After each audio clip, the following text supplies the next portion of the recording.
Alright, hey guys. Whoops, hang on.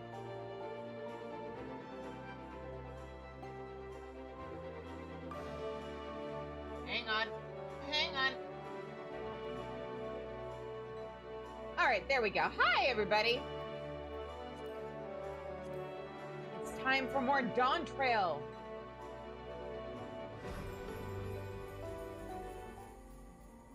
A whole ass stream where I haven't experienced any scuff, and I'm actually starting relatively on time, and I don't have other stuff I want to get done before we get started on MSQ.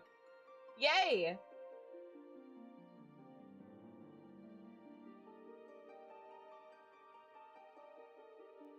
I hope everybody's day has been going well. Let me just push my way through these 16 people in queue real quick, and then we can get started. Also, I fixed some glamorous stuff to be a bit more expansion appropriate, so yeah.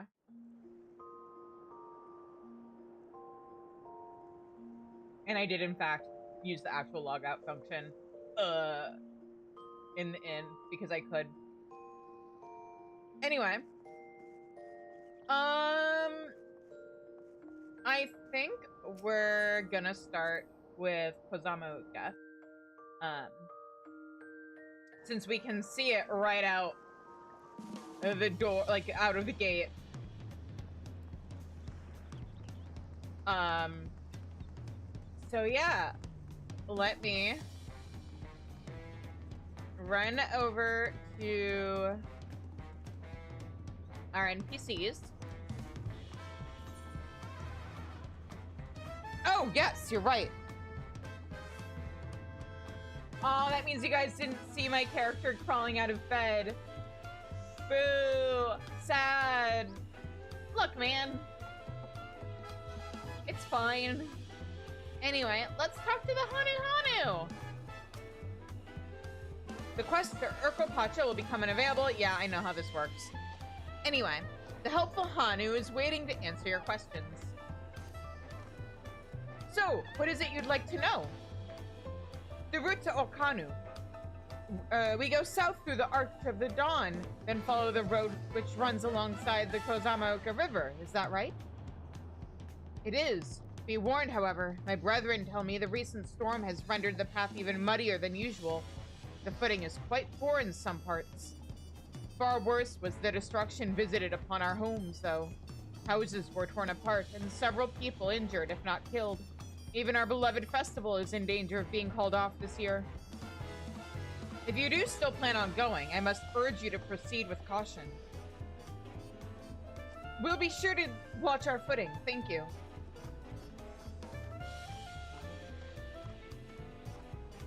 Now I'm worried for the Hanu. It sounds like they were hit hard by that storm. Anyway, if we're bound for Kozamooka, we should head over to the Arch. We'll be back to talk to you in good time, Master Merchant. Meanwhile, you can eat and drink your fill at Jibalyav. It's all been arranged.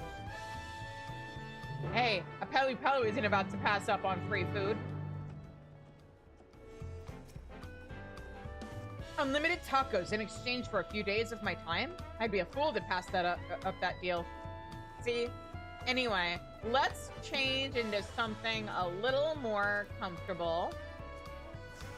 Ta-da! This feels more appropriate.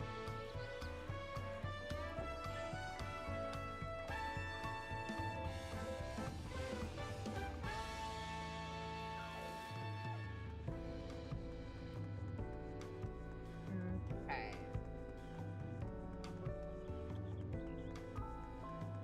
Now, we run over here.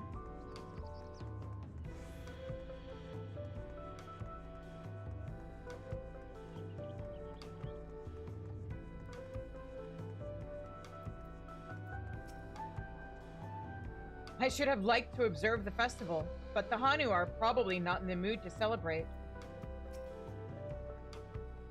I swear that gate gets bigger every time I see it. Considering the size of the Galul Jaja, though, I suppose it's better than having it be too small. Just wait until she sees the Okoi.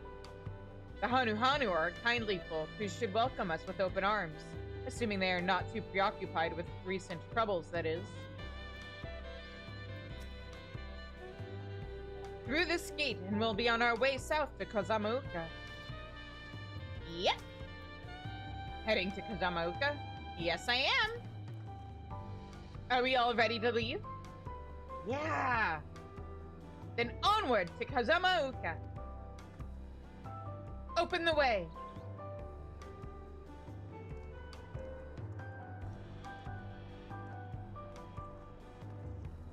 Yeah, let's go.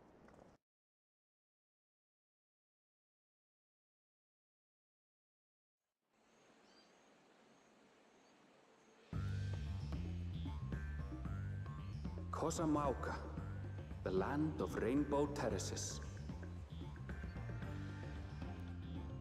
It commands the gaze of all who visit without fail. The many-colored marvel. An endless torrent of water cascades over sheer cliffs to shape the wetlands below. To its relentless flow, all life must yield. Together with Wuklamat, we proceeded along the Marcy Trail, a road upon which the Dawn Serpent and his comrades once traveled.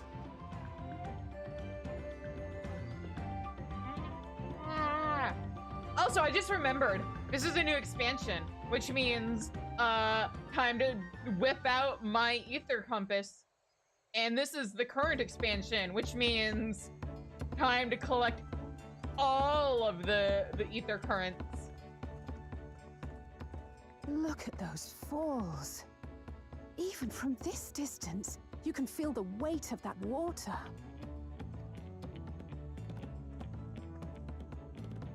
The Isle of Ham was impressive, but as you can see, Tulihiola does not want for natural wonders.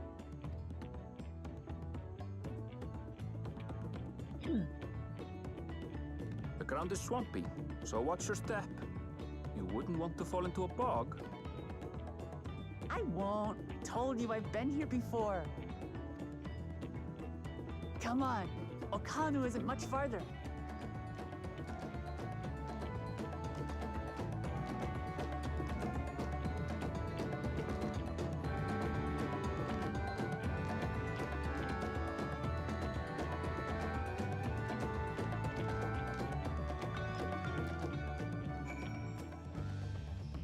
Wetlands is an apt name. Much of the ground here is positively saturated. I'd love to stand at the bottom of those huge waterfalls and bask in the majesty of it all. Pity they're so far away. There is no stopping the third promise, is there? A good thing she has Aaronville to keep her from getting lost. For all his grumbling, he's certainly there for her. Everyone should be so lucky to have such a loyal childhood friend. I mean, you have one kind of built-in, Alize. Right, let's get moving. If we continue along this road, we should find ourselves in the village before long.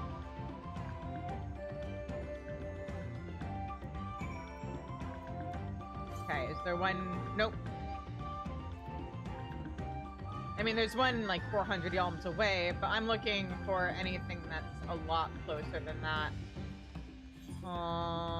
Let's pull out the chocobo. Oh, I almost forgot. I never put on... there we go. And you know what? Let's use this barding for now.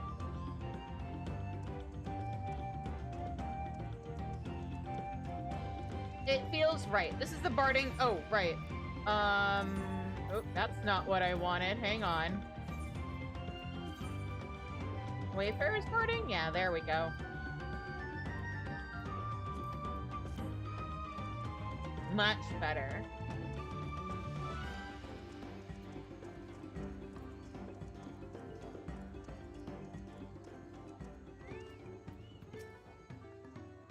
The water from the falls must flood the wetlands and flow into all these streams and rivers. Assuming we have the right idea, one of the Dawn Servant's electors should be here somewhere.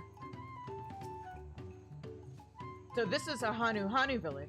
One can tell at a glance how very different their culture is to the Vanus. Ow! Stupid, distracting waterfalls. What did you do, Wuklamot? Walk into a tree? Ah, everyone has arrived, and none the worse for wear. Except for a certain third promise who slipped in the mud despite my explicit warnings. Ah. Hey! I asked you not to say anything! Anyway, this is the Hanu village I was telling you about. Okanu.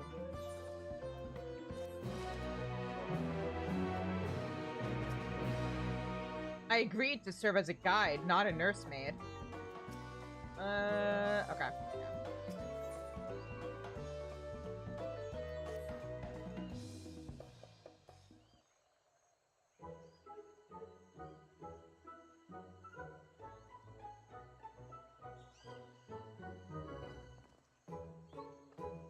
It's like our friend said, the people are in no mood for festivities. I can only assume they are still recovering from the damage wrought by the storm. Indeed.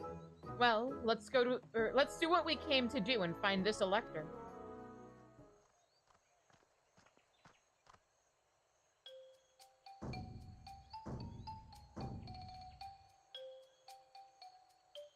Oho, Kali! Oho, what now? It's a Hanu greeting. Surely you heard it the last time you were here. Well, I was busy enjoying the festival. I would think she would also hear it from the Hanu that live in the city.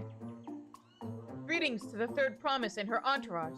I, Zanuhali, come to welcome you to Okanu. As elder of my people, I shall also be fulfilling the duties of elector during the rite of succession. So our idea about the electors was correct. We just do as Papa said, and retrace his path from the saga. I'm ready. Give me the feat and test my worth. All in good time, all in good time. In fact, I came to let you know that we are not quite ready to begin. For the moment, please enjoy the hospitality of our village.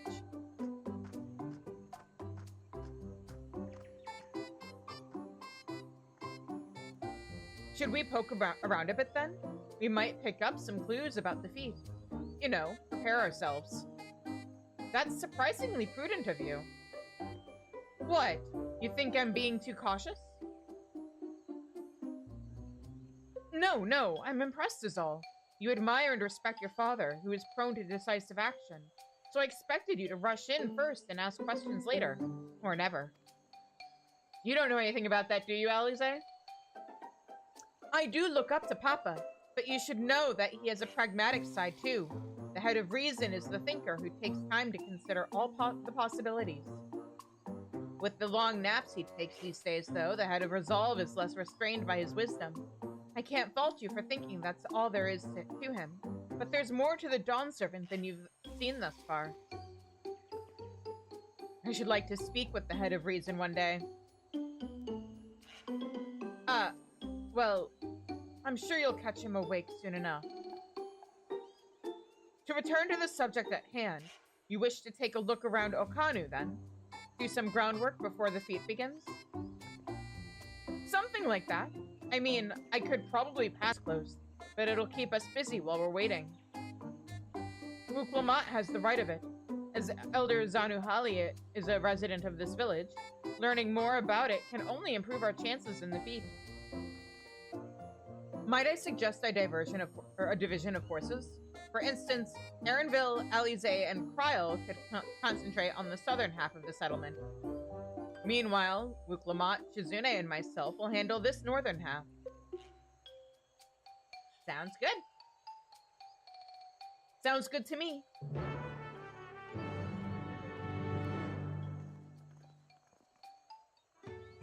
Okay. First and second.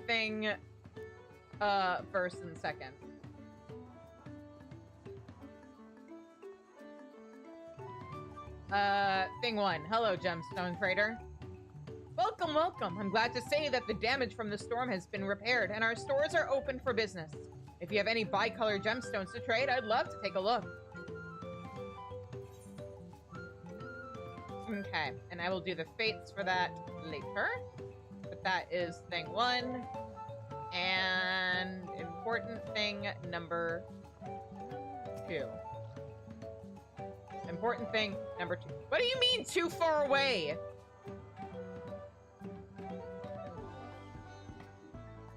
There. And I will grab the... What's it called here? Alpaca Keep? I'll grab that as we work our way through the story. Vantage point. Oh, there's Wilma. Hang on. Let me talk to her. This is even worse than I expected. What? Oh, yeah. Yeah. That is pretty bad.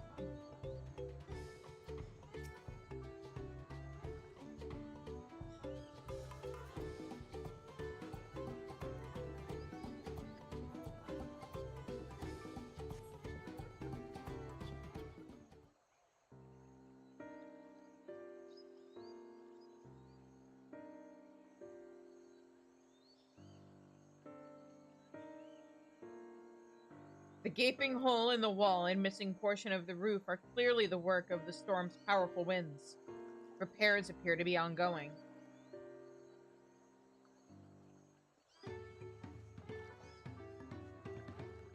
Where's Elfino?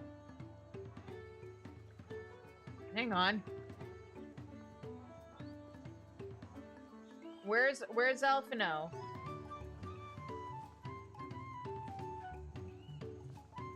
He's not over here.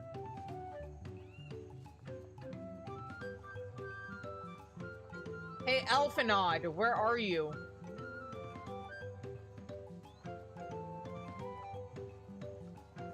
Look, Lamont is around. Is Alphino just, like, not around?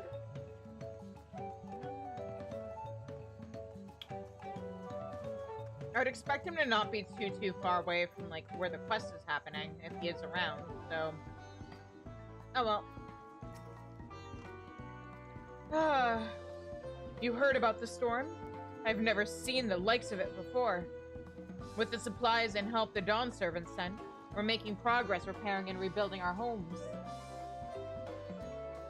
But while roofs and walls can be patched, there's so much else that was lost for good. Oh,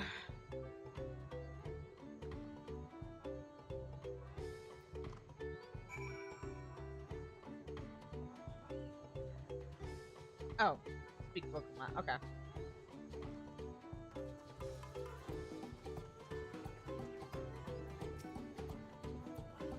A lot of houses are still damaged, and the Hanu I've spoken to are not their usual cheery selves.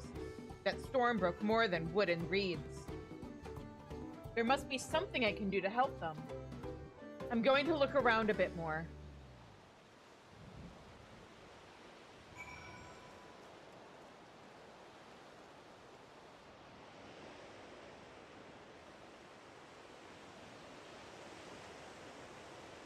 Speaking of storms...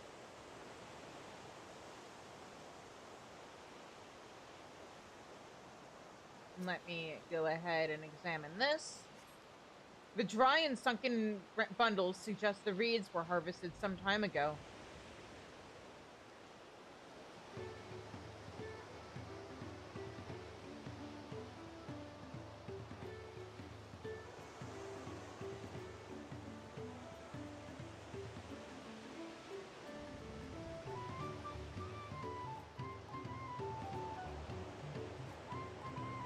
Oh, there he is!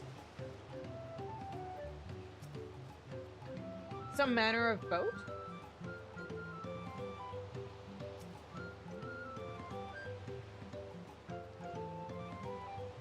Woven from reeds, this boat-like vessel is reminiscent of a bird. The beak and feathered tail in particular stand out.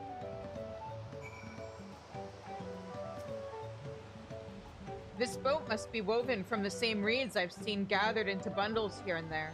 The plants hold both practical and cultural significance to the Hanu, then.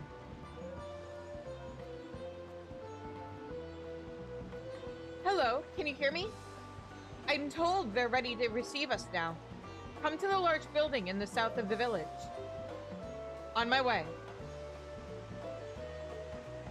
We ought to hurry over too.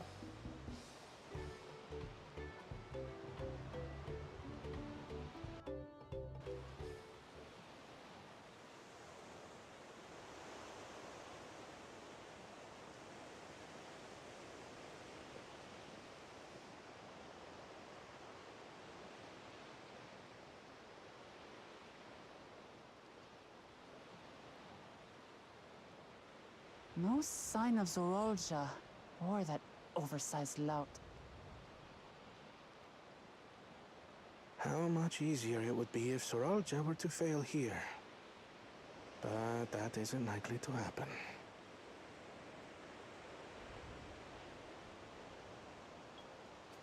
Honored guests, I am Zanuhali, Elder of the Hanu.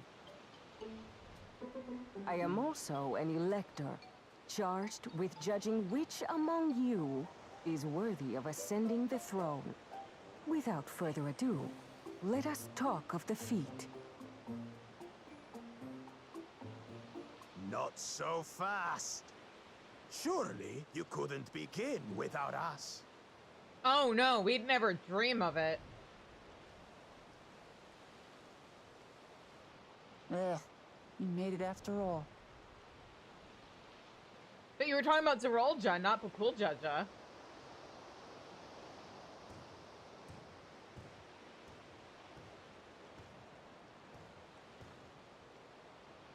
Or, oh, hang on, wait. What's you? No need to fuss. There is no time limit for this challenge. Now, if you would allow me to proceed. Never mind, she did also mention Bakuljaja, because she said Zoralja or that oversized lout. I'm just dumb. I have ADHD goldfish memory.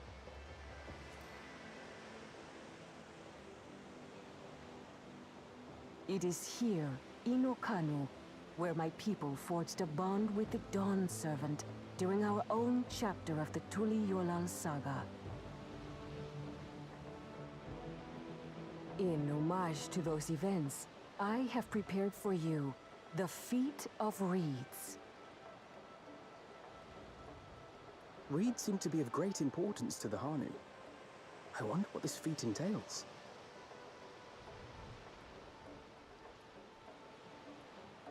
We use reeds in every part of our lives, be it as food or weaving material. But look around the nearby paddies, and you will see that this season, our crops are failing. How fortunate, then, that my appointment to Elector coincided with this predicament.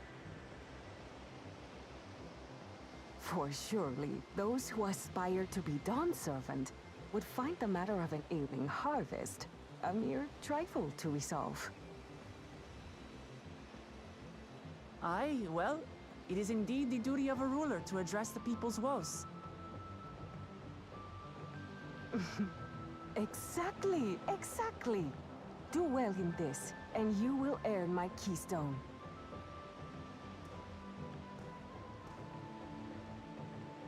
Why bother mucking about in the mud when we can take the stone by force?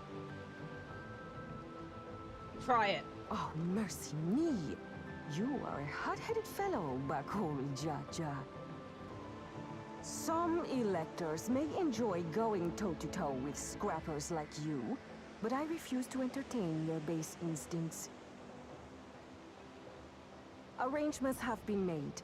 Should you attempt to engage a feat giver in combat without their consent, word of your immediate disqualification will be sent to the palace. If you're still feeling feisty, then by all means, draw your weapon.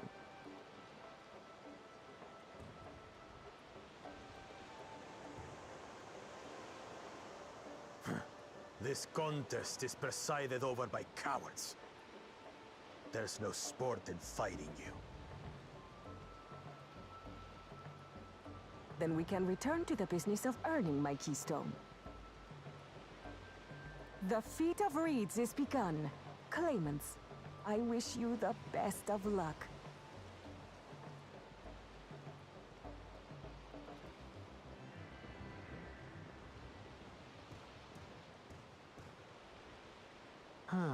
The clever kitty crossed the seas to study foreign novelties. He might know tricks we don't. Tricks we can use. What of Little Miss Mittens? You know the answer to that. Compared to the first and second promise, she's a distant third. Not even in the running. Then we see eye to eye on this, brother. Being Bakul Jaja so long with me has rubbed off on you.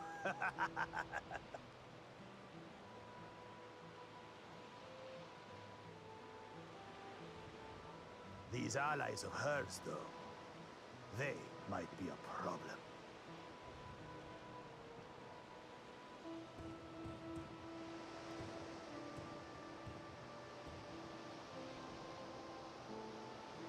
Damn it!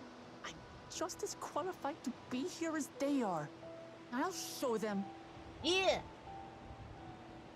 Easy now. There's no limit, remember? Let's keep calm and think things through. Right. You're right. I won't win against that lumbering Vidrol by losing my head.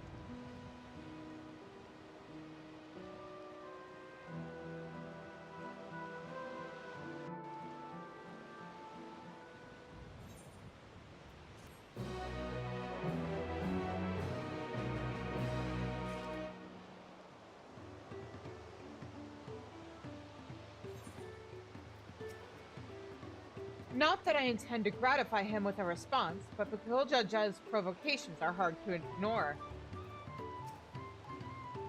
I understand not wanting to fall behind, but rushing ahead risks playing into our opponent's hands. Let's not do anything reckless and think matters through. So the Hanu also eat the reeds? Yet another way in which they differ from the Vanu. This kind of feat is tailor-made for a rational, educated scholar like Kona. So, Klamat, what's the plan? I don't know the first thing about farming, but if there's a way to save the harvest and help the Hanu, then we're going to find it. I'll make Bakuljaja eat his words. I understand the nature of the problem will be the key to, understanding the nature of the problem will be the key to solving it. We need to examine the reeds themselves and then deduce the cause of their poor condition. Aaronville, will you take us to the fields where the reeds are grown? Of course. Follow me.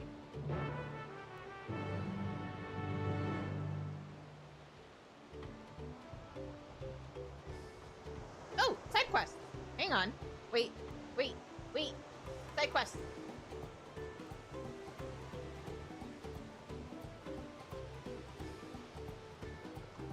Hold tight, guys. I also need to switch to Viper. Oh, right, wrong glamour. I was messing around with some stuff yesterday, but I think this glamour is more appropriate for here. Yeah. Oh, is it upstairs?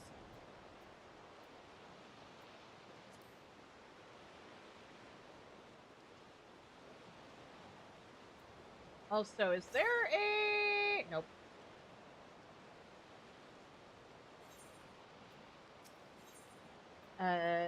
Zanu Hanu is twiddling his claws nervously. Oh, I simply don't have enough. I'll never finish at this rate.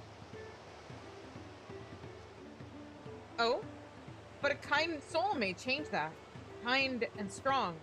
Strong enough, I think, to help me with a little problem I have. You see, soon we Hanu will begin to shed our feathers and grow new coats, but the great storm washed away our store of combs. We can't very well use our claws, so I've spent every spare moment since crafting as many as I can. Now my supplies run short.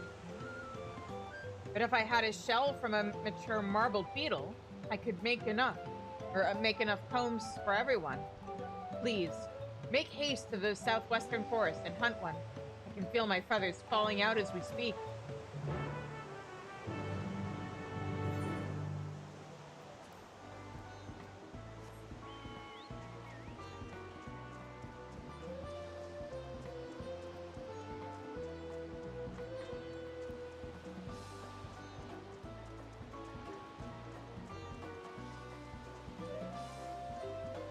Okay. Here we go. Wait. Here we go.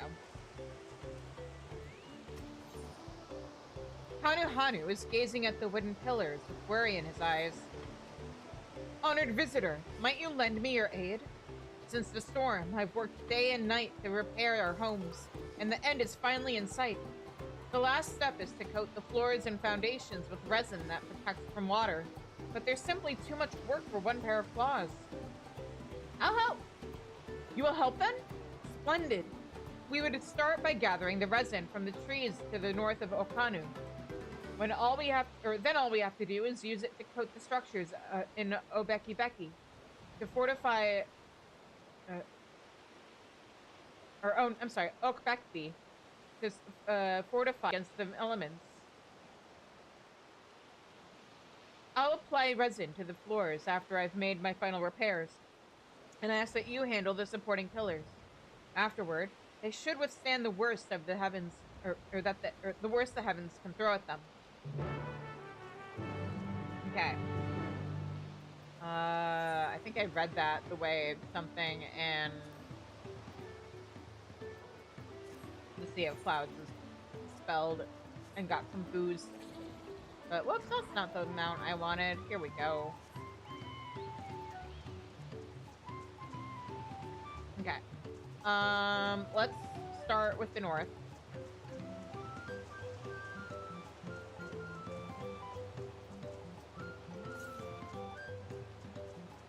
And I am going to keep on using the compass.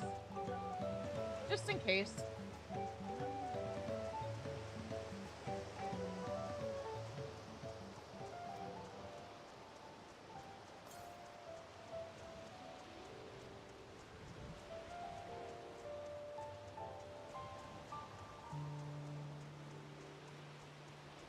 Yeah, we need, since we're in the current expansion, let's see here, travel, ether current, we're gonna need, a thick viscous resin pours slowly into the bottle.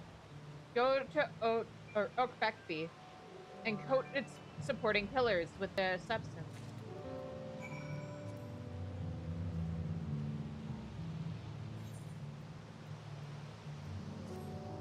No information to display. Do I have to interact with a ether current to even get the information?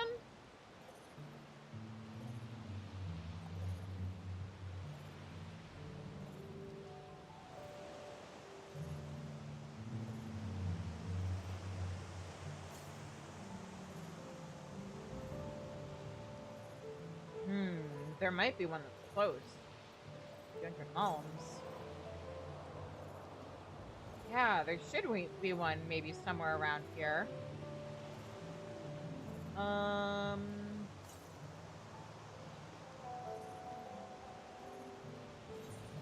wait, I think it's someplace that MSQ takes us. It's fine. Never mind.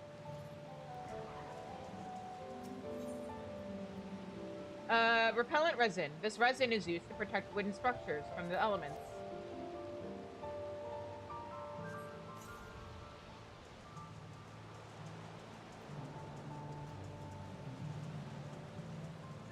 That's 1 and 2 and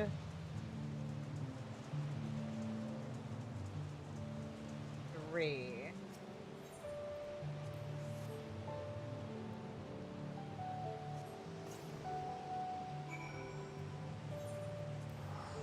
And now we just teleport back. Easy peasy.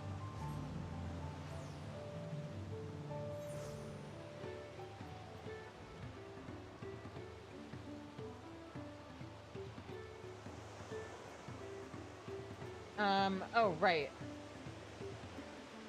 They are located... Oh, not where I thought they were going to be. Okay. Thought I was going to have to go upstairs again. Oh, right. Wrong quest. Never mind. That was swift work, and well done. The pillars that support our feet are every bit as vital as the reeds which guard our heads. If they are damaged, the very foundation of our lives becomes unsteady. You may have never seen such houses as these, but they're built this way for a reason. In these humid climes, our elevated wooden floors are cooled by the air flowing upward and help keep floodwaters from wetting our feet. The white discs on the pillars aren't merely decorative either. They keep away mice and other small animals. But for all its benefits, wood rots easily, so we must reinforce it or else be stuck in a cycle of constant rebuilding. Thanks to your help, these structures will hopefully still be here for years to come. Take this, a small token of my appreciation for your efforts.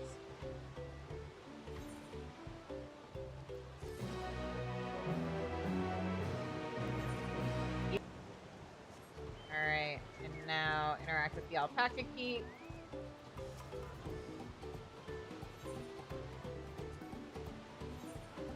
Nope. Oh, nope, not that mount. I want... Not that. This mount.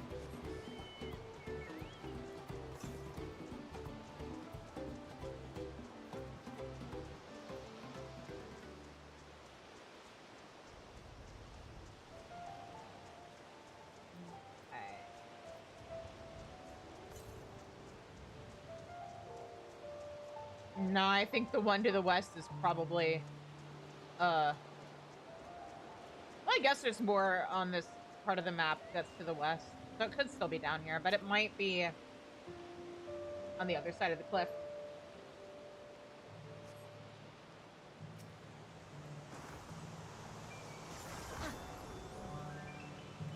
Oh, right. I should probably have River out, huh?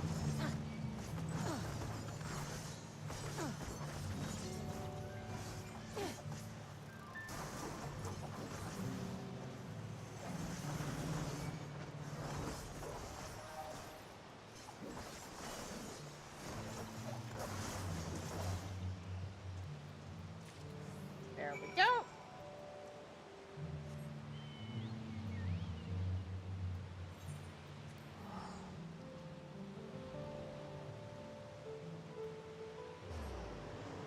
All right.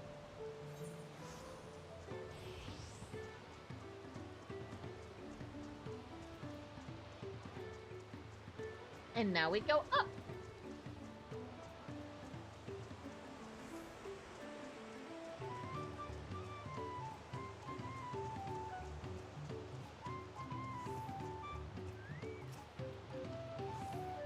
You're back already? You did hunt a mature beetle, yes? Not a newly hatched one? This tough shell can be used to make any number of sturdy tools, even combs. Here you go. My, this is an exquisite shape. I shall make combs fit for Kishihi.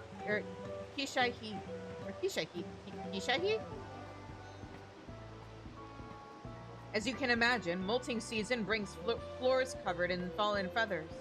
If our coat isn't properly shed, it can be more than just an eyesore. Old feathers can make us sick. That's why a good comb is as essential to us as a good spear. It's also why you deserve a reward that befits your contribution to our health and beauty. Thank you.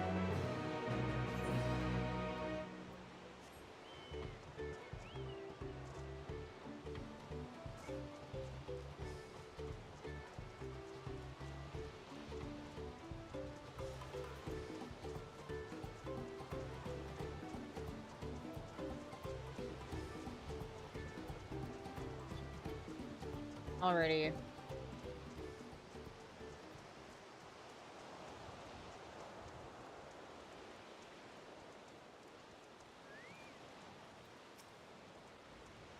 I know she wants to do her best, but she should be careful not to make promises she cannot keep. Look at these fields. Why, or why, this could be a painting. And there I thought these feats would have us battling dire fiends or similar. Agriculture is a far thornier problem. I see. They irrigate the fields by diverting water from the neighboring river. 'Tis unlikely the reeds ever dry out. You can all stand back. I'll get to the bottom of this problem in no time. Yeah, how? Give me strength. Let's all of us scour the fields and help our bold leader identify anything unusual.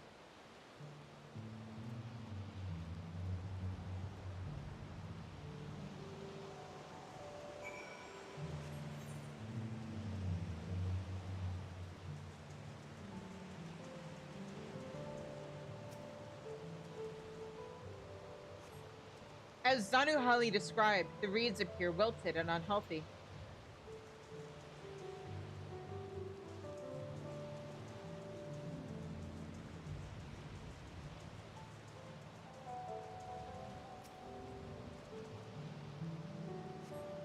The water contains no obvious contaminants and looks fresh and clear at a cursory glance.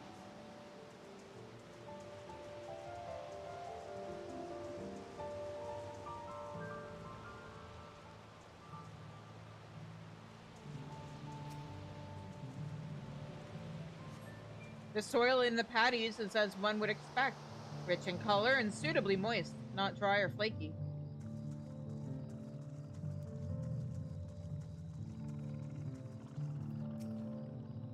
Oh, a water strider. A bit sluggish, though. More of a water shambler.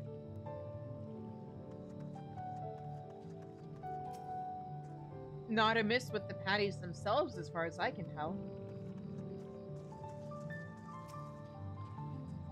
I'll find the cause of all of this. Any moment now.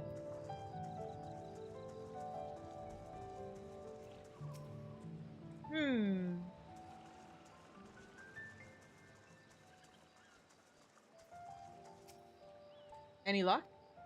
Not yet.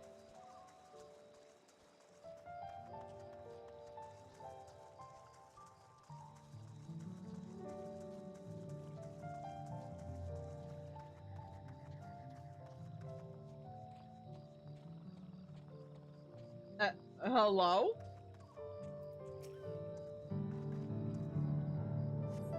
A small frog catches your eye. Strangely lackadaisical, it doesn't even bother to hop when it eventually scurries away.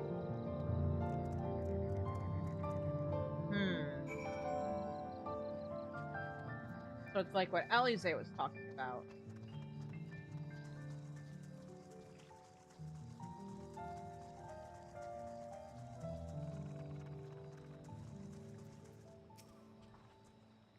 Seen it enough? I'll call everyone together and we can share our discoveries.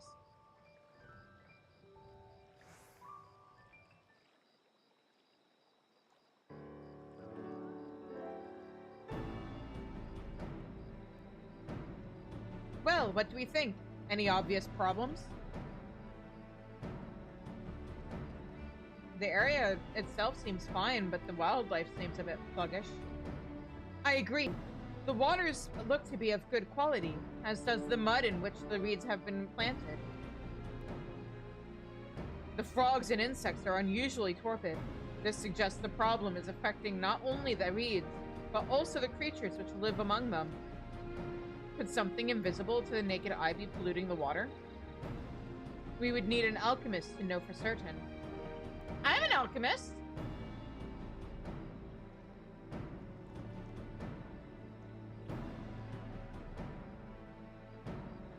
I don't have much to add about the fields, but something else occurs to me.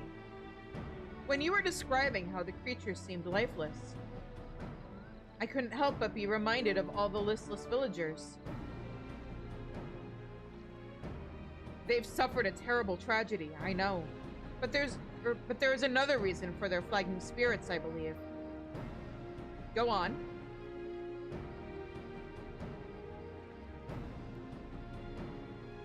The festival.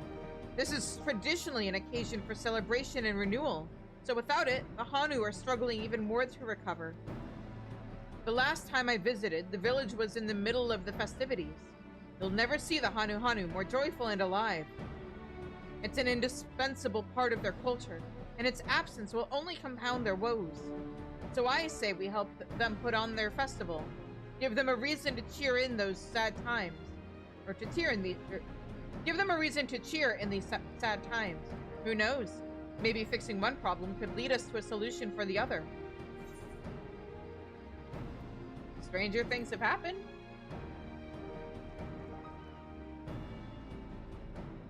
Right? I fail to see the relation between festivals and fields. Let's not be too hasty in dismissing the idea. Things which seem unrelated can later prove to be connected in surprising ways.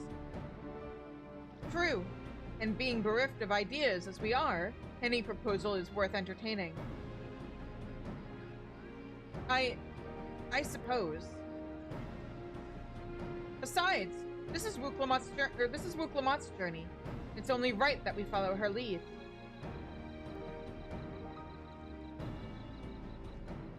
Thanks, everyone. By the way, does anyone know where the festival float is? It's like a boat woven from reeds that looks like a bird. Oh, I've seen that.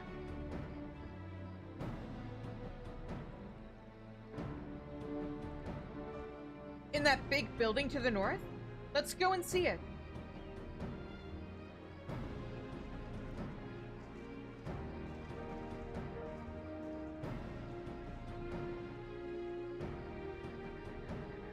There's much less debate when I'm traveling alone. Okay, Oshan.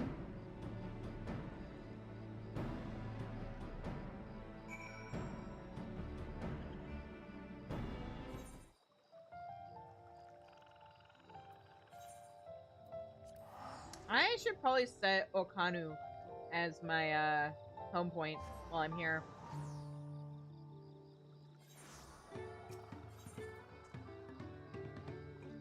Set home point. There we go.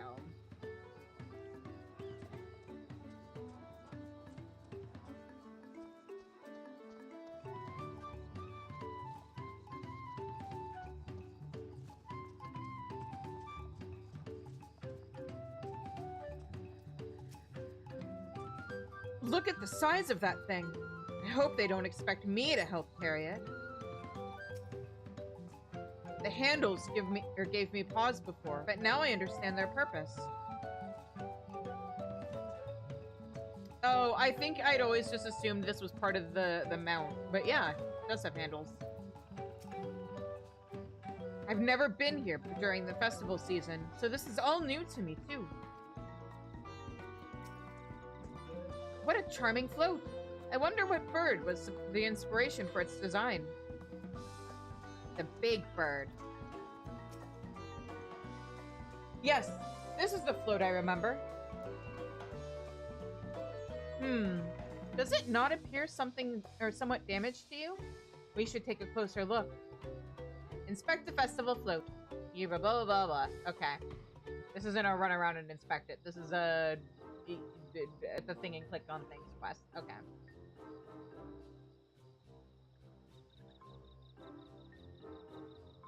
Yes. Very float. Much bird.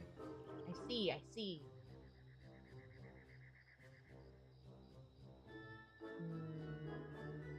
Okay. Oh? Oh dear, one of the bird's eyes seems to be missing a gemstone.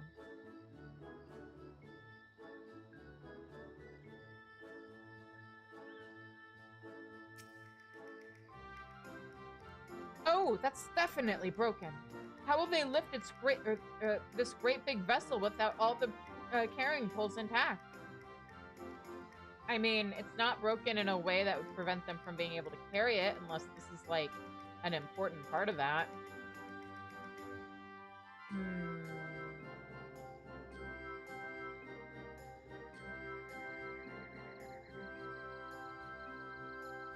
The beak seems to be okay. The feathers seem to be okay. Oh, the tail? Oh, yeah, I see it now. These tail feathers have seen better days. I swear the colors were a lot brighter than the last time I saw them.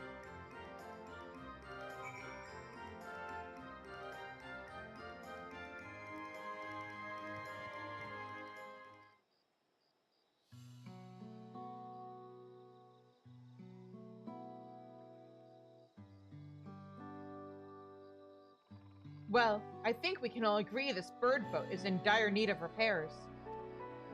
Now, how do we go about fixing it?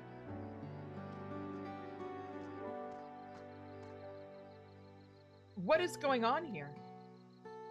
We were admiring your festival float. It's a shame it's in such poor state. Due to the recent storm, I gather? Yes, we had to leave it exposed while we ushered our people to safety. With the float in this condition, there can be no lifting of wings. No Ihihana. Ihihana! That's what the festival was called. I want to help you hold it.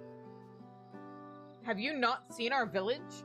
Homes are ruined. We're still struggling to make repairs, and you want us to hold a harvest festival? I know how it sounds, but giving in to misery never improved anyone's situation. A celebration of life and growth may help give you the strength to work through this tragedy. The role of festival leader is mine this year, and there's nothing I would like more than to lift everyone's spirits. But we don't even have enough materials to repair the float. We need abokicha for the missing eye, uipo wood for the poles, and feathers from the winds chosen to adorn the tail. Two of these I know. Ibokisha is a type of precious stone used in arcane equipment, and Uyuipo wood is essential for crafting ceremonial instruments. These chosen feathers, however, the wind chosen is the victor of a competition in which the contestants see who can blow a feather the furthest using wind magics. And that's something of a problem right now. We Hanu are gifted at employing such airy sorceries, but expend a great deal of mana when doing so. We are soon exhausted by the effort, and having no reeds to eat will only make it harder. I think I understand. Your vibrant reeds grow quickly and vigorously, so much so that they stifle the development of nearby plants.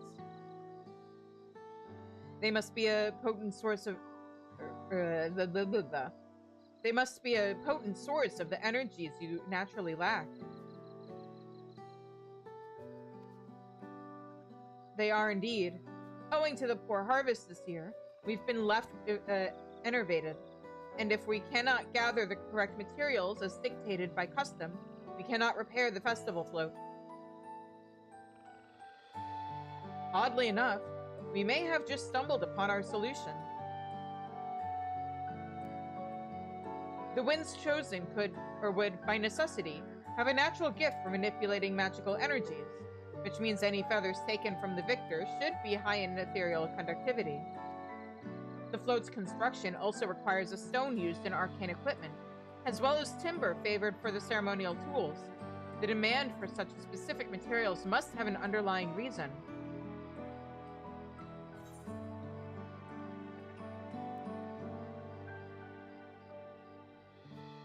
The float might also function as an arcane device.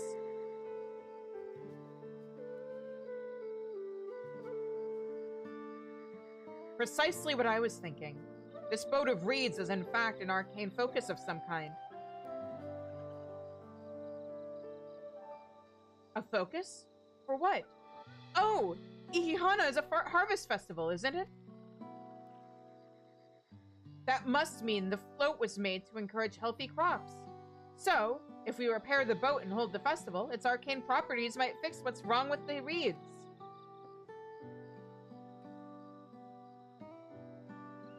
We won't know until we try, but 'tis a sound theory. Celebration, prayer, ritual ceremonies. These have all been known to elicit miraculous effects. Wait. The float, a tool for magic? This is the first I'm hearing of it. In the beginning, it may well not have been, or it may well not have been. After a good harvest year, there would be no reason to change it. But when the harvest was poor, new adornments were likely added, and those who performed the labor may have imbued their work with ardent hopes for a brighter future. Through years of trial and error, the Hanu would have refined their festival float into a focus for harvest prayers. Incredible! I know you're practically fainting from hunger, but reviving Ihihana really does sound like the solution to all your woes. And I promise, we'll do everything in our power to help you. I'm still not convinced about this focus business, but I accept your aid nonetheless. I will introduce you to the shipwright who's been maintaining the float these last few years. He's replaced both the eyes and the poles before, so he should know where to and how to procure what we need. Then allow Alize and I to acquire the feathers. We will encourage the people of Okanu to gather and vie for the title of Winds Chosen by sharing with them our own reserves of mana. I'll go with you and carry some alchemical brews that may afford the same effect. Ed! No! Alright, in that case, everybody's walking away. Okay. I am gonna step away for a minute. I think I'm gonna make myself some hot cocoa. And then we'll continue on the other side of the ads.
Alright, we're back. I've got Coco.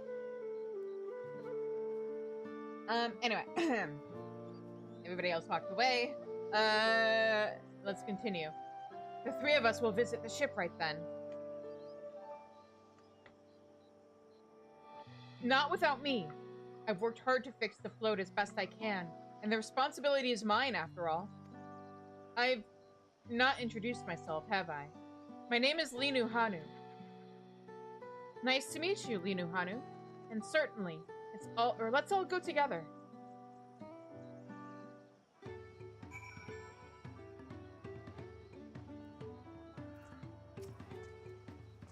We're making progress now. The solution to Okanu's woes is as good as found. Find myself working alongside the third promise herself is unexpected, to say the least. Let me just check and see if... No, okay.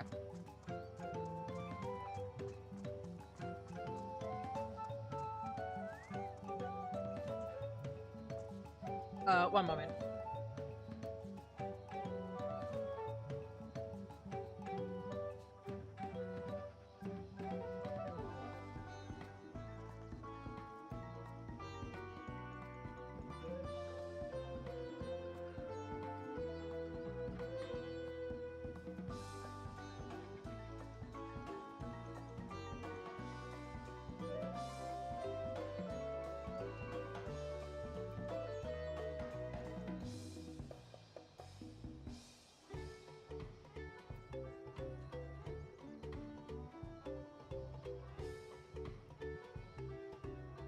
Alright, sorry about that. Just I needed to talk to my mom about something. Anyway, trial. Thanks to Ook Lamont, we've found ourselves a promising way forward. Experience and knowledge are valuable assets, but there is something to be said for following one's instincts.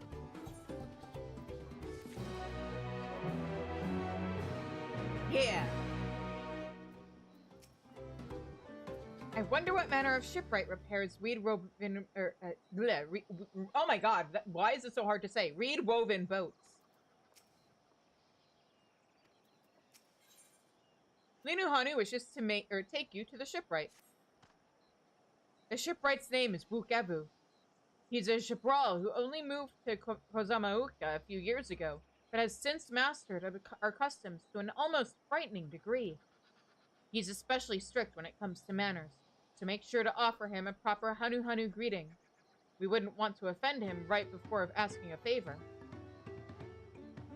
A proper Hanu greeting? Oh, that one! Don't worry, I remember how it goes. Then we shouldn't have any problem. Let's head to Obakbi, to the east of here.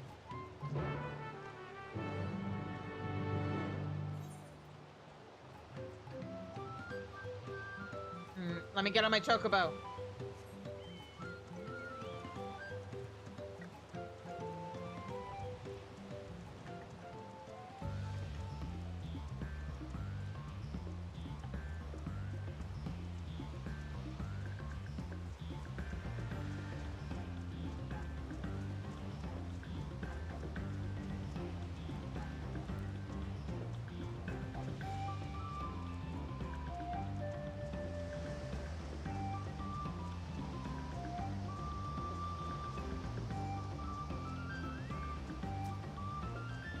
Oh, it seems they have a place here where visitors can stay. Looks cozy. Do they mean this?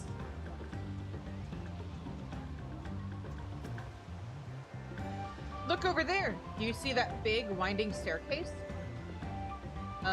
Yes. This is Obekbi, the village of all. Those who drift into Kozamauka from Kuliolol and elsewhere are welcome to live here alongside the Hanu. As for Wukevu, he lives and works in the House of Waters High, at the top of that large tree nearby. Follow me, but I should warn you, to climb up the stairs can be challenging.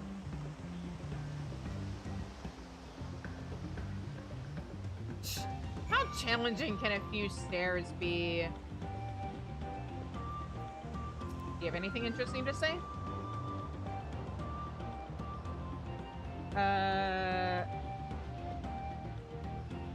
Oh, he's just dig into their lore. Okay.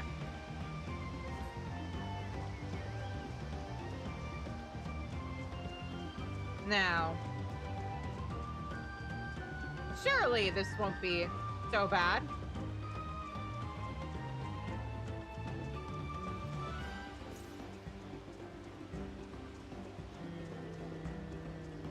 Ether current is close.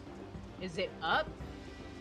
Usually ether currents are someplace that has good wind.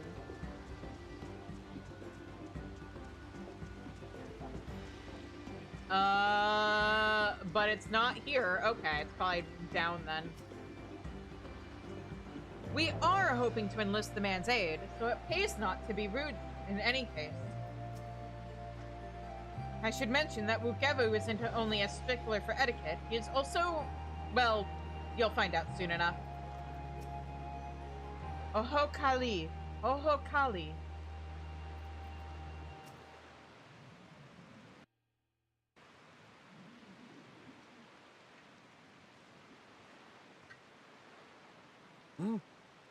What do you want with me?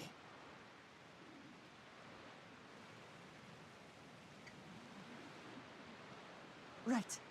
The greeting.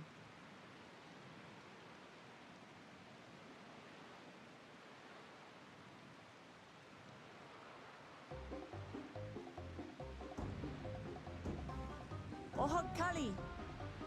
She did it! Why is it this music?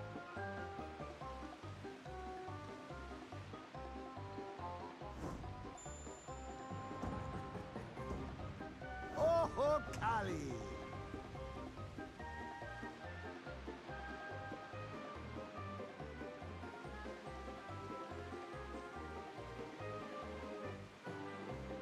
Good. You brought your manners with you.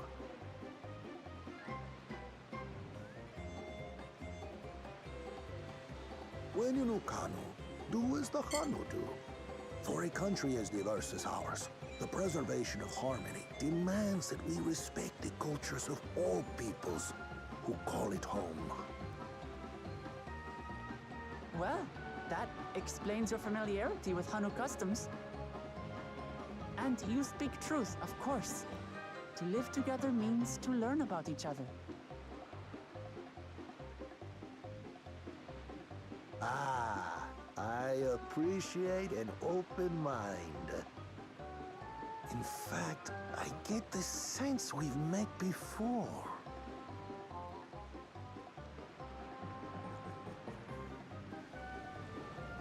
You're Wuklamat? Oh, what an unexpected honor for old Wukevu. Here I am prattling on about manners, and I've gone and insulted the third promise herself. There is no excuse for this betrayal of etiquette. I think you're okay. Please, take up your axe and claim my impudent head. I will not. Keep your head. I hate formalities anyway, so forget about it, all right? All right then, consider it forgotten. How prompt.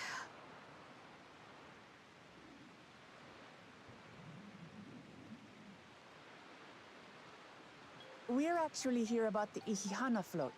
It's in bad shape, and we need you to craft new carrying poles and a new eye. I'm told you work with Uyuipo wood and a certain kind of stone? Abokisha?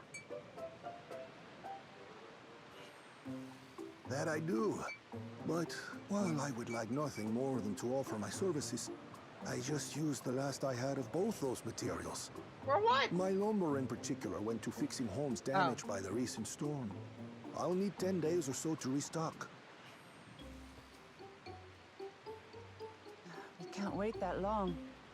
If you tell me where to go, I'll gather them myself. What? Send the third promise out on an errand like some common lackey? That's utterly unconscionable. A gross violation of social protocol. I told you not to worry about such things. All right then. I shan't worry a whit.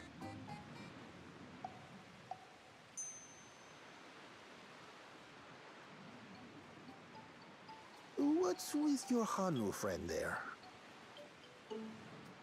I am festival leader this season, and have come along to oversee the float's repair. As strange as it may sound, Wuklamat and her friends believe the float is an arcane focus, meant to encourage the growth of our struggling reeds. Too many Hanu have forgotten, it seems. But that is indeed the true purpose of the lifting of wings. Your education is impressive, Third Promise.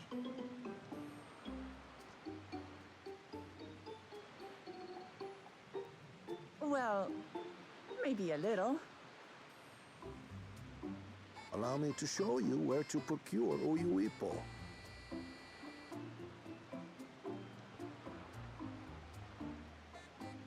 We can leave the Abokisha to your friends, I presume? Take yourself to Cave Kikitola or thereabouts, and you should find the stones you need. Will do.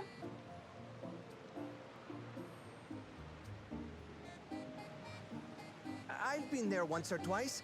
I can guide you. Thanks. That should save us some time. Yeah, we appreciate it. All right then, let's get moving.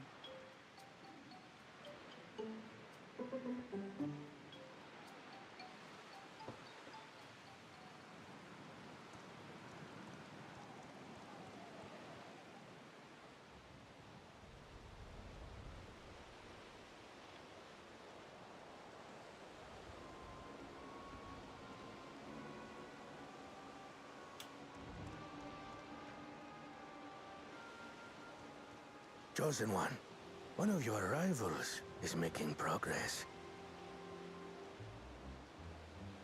Bum bum bum.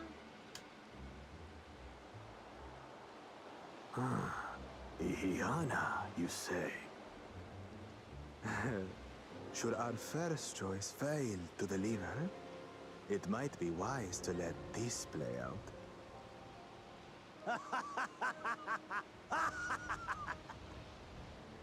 The third-rate promise is making herself useful after all.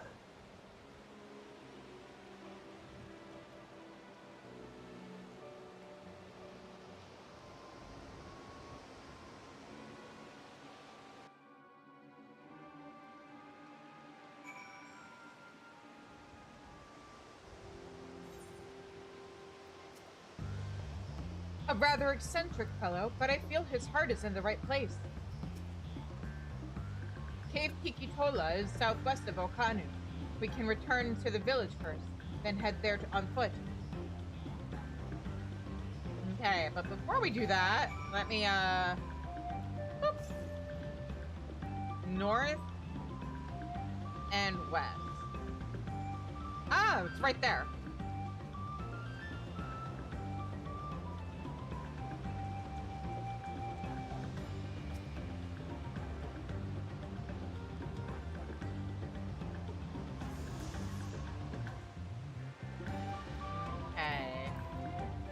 Now I should be able to see, yes.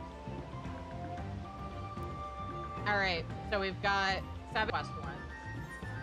Cool, cool, cool. Oh, that's not what I wanted. That. Let me, wait, what am I doing? I can just return.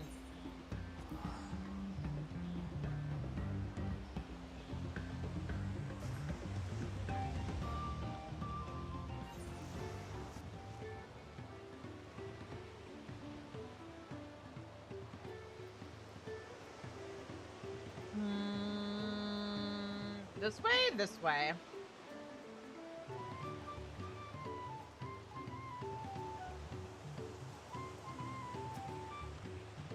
I almost envy how effortlessly he can shift from one mood to its polar opposite. At least I presume he does so by choice. Southwest of here, was it? Let us be on our way. Okay.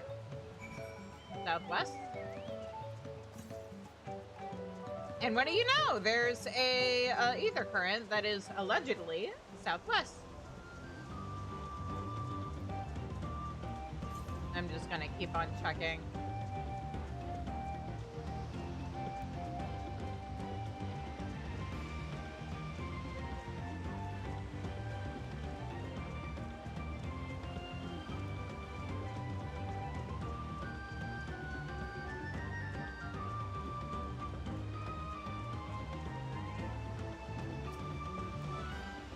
Look, you can see the falls at the back of the cave. These hollows must have been carved out by the constant deluge of water from above. Cave Kikikola, as promised, home to many deadly creatures. Venture inside if you feel confident, but I will conduct my own search out here. You can spot raw abokacia by its green-hued glimmer. Bring anything matching that description to me. I shall help scour the inside of the cave then. You take the west half, and I'll take the east. I am reluctant to send you into danger for the sake of the float, but if you are willing, and I am...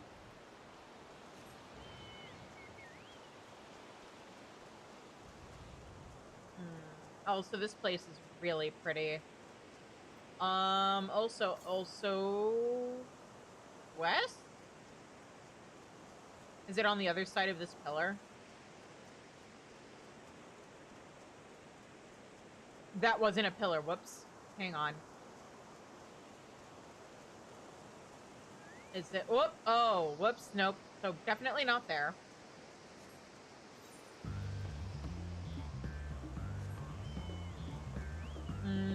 And what was it Kryl said? Kryl said...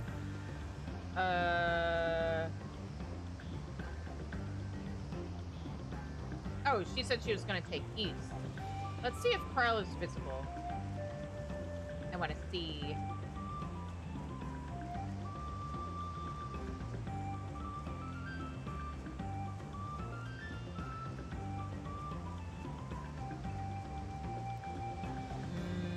Doesn't look like it.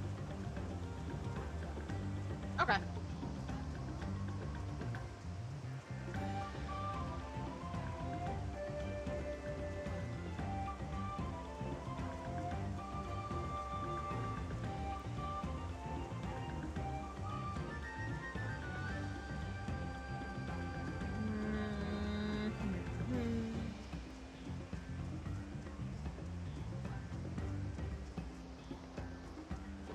Eye-catching glimmer. Upon closer inspection, you find that the glimmer you spied was just light reflecting off the water. Oh! Oh shit, I never changed jobs back. What? Hang on. Let me beat this up and also get River back out.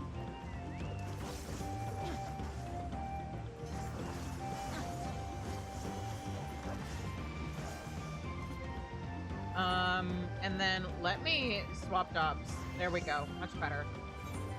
Oh.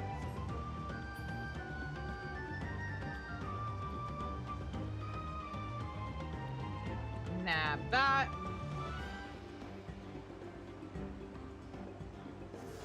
And then I don't expect the next one to be close, but where is it? 300 yalms to the north? Okay.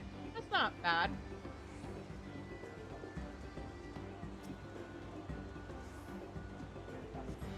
A shiny pebble catches your eye, but its coloring is gray rather than green.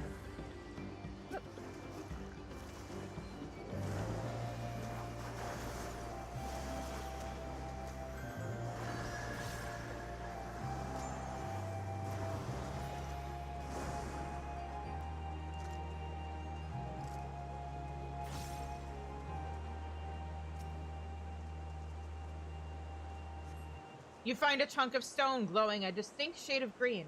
This seems like the exact kind of mineral Linuhanu was looking for.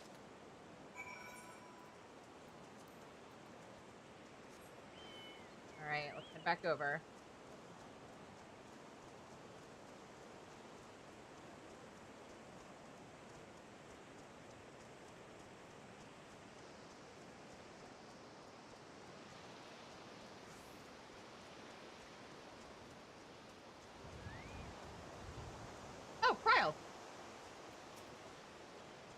Some of the cave's inhabitants took umbrage at my presence, but it was nothing a few swishes of my brush could handle. I picked over the ground near the entrance, but found nothing. Did you have better luck inside the cave? A green glowing rock containing what appears to be a bokisha. Yes, this is Abokisha. Along with Kral's contribution, we have more than enough for our needs. The stones you've brought shine very brightly. Thank you both.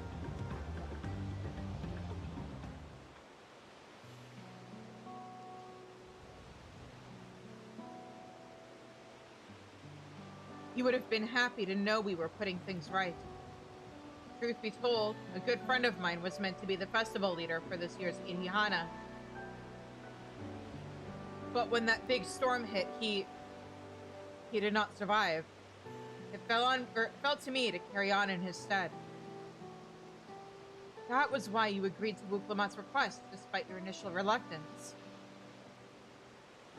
Yes, it hurt to hear, but she was right. Though I must mourn, I cannot let my grief consume me. Her words made me realize that the path to my recovery, our recovery, is already laid out before me, and I will walk it, for myself and for my friend.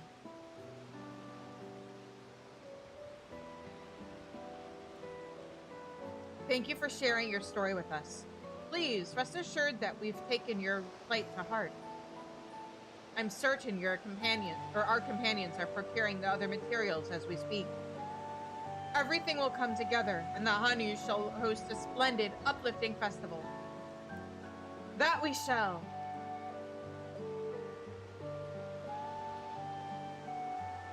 With that, let us return and deliver the Abokisha onto Ukavu's waiting hands.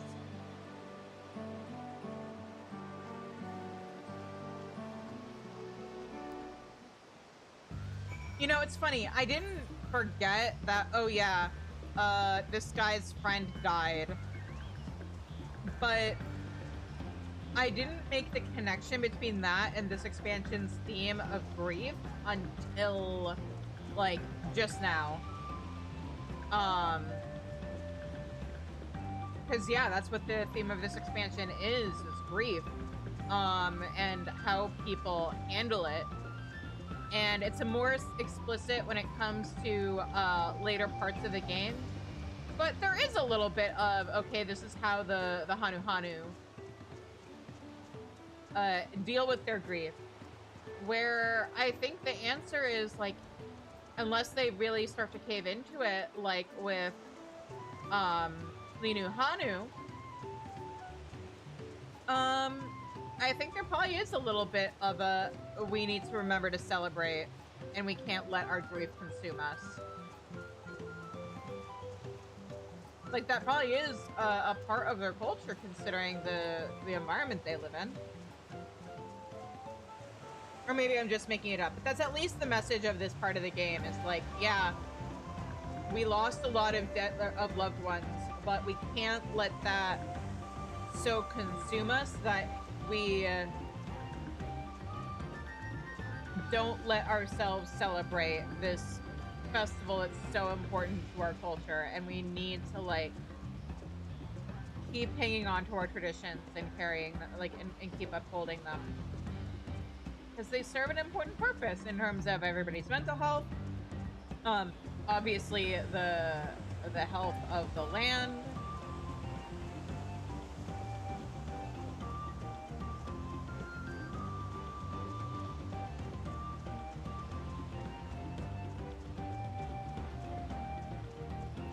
Alright, up we go!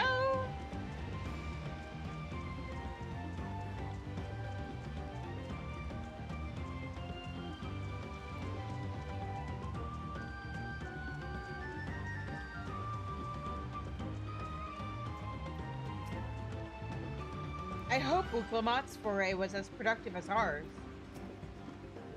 I mean, she does have an axe, and she was sent to get wood. We've come too far to stop now. The lifting of wings must go on. We just got back ourselves. Did you find the stone we needed? Yes, we did. Thanks to the third promise and her mighty swings, we've collected some suitable logs of Uyuipo. What of the Abokisha? Oh, yeah, I've already read that. Is this it? Now watch it be the wrong stone. Yes, these are excellent samples. A goodly quantity, too. At this stage, you've likely surmised that the lifting of wings encourages the crops to grow. But not exactly how, eh? Well, you're in for a treat. If all goes to plan, the results should be spectacular. Now, to get to work crafting these pieces for the float. I could use an assistant versed in the arcane arts to enhance the Uyuipo's conductivity. Then I'd be delighted to help. Everyone else should head back to Okanu.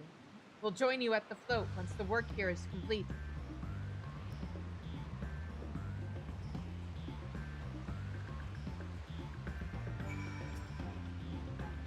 The final touches are fairly routine and shouldn't take long.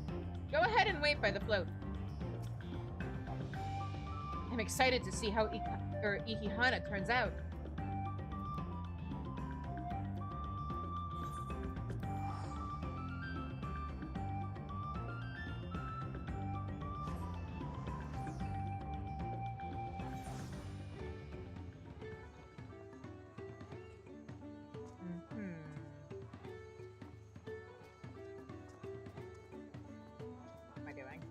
Here we go.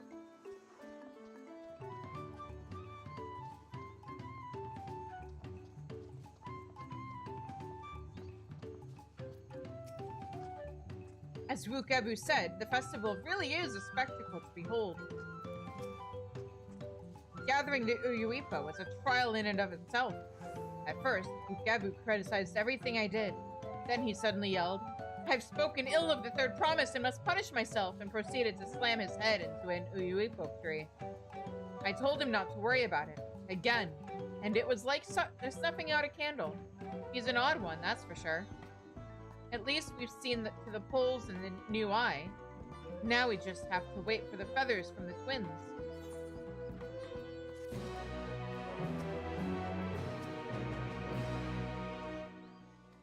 Oh, hang on. Oh yeah, I think I've already read that. Alright.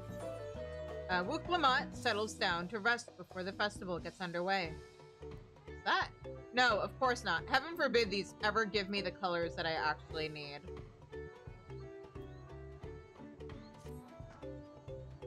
We should get some rest before the excitement begins.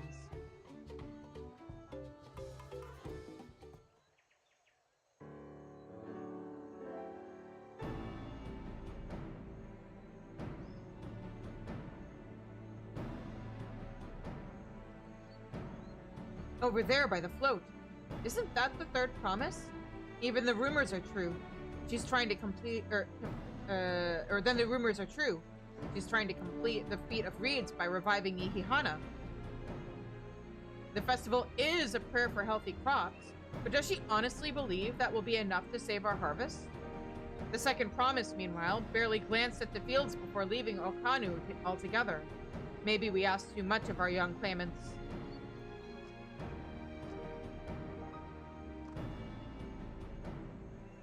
Oh, I wouldn't be too quick to count Kona out.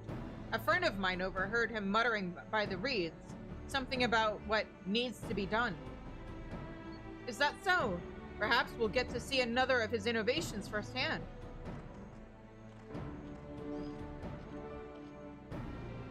Heh, that sounds like our Kona. One look at the reeds was all he needed to think up a solution. Be that as it may, our own solution is nearly ready. Indeed, as soon as the others get back, our long-awaited festival can begin.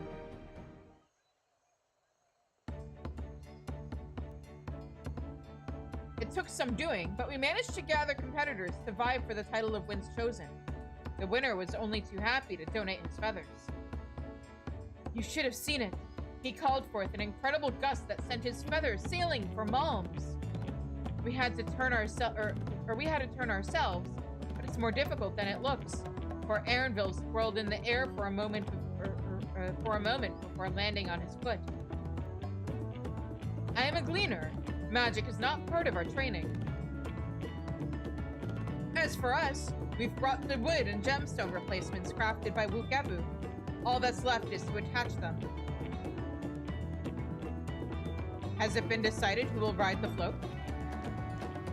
Papa was the guest of honor the last time I was here. I remember being surprised they could even lift the thing with his hulking weight on top of it. The rider must be a personage of great esteem, which is why an invitation is usually extended to the Dawn servant. This time, however, I have another in mind. Oh, who is it? Our beloved Ikihana, the lifting of wings, is only being held because of you and your companions.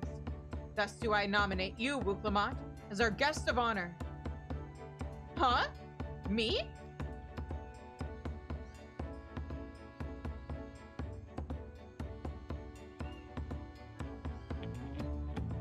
This boat won't make me seasick, will it?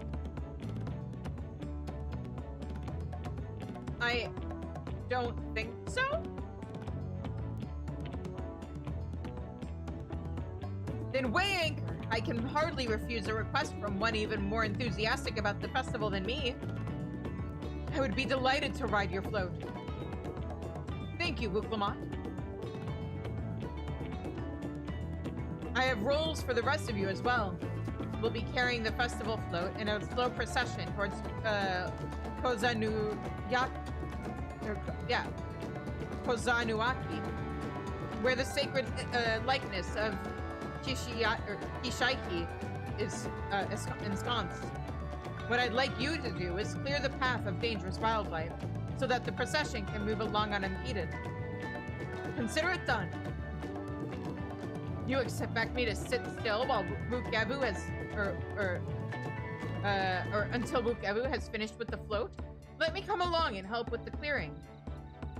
As you know, I'm not much for fighting. I'll stay behind and assist Wukebu with the repairs. If you aren't sure where you need to go, the path I spoke of begins at the south of the village and branches off to the east. That will lead you across the bridges to the Stride of the Sun. Then we shall see to clearing it end to end.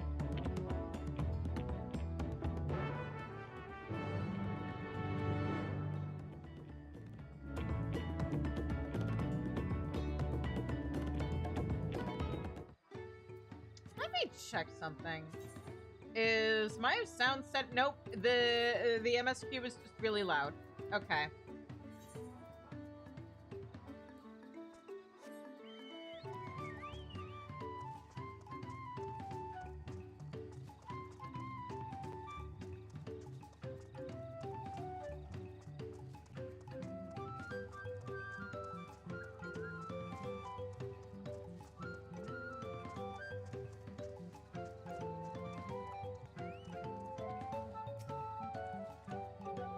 Weapons at the ready. We'll make short work of this task. The degree to which Wukebu pursues his interest is remarkable. Apparently, his studies of the Kozamaoka region were so invigorating that he decided to move here and immerse himself in the culture. If the float functions as I think it does, I would not be surprised if it were attracting the creatures. The concentration of ether would be an irresistible lure. As Li Nuhanu said, Kozanuaki is, or should be down this way, then off to the east when the path branches. And something about bridges and the Stride of the Sun? Anyway, let's split up and get to work. Once you've pulled all the threats you can find, we'll meet up in front of Kishaiki.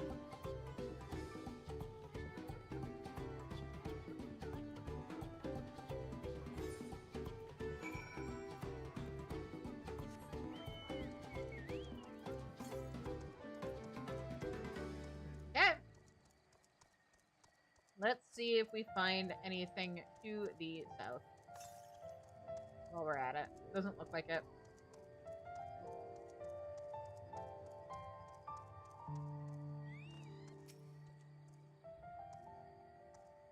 My goal is to clean up this entire section of the game tonight. Hopefully we'll be able to do, like, at least a trial a night, maybe more on Sunday.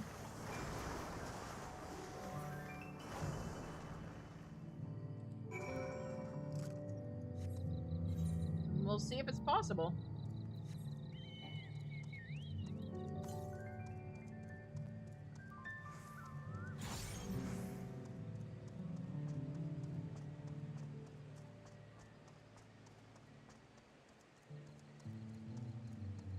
Trial! I told you, you don't need to watch over me anymore. Yeah, I'm proud of you.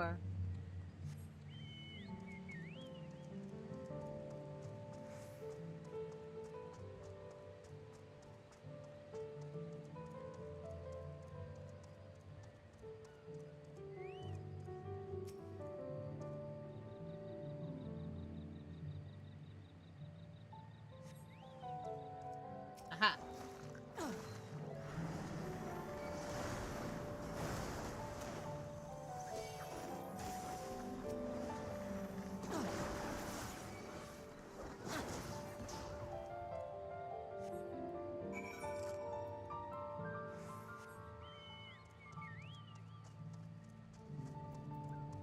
Clicky clicky. Oh, we're getting close. There. Oh, right. I forgot Doc Poga is, like, here now.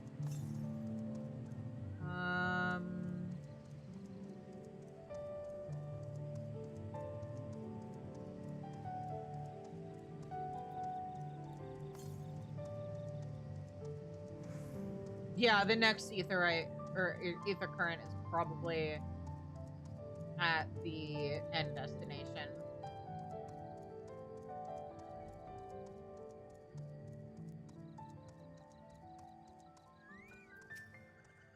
At this rate, we'll soon have the route to Kozanuaki secured.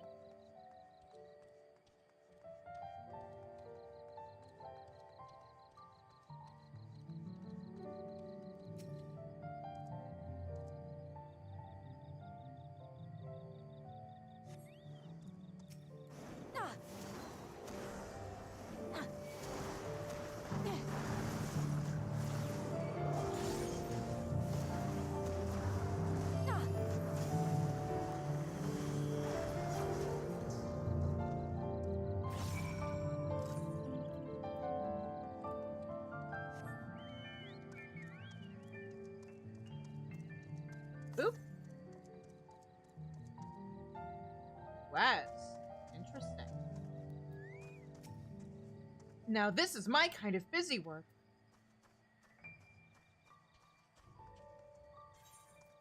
Well, I'm sure something will bring us closer. Otherwise, I'll make sure that, like, so the plan is, I'd love to get this entire section of the story done tonight. Oh, welcome. It's been some time since we've had a visitor who isn't of the Hanu. If there's anything you wish to know about this place, I will share what I know. Oh, no thank you. I'm good. But anyway, yeah, and then between streams, I will get any ether currents we're missing. And also do the 6 fates so that I can get the speed increased. I will do that in my own time. That sounds like stream prep work.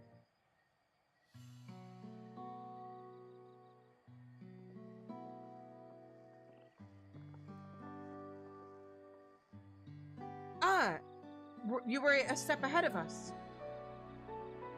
This must be the likeness of Kishiaihi, the Hanu deity of the harvest.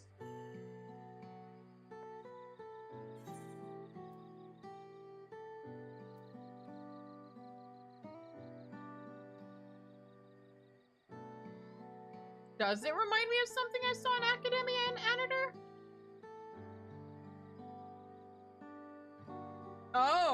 Oh, maybe. Let's say it. It reminds me of something I saw in Academia Anador.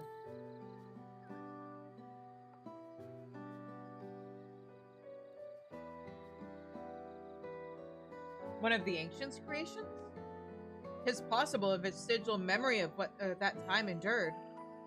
A subconscious recollection from the inheriting soul, providing the basis for an entirely new religion.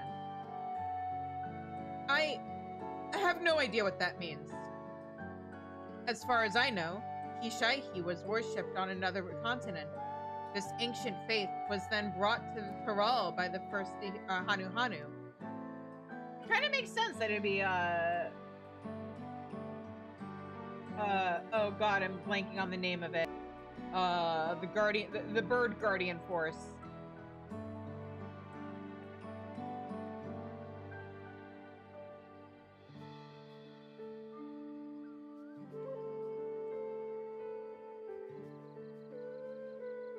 Was it Quetzalcoatl?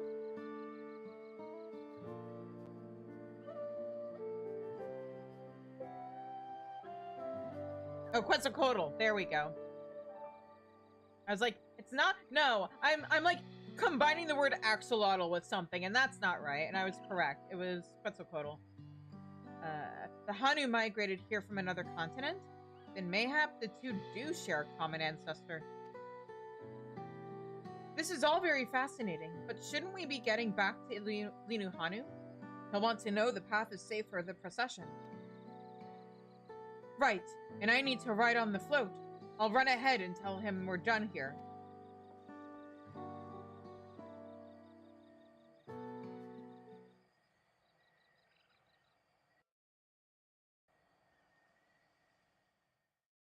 Meanwhile, in Okanu, uh-oh.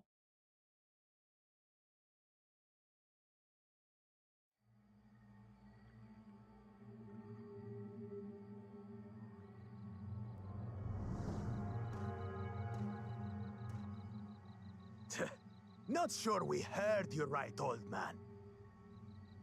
Why don't you say that again? As many times as you'd like.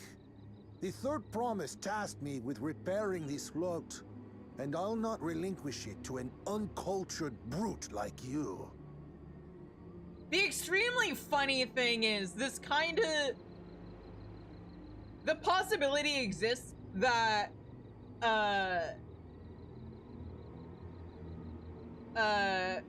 Bakuljaja told him to hand over the boat, and Wukevu said no, but even a two-letter single-syllable word was too complicated for him. At least that's how I probably would have snarked at him about it. It'd be funny. Much less one that can't even manage a simple greeting. We wanted to handle this in a civilized way, but we're more than willing to kill you.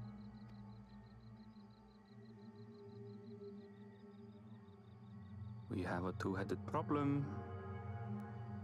Yes, please hurry. She's on her way back already? Stand back, Wukevu! I will protect the float! Are you trying to be brave, little bird? I could never have repaired the float alone. Not properly. But thanks to Wuklamat and her friends, we can hold Ihihana again! This is a priceless treasure! And as festival leader, I would die to protect it! Very well, if that's what you want.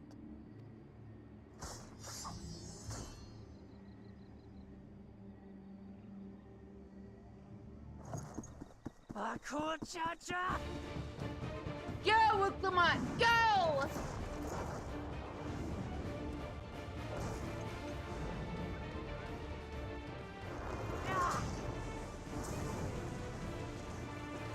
What?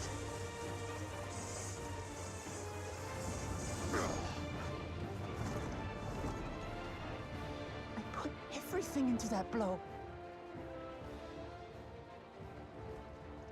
Good. The better for you to understand the gulf between us. But you need more lessons. We'll carve them into your mangy hide until you cry and beg forgiveness.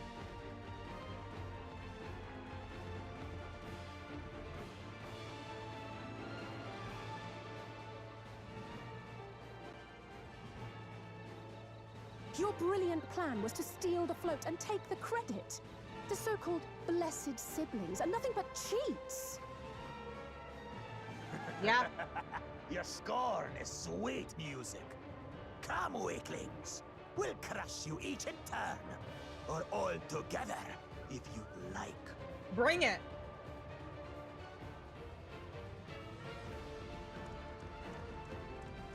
You want to dance? I'll play the music. Calm yourself, Chosen One. If you fight in earnest, this will end in a massacre. What's more, we have word that our other prospect is on the verge of success.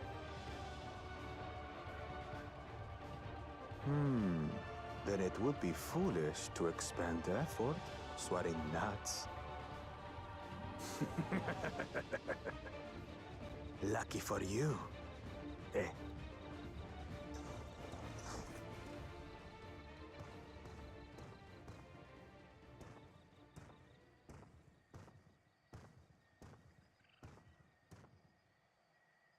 Ugh, two heads.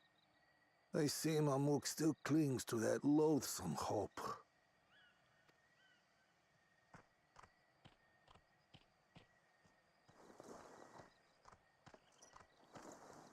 Talk to us, Third Promise. You're not dying, are you? It'll take more than that to kill me. So, are we having this festival or not? Yeah. Yes! Yes, we are!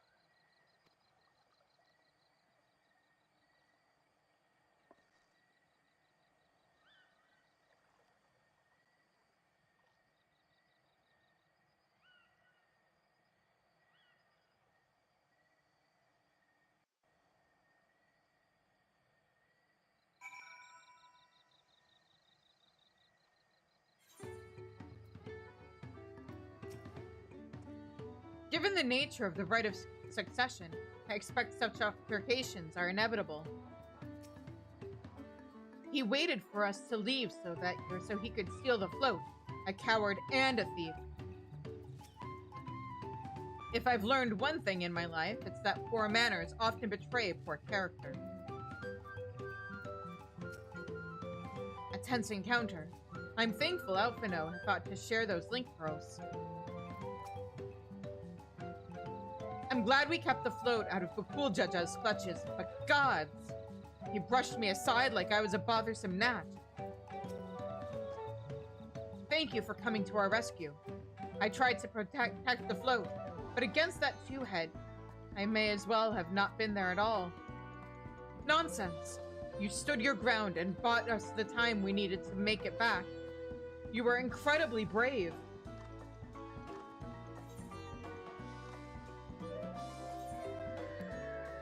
Oh, right. Well, I'll take the money. I was considering taking the orange dye, but eh. I was so afraid Wuklamat would come to harm. Okanu has seen enough death. Still the same? Yeah, okay. Rook Ebu wishes to spread word that the festival will soon be held. With that exciting interlude over, you'll be pleased to know that my repairs are finished as well. Before we commence the festival, however, it would be a courtesy to inform the villagers that Ihihana will be held after all. Go forth, but do not forget your greetings. At this stage, I would hope the reminder is unnecessary. Oh, Kali! See? I remember. Now, if only you'd given it to me as an emote. I know we get it eventually, if I remember right, but still. Oh, I have to do this and say? Okay. Don't tell me you've forgotten the greeting. Fine. Watch closely. Oh. Ohokali! You know, considering the fact that this expansion was the one where they added the ability to just like be able to click on your quest list to get or like to use emotes that were part of the quest, it would have been a nice way of showcasing that if they had given us the Ohokali emote through MSQ and then been like, use this emote on these NPCs.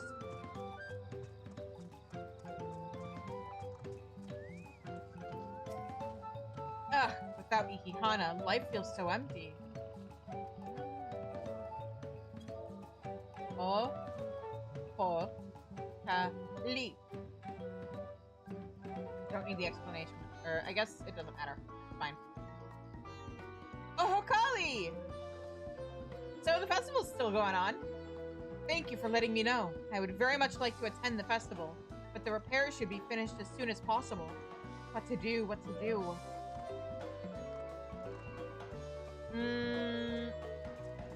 Go to the festival and then go back to working on your repairs way more refreshed than you would have been otherwise. Easy peasy.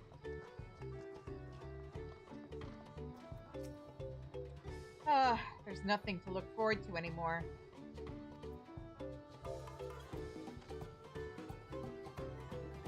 Oh, Kali!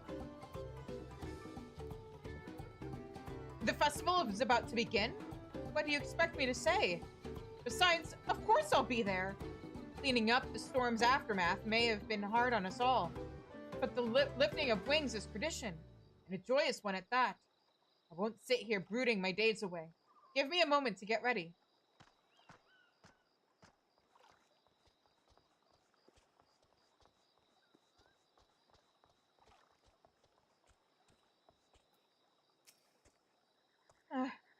So much has been taken from us. Why even try? Oh, that's some Endwalker talk right there.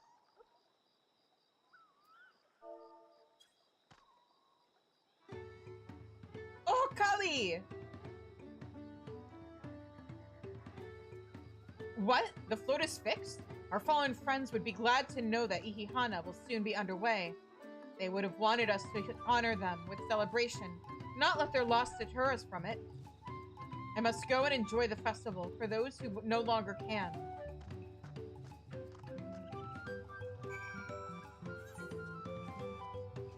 Okay, that being said, we're about to go into an ad break. So, I am gonna step away and we will continue with the story on the other side of the ads. I will see you guys then. Go get snacks, go hug your pets, go get water, all that good stuff, and I'll see you guys in a few minutes.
All right, we're back.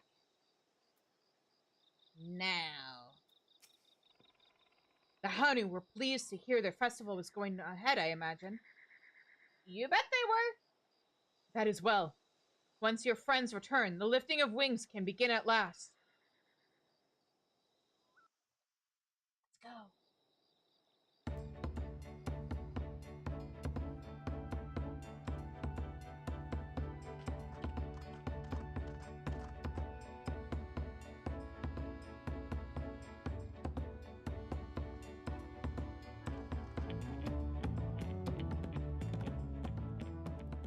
So few have come. Patience. Once Ihihana gets underway, no Hanu will be able to resist joining in. Just so. Ukewu knows well the heart of the Hanu. Have faith, Third Promise, and climb aboard the float. It is time for the lifting of wings. Right. Off we go.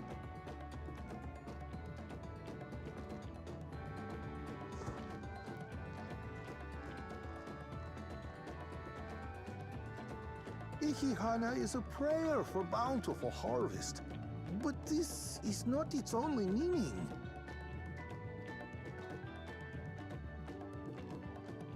It is also an exchange of pledges between rider and bearers, a commitment to a long and fruitful friendship. Listen well, friends!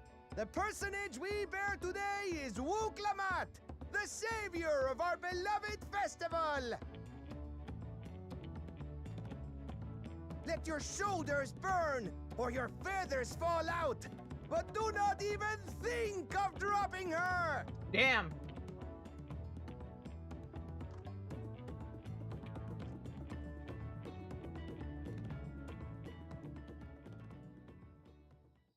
Ready and...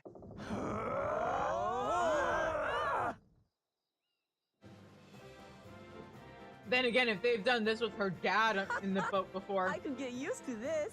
her being in there should feel like nothing.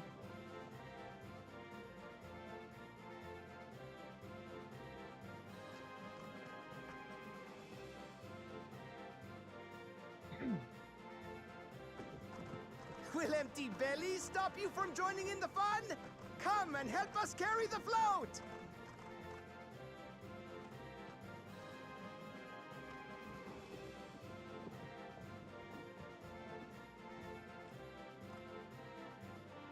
Well, well, well. To see the day that Dawn's promise would ride our boat again.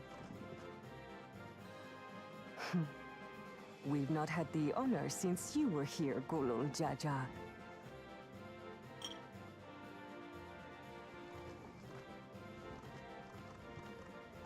Right, we've enough bearers now. Onwards to Kozanuaki!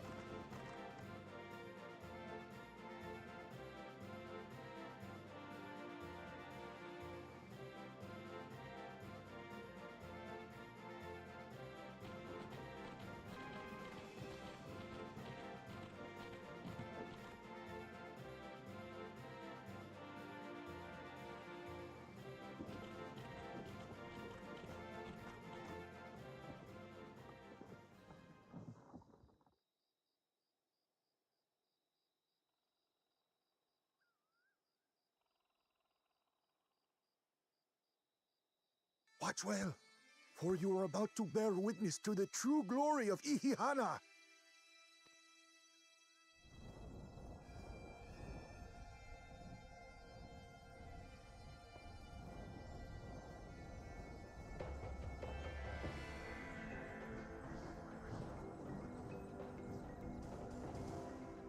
The float draws upon our life force, concentrating and amplifying the energy.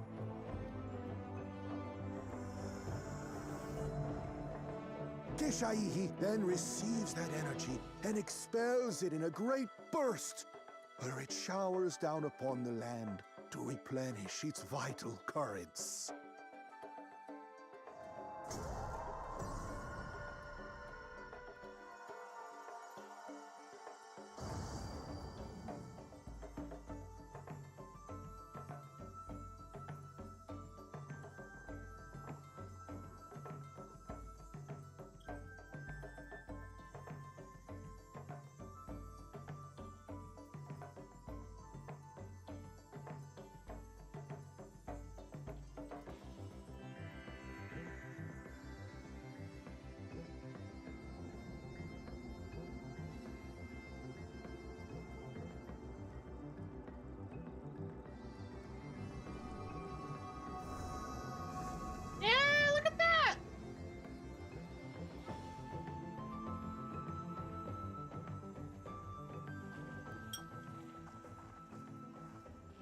It worked.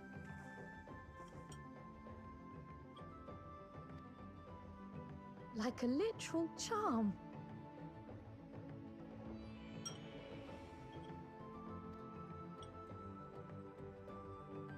The float really was helping the reeds. That was amazing! To think that such a thing was even possible!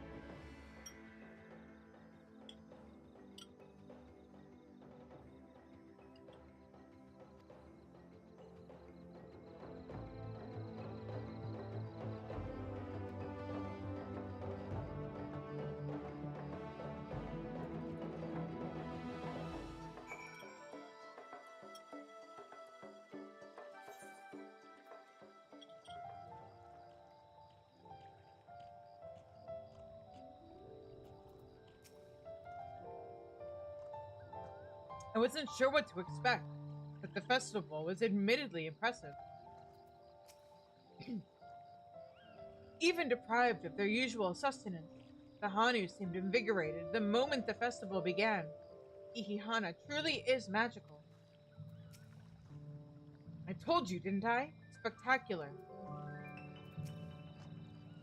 I was too quick to dismiss the idea that the float had arcane properties. I think I wanted to believe that no one knew more than Ihihana or about Ihihana than me. As it turns out, there are many things I have yet to learn. With their fields rejuvenated, the Hanu Hanu too might finally replenish their flagging reserves of ether. I'd like to take a turn riding the float. What? It looked like fun. Don't pretend the thought didn't cross your mind. Should I have left the float behind like that? I was so excited to see the reeds. Nothing to worry yourself over. My brethren have been swept up by the festival fever. Last I saw, they were taking turns at carrying the poles on the way back to the village.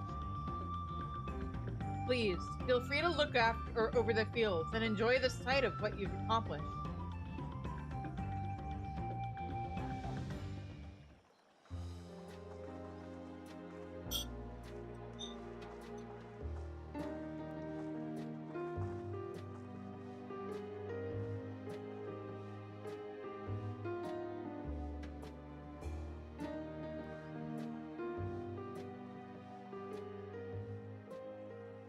Some of them still look a bit sickly.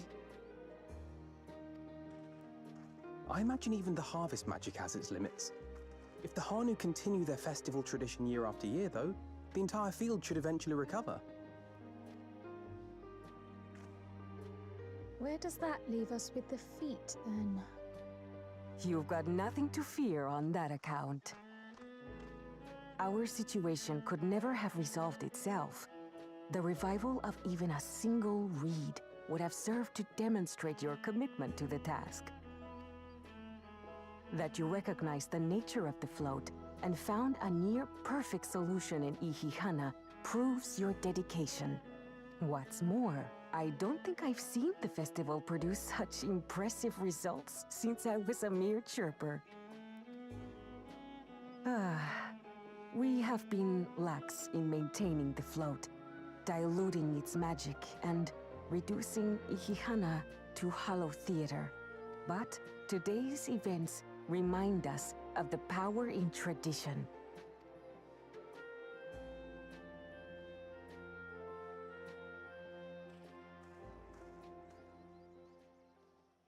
Connor! I was delayed by an unpleasant encounter, but it seems I arrived at a good time.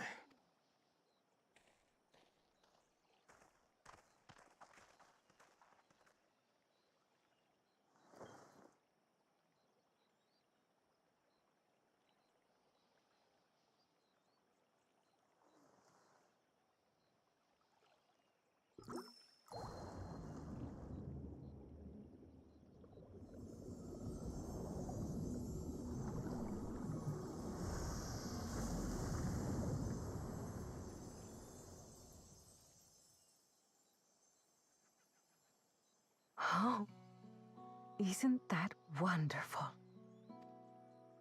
What? You just pour in some mystery liquid and problem solved?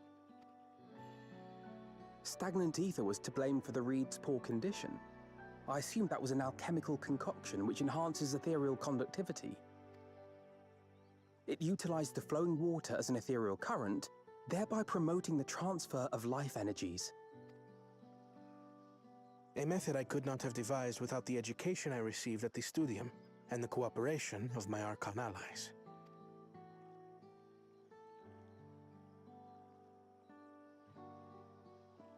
Archon allies? You see, Lamachi, this is why we need to embrace foreign knowledge and technology. Employed appropriately, they make light work of what would otherwise be arduous labor.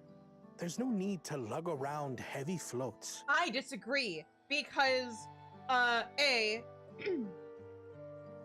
unless that elixir is made out of locally sourced materials, what happens? A, it's gonna cost more because import costs. B, what happens if they lose their access? And if they lose sight of what Ihihana is meant to do, then they're really fucked because they'll have lost their ability to revive the land. B, Ihihana, as we have seen, is not just about the whole putting ether into the land to get the reeds to grow. It's a cultural thing. It's bringing people together. It's making sure that the community comes together and celebrates together and shares their joy with one another. And it connects them to one another and to the land. That little bottle isn't going to do that. Well, you always were the clever one, brother. Your approach was no less effective, Wuklamat. It achieved the same result. Indeed it did. And you enjoyed the festival, yes? I did. It was so much fun. Look at what the festival did for the morale of the people in the village. Having visited your village before, I thought I knew everything about it. As it turns out, I knew very little. About the reeds, about Ihihana. With all I've learned this time, I feel as though I've really come to know the Hanu. And I like you even more now than I did before.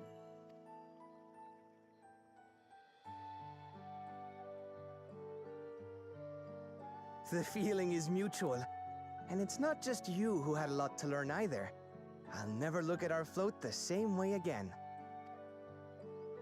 The two of you have exceeded expectations. Come forth and claim your stones.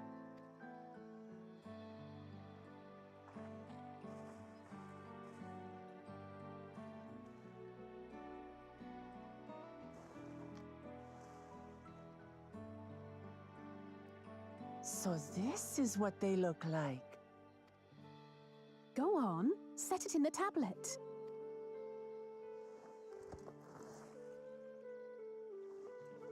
Hey, Wuklamat. You have like 7 of those, don't you? Where are you A storing perfect them? fit. That leaves 6 more.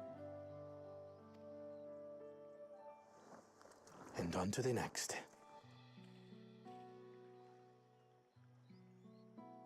Not even a moment of celebration. That's Kona for you. A third promise? You must join us for Ihihana next season. As Dawn servant, of course. Yeah. Right. It's back to Tulihiola for now. Thank you for having us. I look forward to seeing you all again.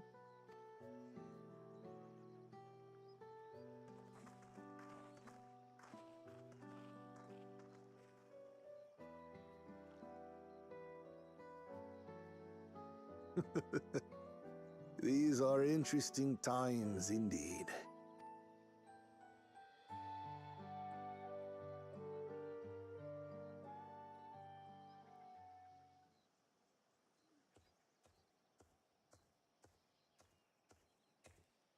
The concoction was brewed by Kona himself. It's a test vial, but it should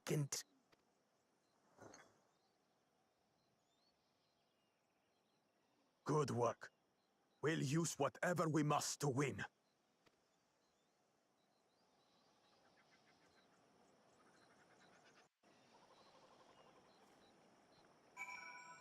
That being said, to be clear, I'm not saying reject using the elixir at all, or reject like technology and foreign solutions to stuff. I'm just saying it shouldn't be at the expense of continuing the traditions that are already solving the problem to begin with.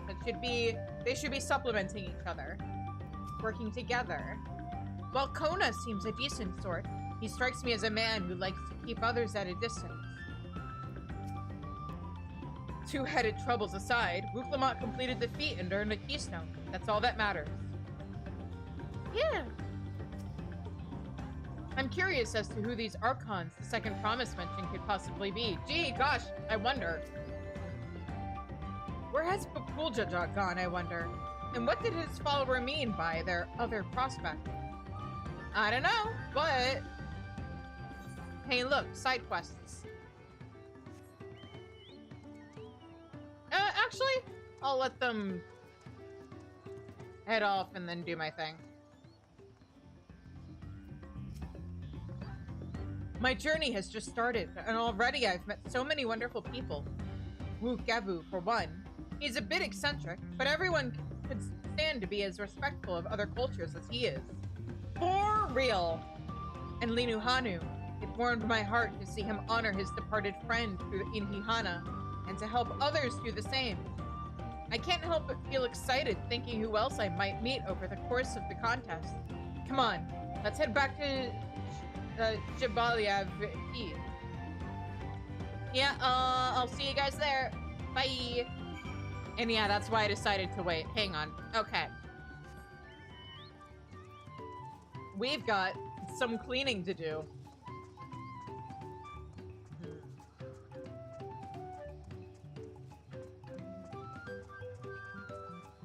Okay, here we go. Hanu wishes to share Okanu's customs with its new visitors. You're Wuklamot's companion, aren't you? Kishaihi smiles upon me. I had hoped the great bird would guide one of the village's saviors to me. You see, the time has come for us to make our customary offerings to Kishaihi. It is a ceremony where we hold dear, and I would invite you to participate as an honored guest. I'd be honored. You will join us then? Oh, that makes me so happy. My feathers are standing up straight. The traditional offering is a fruit that grows to the southwest, and they must be so ripe that they've fallen to the earth. Gather 3 and deliver them to Lanuhali at the shrine.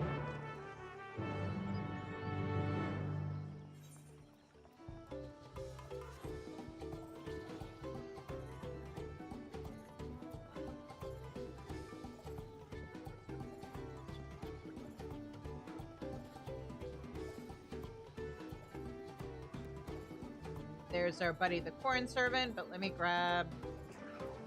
I'm gonna swap mounts. Looks like that might be up. Yes. Lanuhali requires a swift pair of legs for an urgent delivery. Welcome, honored visitor. Thanks to your efforts, the reeds grow robust, and at last I can make reed dumplings again. Oh, they're every bit as delicious as I remember. Although I want nothing more than to eat until my belly bursts, I've saved a batch of for those who are planning the reconstruction of the Great Stairs. I'm much too full to make such a journey, however. Might you deliver them in my stead? Surely my friends will be glad to receive them from the very woman who revitalized Okanu's festival spirit. Or festive spirit. Thank you, thank you. They can be found working hard near the flight of Wee Wingless. Hurry before the dumplings cool.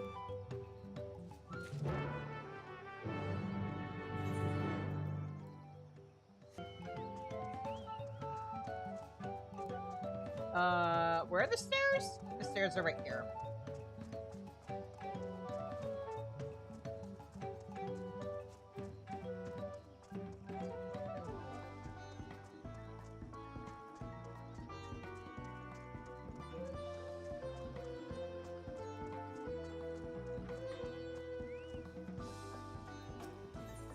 The corn servant rustles with excitement at the sight of you.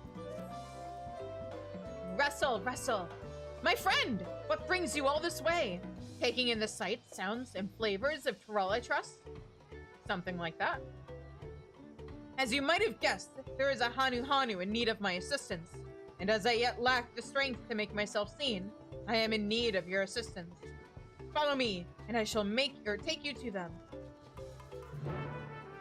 Okay, well, I'm actually going this way. So, yeah. Lanuhali seeks someone with the strength to topple trees, or at the very least, squash pests. Why, those stout legs, like a towering tree. Those rippling arms, like gnarled branches. Might you lend me your strength for a simple hunt? The storm left more than destruction in its wake. Fearsome beasts now infest the forest, and their culling is an unending task. Reports tell that a trio of Uots has been sighted lurking near the docks to the east. Easy prey for the likes of you. Might you exterminate them so we can once again travel the waters in safety?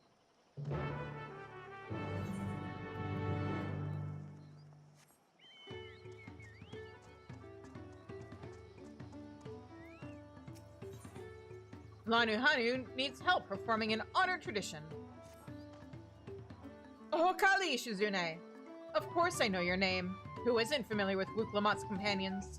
Not to mention, your friends can't seem to go a moment without mentioning you. Ha! I'm Lanuhanu, and I have the honor of being the wind's chosen. It is my feathers which adorn the festive float.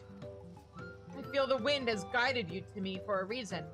As a visitor to our village, who has fast become an honored friend, I would offer you a chance to strengthen our bonds. Perhaps you're familiar with the Lance Guard? It is customary among the Wind's Chosen to save their molted feathers and present them to these brave protectors as gifts every few years. At this very moment, one of their number is making their way to Okanu to receive our offering. But there's much more to it than just a simple delivery, and I think you'd be interested in taking part. It would deepen your understanding of our ways, and perhaps you and this member of the Lance Guard will become fast friends. I would start with a small task, if you're willing. Nahashi is the name of our guest, and he was due to arrive some time ago. I fear he may be lost. Could you search the road for him? I'll stay behind in case he arrives here after all.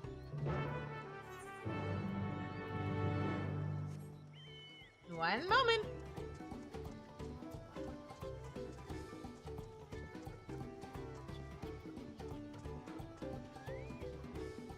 Oh my goodness, there's a lot. Okay. We're good. The industrious carpenter is in search of an extra pair of claws, but hands will suffice in a pinch. Oh, Hakali! Might you have a spare moment to lend a helping hand? With the reeds sprouting more vigorously than ever, the time has come to repair our weathered roofs. However, wet reeds will not do. Not at all. They must first be thoroughly dried, or the roofs are likely to collapse at the first drop of rain. I ask that you collect the freshly cut reeds placed near a building to the east and deliver them to Kozanuaki, where the gentle breeze shall dry them. Help us with this task, and I promise you will be satisfied with your reward.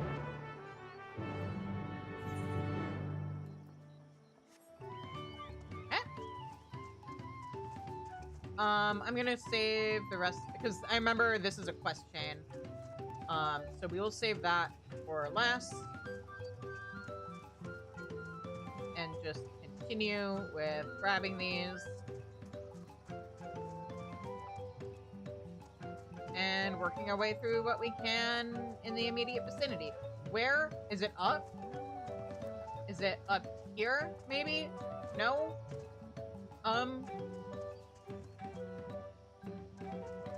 Oh, here we go. Konohanu is fidgeting with nervousness. Oh, where could he be?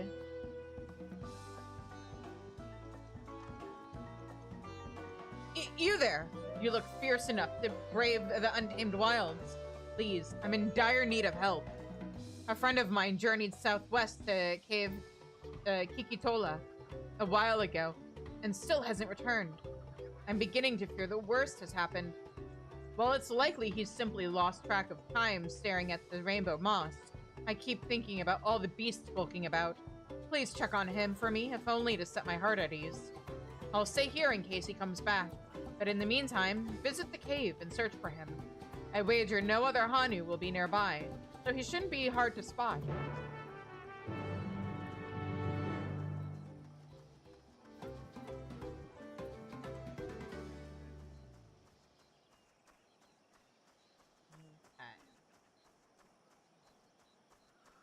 In the meantime, yes.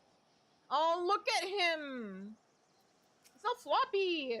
Despite her bright and colorful plumage, her stomach has left her with a rather gloomy disposition. Ugh, my stomach. I can't stand this rationing any longer. My house was flooded in the recent storm, causing most of my food to spoil or rot. I've taken great pains to make what little I have last, but it's simply not enough.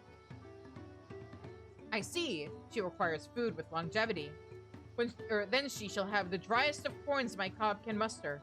And there, this should suffice. Here, try this.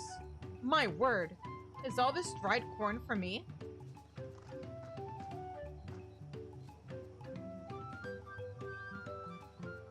And it will be many moons before I could hope to diminish such a bountiful store. And the crunch is certain to be sublime. Thank you, kind stranger. There is hope for the future yet. Oh, the children will be thrilled. Russell, she seemed quite taken with the dried corn. That as well.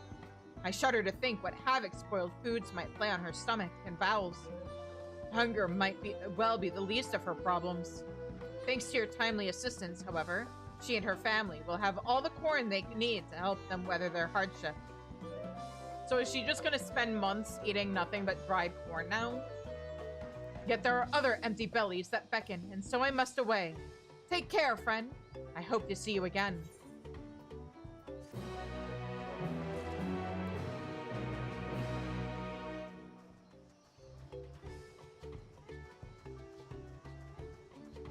Okay. Ooh. Also, ether current check? No. Where? Huh? What? Here we go. Votive fruit.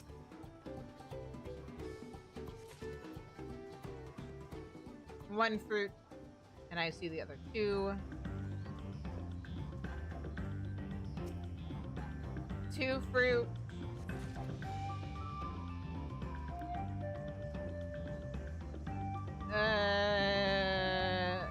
Yellow and blue fruit. Oh, I almost forgot. I should be doing these on Viper. Haha. Oopsie.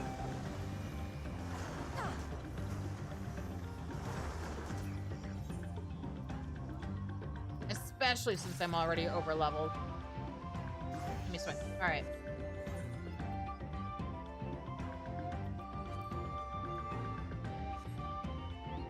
Now, what's this over here?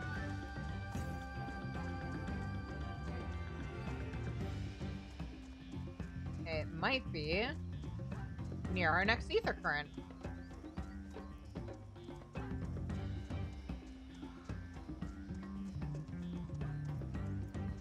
Maybe? Actually, yes.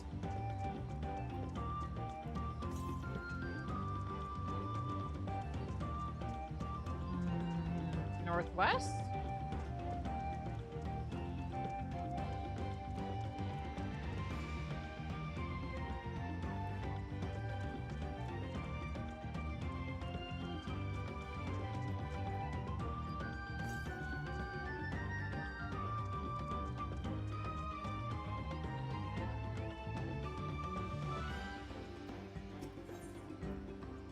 Tunuhali has prepared a thrilling experience for curious visitors.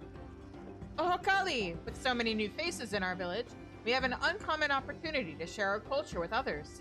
In fact, I've prepared a unique experience for new visitors and would be honored if you took part. You have no idea how happy that makes me. Now, I shall teach you to train as we do, and in so doing, grant you a small taste of our mastery over the wind. We Hanu spend long periods in meditation, during which we deepen our bond to the energies flowing through the land. Of course, we know your time here is limited, so you shall experience an abridged version of this practice. Hanu awaits at the top of these stairs. Speak with him to begin your training. If I'm not mistaken, an ether current should be awaiting me at the top of these stairs as well. Let me just hop on River's back. Climb. Unless, what? Oh, that's just fireflies. Okay.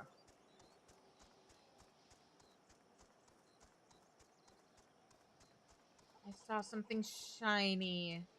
Thought it might be something important, but no.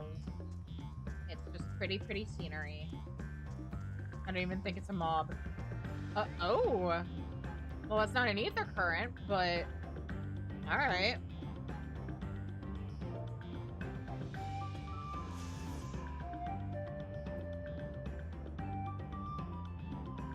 House of Winds High. One of the treetop dwellings in Kozamauka, the House of Winds High takes its name from an estate said to exist in the Hanu's traditional homeland. Practitioners of wind magics live here as part of their unique training, where they learn to glide down from the house's dizzying heights. Oh, a new face! Have you come here to feel the wind's caress? I have, I think. I am deeply honored that you would learn of our ways. Now I shall teach you our most basic method of attuning to the wind, so simple that even a young chirper can master it. As Tunuhali has already told you, our goal is to be in harmony with the endless flow of the land's energy, its heartbeat, if you will. The best way for a novice to do this is to jump from a high place, and as you fall, focus on the rush of the wind across your skin and its roar within your ears. But first, you must pray. Only then can you spread your wings and give yourself over to the grace of the wind. Can the Hanu/Vanu fly? Speaking of quests where you get to click to use an emote for quests, you have offered your prayers to the forest. To attune to the wind's energy, you must jump down from the House of Winds High while dismounted. Yeah.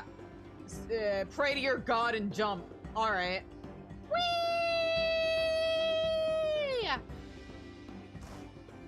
I missed the center.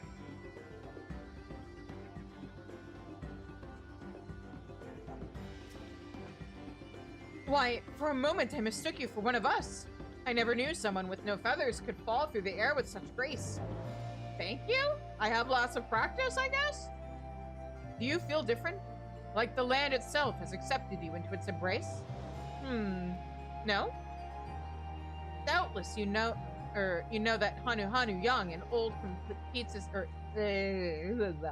Doubtless you know that Hanu young and old compete to see who can float a feather to the float a feather the furthest. And what the winner's feathers, winner's feathers decorate our sacred float. To be chosen by the wind is an honor above all. Reflect upon the training you underwent today, and even without feathers, I am certain you shall hear the wind's whispers more clearly. Of course, if you wish to jump again, you're more than welcome. Yeah, but why would I? Now, both times I came across one of these old tree houses, I was wrong about there being an ether current on top of them. So where the fuck? West? I need to go more west? Where west? Is it under the tree? It wasn't on top of the tree. It was under the tree. Okay. Sure. Why not?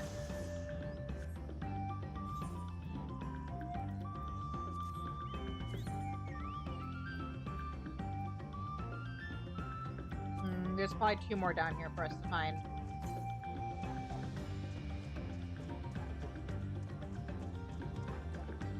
But not here.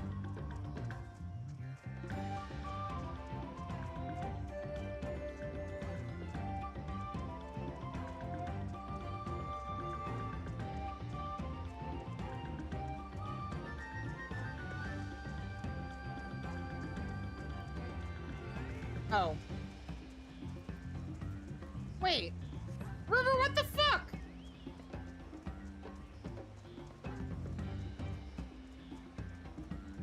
The water wasn't even that deep.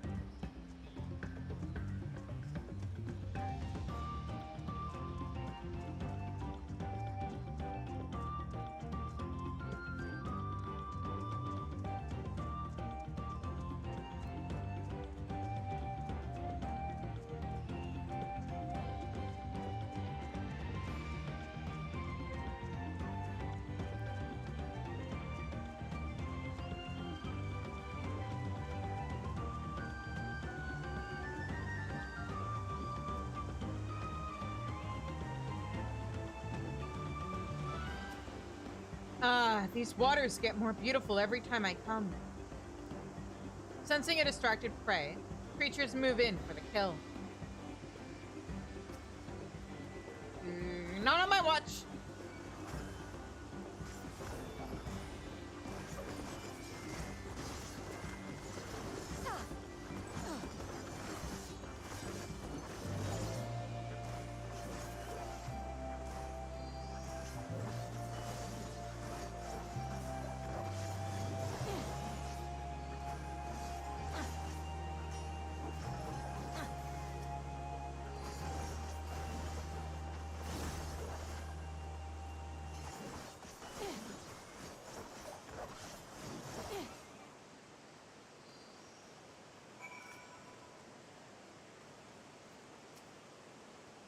What was that noise? Can't I gaze at the moss in peace? No. Wait, you helped us bring back Ihihana. You're a friend of Wuklamat, yes? What are you doing in this cave? Looking for you. Friends here? Or, fiends here? Oh, I didn't even hear them until the commotion was nearly over. I owe you thanks for your courage. And now that my reverie has been broken, I should return to my friend. He must be worried sick.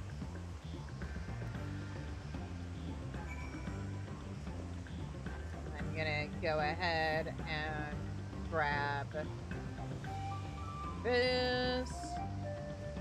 Is this what they're calling rainbow moss? Oh, Cave Kikitola. This enchanting hollow was carved out by the unrelenting deluge of 3 waterfalls. Shodune, Shoonu, and Shopik. In hours of darkness, the profusion of luminous moss within resembles a dazzling night sky, hence the Hanu Hanu name meaning overflowing with many stars.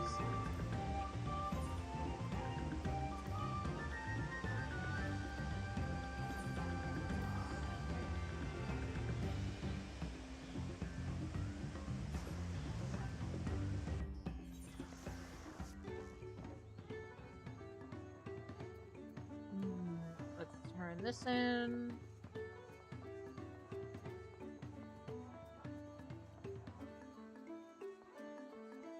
No. Over here?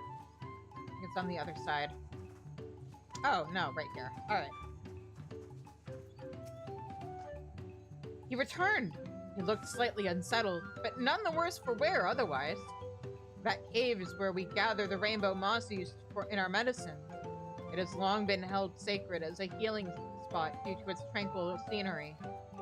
I haven't been since the Great Storm and was worried that perhaps it had suffered damage in the floods. I'm glad to hear that nothing has changed. But more than anything, I'm glad my friend returned safely. Had you not come along, the day may have...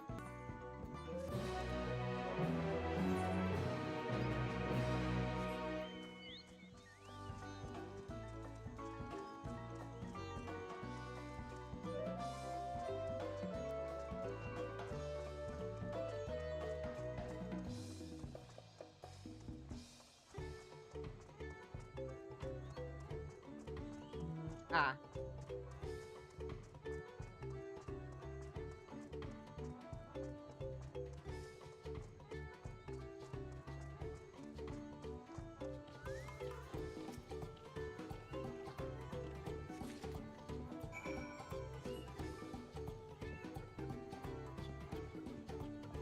You know what? I need to step away for a minute. I am gonna run ads a little bit early. So yeah, I'll see you guys on the other side of that. And yeah, BRB.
All right, we're back. So let me hippie hop onto here. Whoop. There we go. We're gonna go this way. Posture check. I just hydrated. There, I hydrated more. Are you happy, Ash? And I'm stretching. Stretched.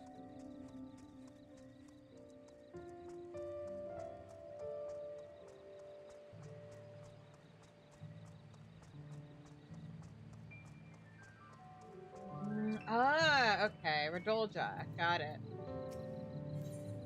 Radolja seeks someone well-liked by the locals. You travel with the third promise, don't you? Thank you for the head pats. I've heard stories, but it's an honor to meet you in the flesh, Shizune. I know you're a busy woman. but might I have a moment of your time? I serve the Dawn Servant, and am come here in an effort to catalog traditional magics in our continent. In particular, I'm interested in how the Hanu weave the energies of wind. Competing to see who can float a feather the furthest seems to be a favored pastime of the Hanu, which demonstrates their mastery over wind. Yet I have no notion as to how they achieve this mastery. They jump! My best theory is that they undergo intensive training from a young age, but as a recent arrival here, prying into such matters may come off as— This was not my intention! Ash, thank you for the 10 gifted subs to the community!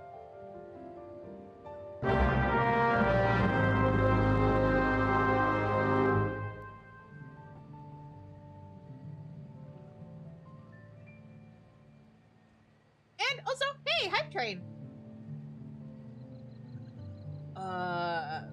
Anyway, as I was saying before I got interrupted, prying into such matters may come off as presumptuous, but you have their trust. Might you ask in my stead? I guess.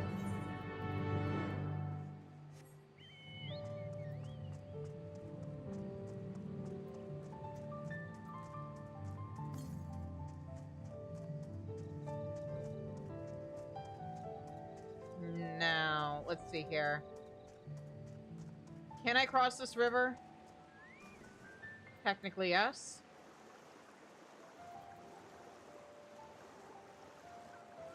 Probably could have taken the bridge, but oh well.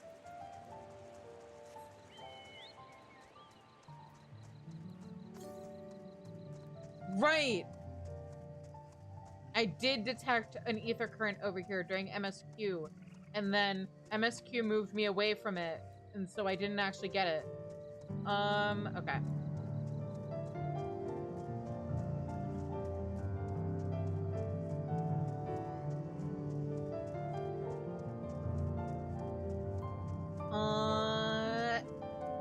Let's grab whatever's going on over here first.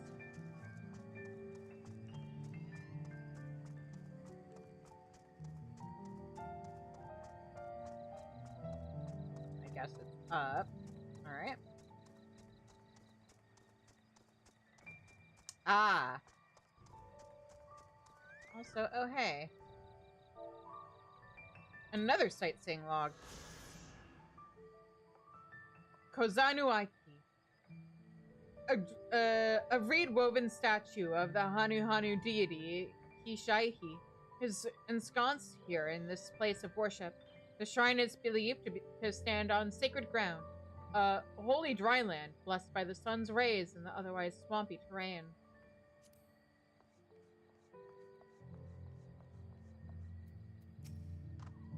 Oh, hello. What do I owe, or to what do I owe this honor? I've got a delivery for you.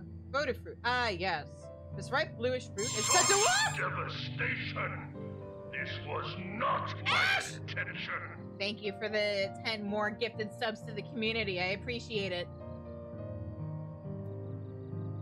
This ripe bluish fruit is said to be a favorite of Kishaihi. Kishaihi. I think it's how it's actually pronounced. Ah! Kishaihi will be most satisfied with these. Today, you are more than an honored guest. You are the very heart of the ceremony.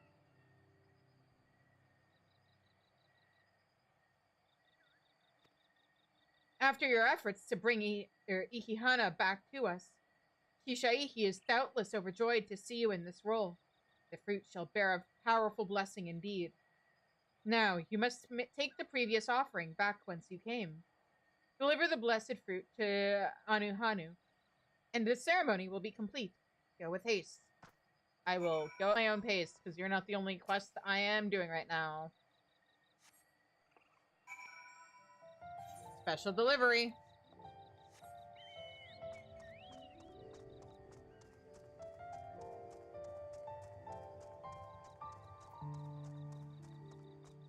Now, where the fuck? South and what? No, that can't be right. Maybe it is. And west? Did I just, like, walk past it before? That's not what I wanted to hit. West.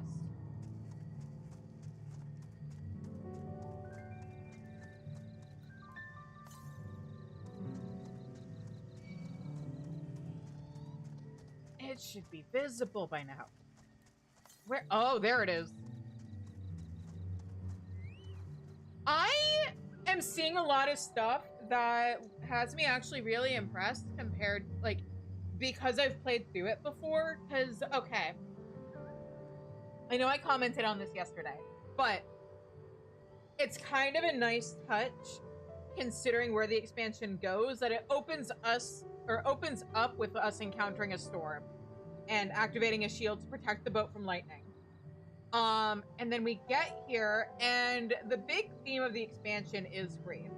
And I remembered that really not picking up until we get to a certain other part of the game. But here we are in Okanu, and the same storm that we got hit by on our way here ravaged the land before it even hit the sea. And the people of Okanu are dealing with the fallout of that. And they lost people. And that's part of why they almost didn't have Ihihana, is because they were so focused on rebuilding and mourning.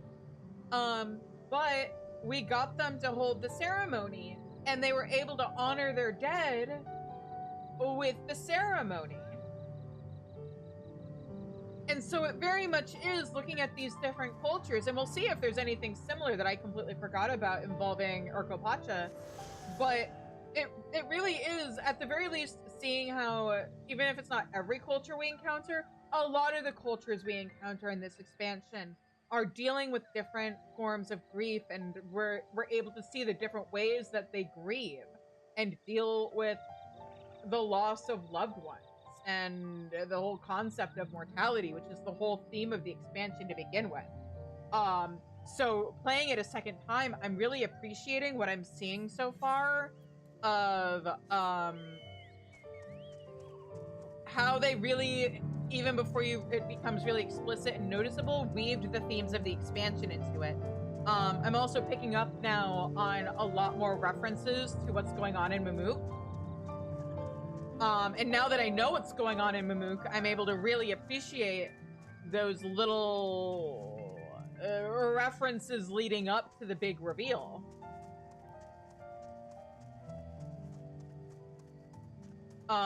So yeah, I was thinking about this earlier today, how it really, like, with all the other expansions, it really is an opposite experience to what I dealt with Endwalker, where I went into Endwalker being like, I don't dislike it, it's just not my favorite, and came out of it being like, actually, playing it a second time is worse than playing it the first time. With every other expansion, it's been as good of an experience, or like equal or almost, I wouldn't say better, but like, when you know what's going to happen and you're able to pick up on the foreshadowing, it's really interesting. Or when you're able to pick up on, I don't know if it's necessarily foreshadowing, but like when you're able to pick up on comments NPCs make that are just like, ooh, we're vaguely referencing to something the first time you play it, and then the second time you know what they're referencing. Oh, also, I might even make a video edit of this at some point, but the scene where Wuklamat attacks Bakuljaja, and he just kind of like, she's going at him with his axe, and she comes at him from above, and then he deflects it. Like, having played through 7.4 and thinking about what happens in 7.3 and how that scene kind of gets reflected, but you're like, it doesn't go the same way, and so you're able to really see the trajectory and like the payoff of her character arc.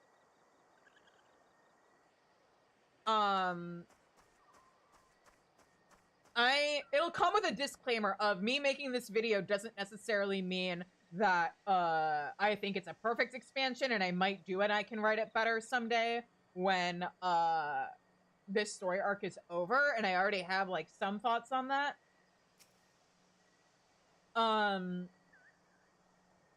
Yeah, exactly. but I kind of want to make a video. That is, oh, that's cute.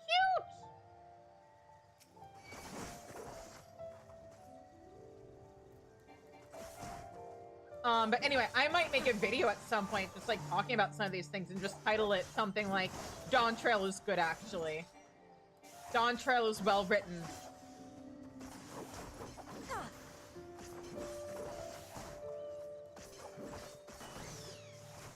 And then just go into like a lot of the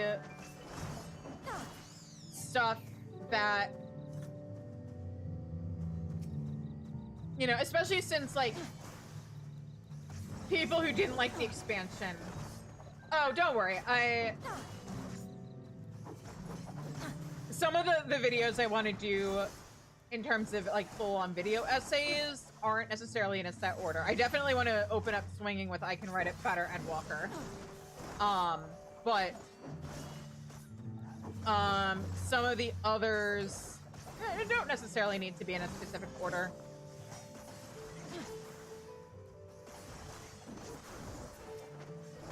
Either way, I'd want to make sure I wouldn't want to do this until after I finish my replay of Endwalker or of Dawntrail, including the patch quests.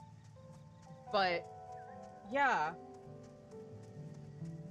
But you know, I don't know how many people would have or have replayed Dawntrail, because I don't really expect people who didn't like it, especially the really vocal people who didn't like it, to bother replaying it to see what they may like better the second time. And even with people who didn't like or who did like it, unless you're doing New Game Plus on your original character. I mean, I guess I could do New Game Plus, but it's also so new of an expansion, I don't know how many people would be doing that before like the end of the expansion. But this project will cause my feathers to fall out one by one, mark my words. Where do we even begin? With eating! This steaming dumpling looks delicious. Or does it? I mean, it's got reeds in it, so I don't know how good that could be. Lonuhali made her famous dumplings? These are just what I needed. Such a large undertaking makes one so very hungry. With my energies restored, I've come to a realization. Our reed problem required the perspective of visitors to solve. So perhaps we should consult artisans from other clans for advice on how to repair the Great Stairs. At the very least, it sounds very fibrous. Which is not something I exactly enjoy in my buns. Oh, Kali! Apologies, but this area is still impassable. I prefer things like, pork buns. Like those really good barbecue pork buns from Chinese restaurants. You brought reed dumplings? Just as I was about to keel over from hunger, a kind soul appears from the wilderness to save me. This passage is one of great importance to us, since no small number of merchants use it to reach Okanu. With delicious dumplings to fuel me, I can now tackle this problem with renewed energy. I'll admit, it never happened, but I fully expected us to get a quest or a side quest at some point in the expansion. Like maybe it would be part of the Allied Society stuff or something that involved repairing the stairs. It's kind of a shame that never happened. I mean, we've got one more patch, so maybe there's still time, but I don't have a whole lot of hope at this point. Oh, I recognize you. You travel with Wuklamat, yes? Have you come to see our progress on the Great Stairs? Here you go.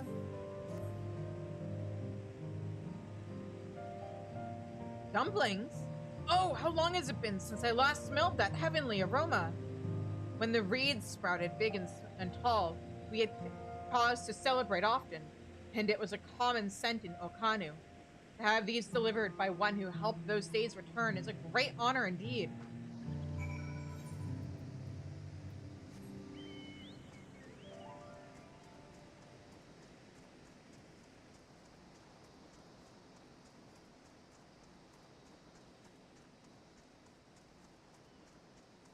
Anyway, yeah. Dawntrail is good and better written than a lot of people give it credit for, is a hill I am willing to die on.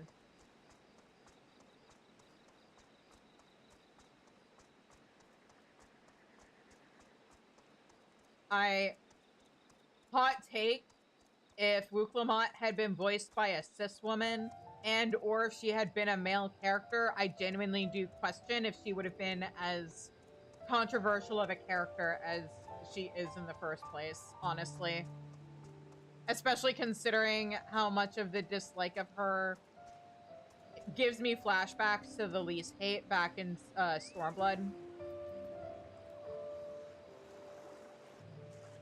And a lot of the complaints people had about Lys didn't make sense either.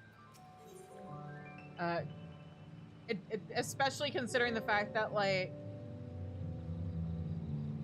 I've seen the very vocal comments online about Wuklamot, and I've seen what they call her, which is Wokelamot, which does not help. Gonahanu needs someone to get their feet wet. Hello. Have you taken in all that our humble village has to offer? If you happen to be on your way to Breath Between, there is a task I would like your help with. Oh, am I about to have to backtrack? You are as kind as they say.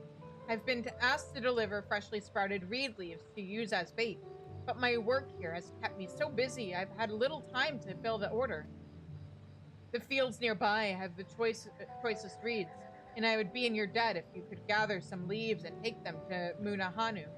You can keep his payment for your troubles.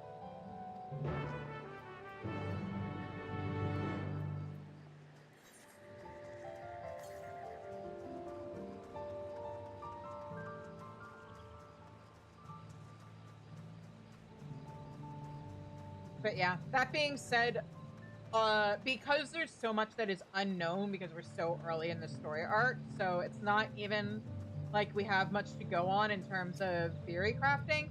I'm really excited to find out what's going to happen in 8.0. I am so excited for April.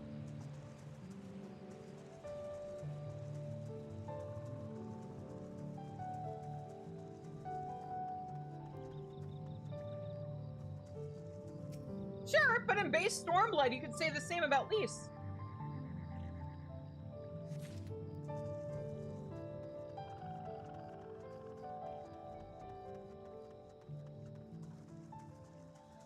You know, Lys goes with us to Doma, for fuck's sake. And I've seen people be like, oh, she shouldn't have gone with us. Like, well, she is the main character of the expansion.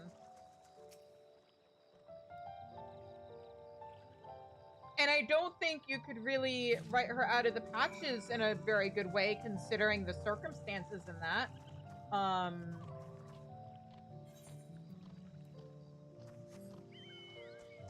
But I think it's just...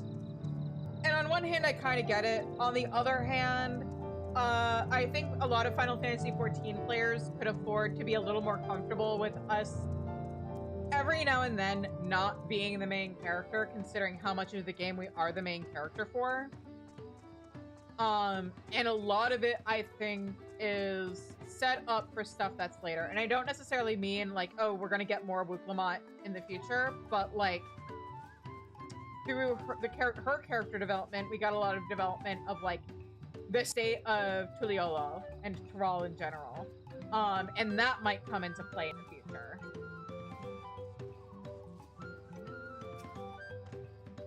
I'm heartened that you would know such or show such interest in our ways. Many know that the Hanu have a deep connection to the wind, but few care to ask how that connection is made. That being said, it's a question without a single answer. However, I would say that our feathers are the most important tool we have for comprehending the wind's movements. They're more than just for show. They allow us to send even the smallest shift in the wind's temperament, and that awareness allows us to direct it as we see fit. I remember a lot of people complaining about Elise and claiming that she took credit for the Warrior of Light's actions. But then whenever I would ask people to cite their sources and say when and where they did or she did that in the game, you know, share a video, cite what quest that happens in. They either wouldn't answer, or eventually I did get a few people be like, oh, well, she leads the parade, the procession at the end of Stormblood, after we liberate Alamigo. And like, yeah, of course she's the one who leads the parade. We were there to help her. She's the leader of the resistance. She's the native Alamigan. If we had led that parade, it would have been incredibly white savior of us. And then, like, people complained about her being made the new leader of the resistance in the first place after Conrad died. And they claimed that, oh, no, it should have been Minago. Like, Minago's more qualified than Lys is. And, like, is Minago really? Because Minago hadn't even left her home until not that long ago not that long before the beginning of Stormblood. I think she'd only been part of the Resistance for a couple of years. In the meantime, yeah, it was, well, pretending to be Ida, but Lys, before she even joined the Resistance, had been a Scion for 5 years. She had connections outside of Alamigo. She was deeply connected to her work with the Scions, and very familiar with Gridania and the other city-states, plus her connections to the Scions themselves. Lys was way more qualified as a leader. And it's wild the hoops that people were jumping through at the time to complain about Lys. Yeah, well, I think some of that's part of the point. There is a thing with character writing where you can't make a character, like, if you want a character to, like, have growth in a story, you can't start with them already being a good, like, competent whatever character. You need them to have flaws that they can then overcome in the story.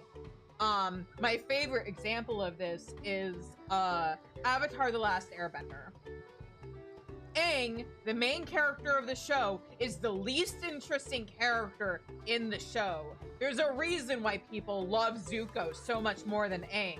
Because Aang starts off as a good guy, and, like, it's not that he doesn't get any character development at all, but compared to every single other character in the show, especially Katara and her dealing with her mother and her desire for vengeance and stuff, and Sokka and the fact that, yeah, he's kind of the comedy relief character, but underneath the comedy relief is a way more serious story.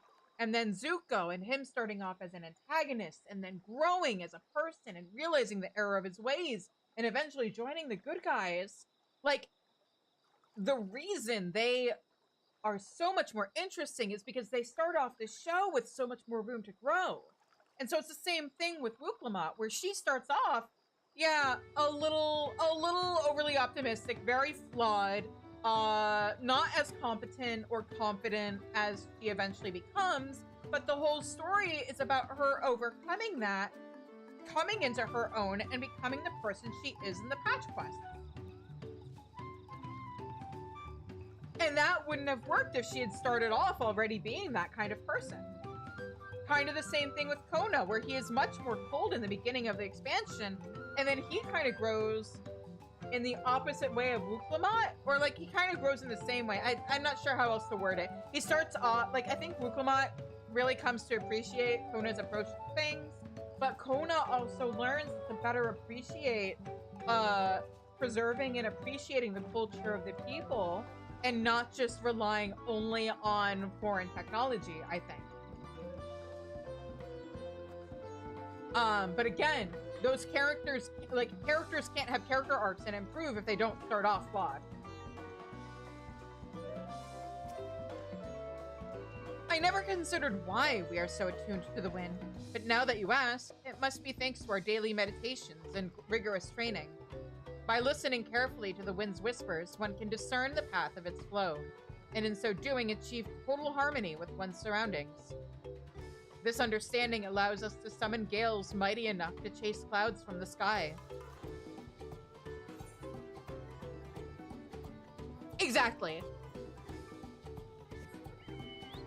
I'm not sure you were here when I was talking about this, but like, the thing that rubs me the wrong way about Kona in the beginning is, you know, he's like, yeah, there's no need to like be carrying around floats or to like restore the land.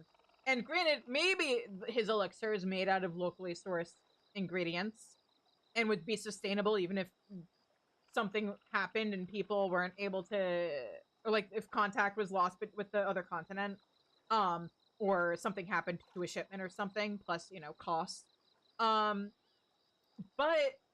Ihihana isn't just about replenishing the ether to get the reeds grow, it's about bringing the people together. Ah, the mighty hunter returns. Have the Uouts been reduced to shredded vines? I knew you would be equal to the task. I will spread the word that the docks are open for safe passage. The great storm affected all life in the forest, washing away what was and leaving behind only uncertainty. There are many seldom traveled roads where desperate fiends still lurk. With the collapse of the great stairs, we've taken to using the waterways and other uncommon routes to get from place to place until the repairs are complete. That day cannot come soon enough. I agree. Yeah, and there's nothing wrong with using the elixir to supplement the effects of the festival, but I don't think that's a reason to turn your nose up at the existence of the festival and the float to begin with. Until then, however, we must make do. Thank you for your bravery.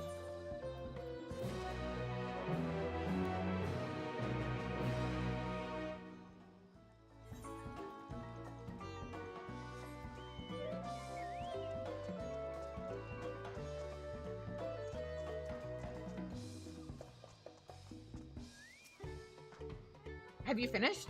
Yes? Thank you. Our homes will be all the safer for your efforts. I suppose you're wondering why I had you carry the reeds all the way across the forest. Well, Kozanu Waki means land of the arid shrine in our tongue. Legends say that so soothing is the breeze near the shrine that Kishiaihi once rested its tired wings nearby. Once the reeds are dried and our roofs patched, our homes will be better fortified against the elements. And for that peace of mind, any price is worth paying. Here's your just reward. Thank you. I will take that reward.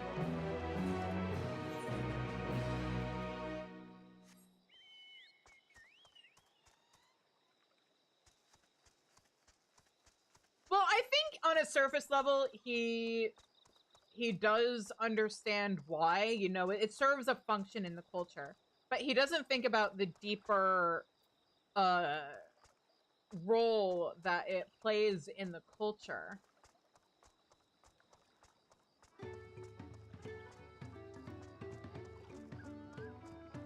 You know, there's a reason why, as important as the festival was, they had neglected the and like I had a friend who, when we first played through Dawntrail, oh my god, when we first played through Dawntrail, he didn't understand how it was the Hanu didn't realize that the boat was so important and that was the solution to what was happening with the reeds.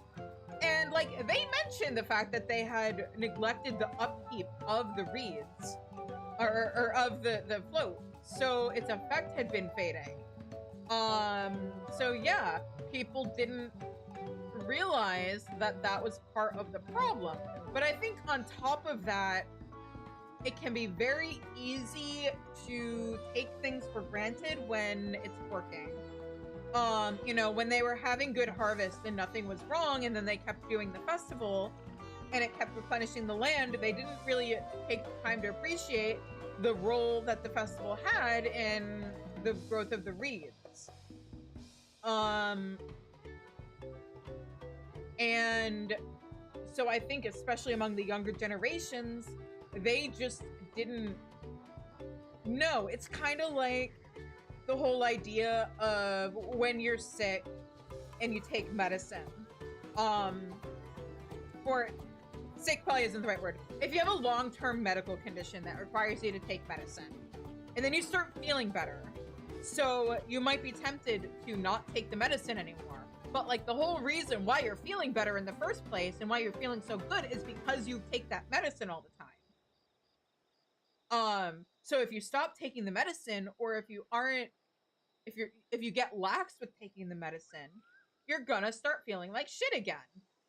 I remember reading a story about somebody who, as a kid, or like when they were very young, they had to get an organ transplant, and their doctor straight up told them, hey, there's going to come a time when, because you're feeling really good, you're going to be tempted to stop taking your medicine or not take it as consistently as you should. Don't give in to that. Keep taking your medicine. And sure enough, the kid got to that point in their life, and I think when they were like in college, where they started questioning if they needed to keep taking the medicine. And then they remembered the conversation with the doctor, and I think they're like, nope, I'm gonna keep taking it. You've heard I rant about this exact thing. I mean, yeah, it's the antibiotic problem. Somebody's supposed to take antibiotics for like they get sick and they have to take antibiotics. And when that happens, the doctor warns you, hey, just because you're feeling better, don't stop taking your medicine until you're out of it, because we prescribed you this amount for a reason. And if you stop taking it, it's gonna get worse again, and might even become like resistant to the antibacterial, or antibiotic. So don't do it. Keep taking your medicine.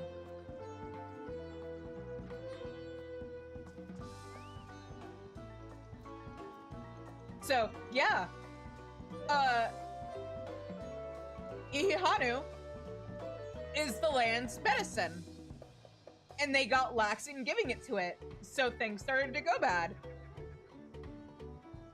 Anyway, why does the wind heat us? Or why does the wind heat us? Why, because we consume the blessing of the reeds bestowed upon us by Kozama Uka. You gotta head to bed? Alright, you have a good night. The energy suffused in the earth flows into the reeds, and the reeds flow into our bellies. By that cycle, we are gifted with the land's strength. In other words, the reeds are far more than mere sustenance. They are the very wellspring of our power.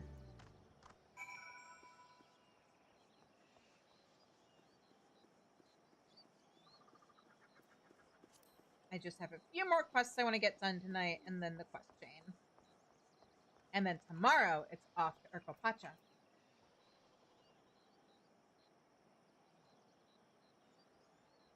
I hydrate. After all that yapping, I needed it. Thank you for delivering the dumplings. I hope they give my friends the energy to complete the daunting task ahead of them. Reed dumplings are considered a delicacy among the Hanu, and for good reason. I would like nothing more than to make a batch for our other wingless brethren who aid in the rebuilding, but I realize that not all peoples love their flavor as much as we do. But that doesn't mean I can't send a different gift to show my appreciation. I intend to send a nice haul of fish their way. You don't seem the type to munch on reeds either, so I've prepared something else for your reward. Cold hard coin. I'll take that. I love cold hard coin.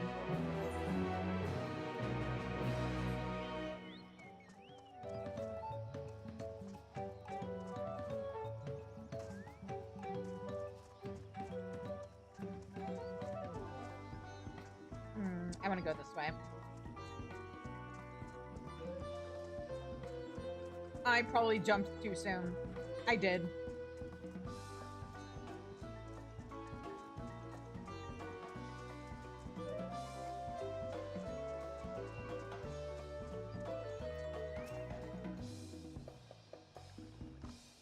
Welcome back.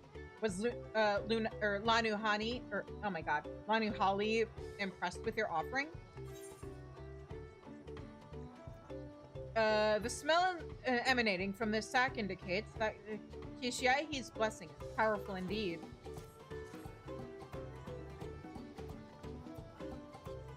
Yes, I can feel Kishiaihi's grace emanating from these. Thus, the ceremony is complete. The younger Hanu clamor to participate in this rite, you know? It's said that the fruit offered to Kishiaihi becomes imbued with its divine spirit, and all who carry them shall be blessed with great luck. Surely you will be too. Although you traveled far, I hope you feel enriched by the experience. Go with with our gratitude, and may the wings of Kishiahi sweep ill fortune from your path.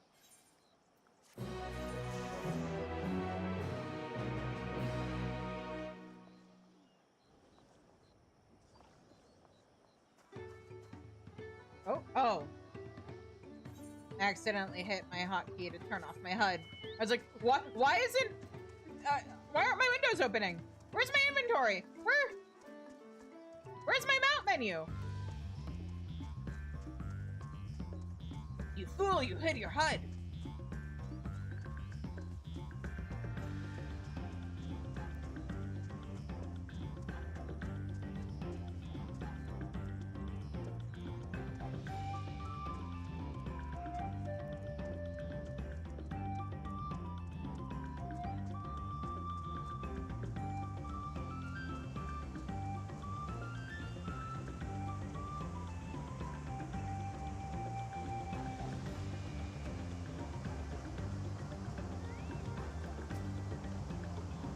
Why, what a surprise. I didn't expect to see one of our visitors here, of all places. Or here, of all places. Have you come here to fish? No, God no. These leaves are favorite bait among the fishers.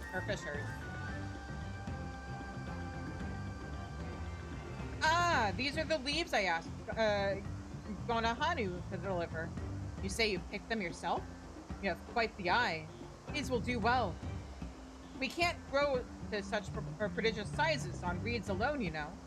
The fish from these waters are a staple in many a Hanu dish. We've found that they like reeds almost as much as we do. And since we mostly eat the stems, we can also use the fresh leaves of unharvested reeds as bait. Everyone feasts. Perhaps you too can feast on this bit of coin. You've earned it. I don't know if I can feast on the coin, but I'll take it.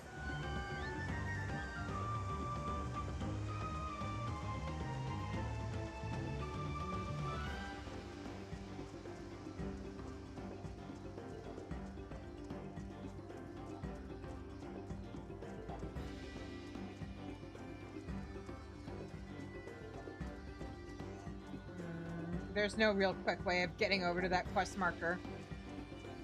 So I guess we just auto run and then sit back and relax.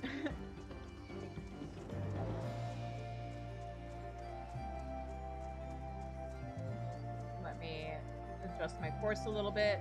Perfect.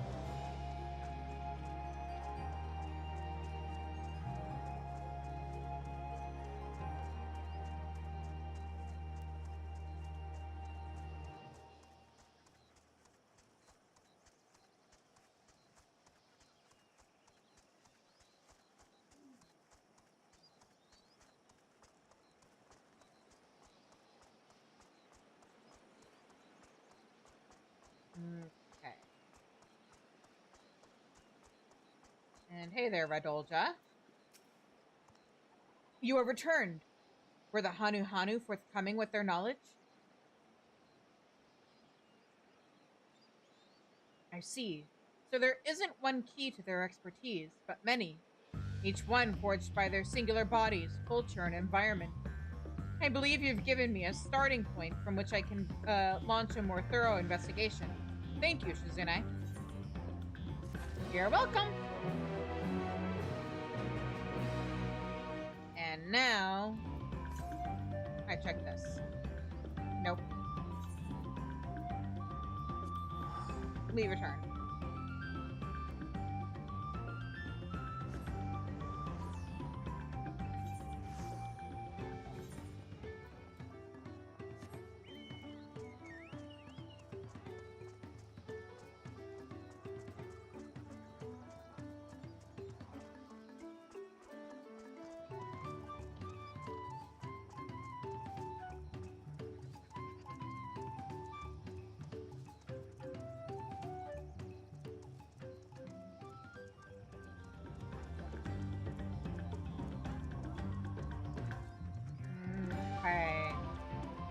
he is.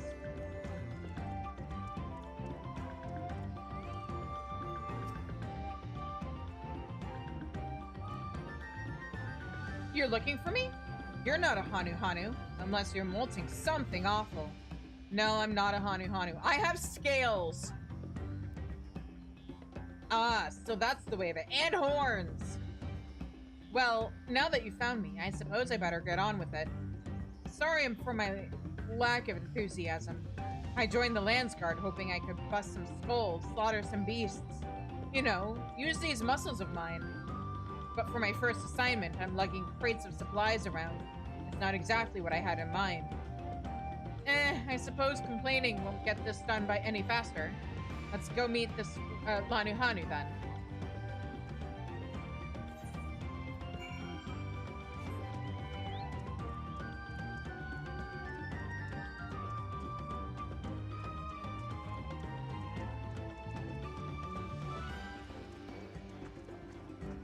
No, go away! Leave me alone!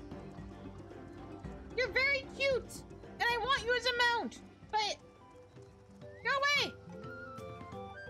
I thought I was just coming here to pick up some feathers. My superiors didn't say anything about helping someone. You found him. Now we can begin. Before the gift of feathers is to be bestowed, there are proper steps that must be taken. Firstly, I bid the warmest of welcomes to Nahanchi. As the Gwyn's chosen, it is my solemn duty to show you what sights our humble village has to offer. As one of the Landsguard, it behooves you to become familiar with all corners of the continent, yes? Then come with me to the center of Okanu, where you can behold the entire village at once. What a load of... Now. Perhaps you've seen this sight, perhaps not. Either way, feast your eyes upon Okanu.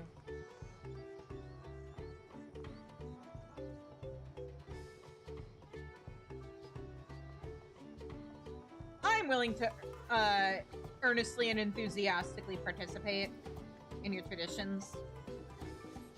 You have a lovely village.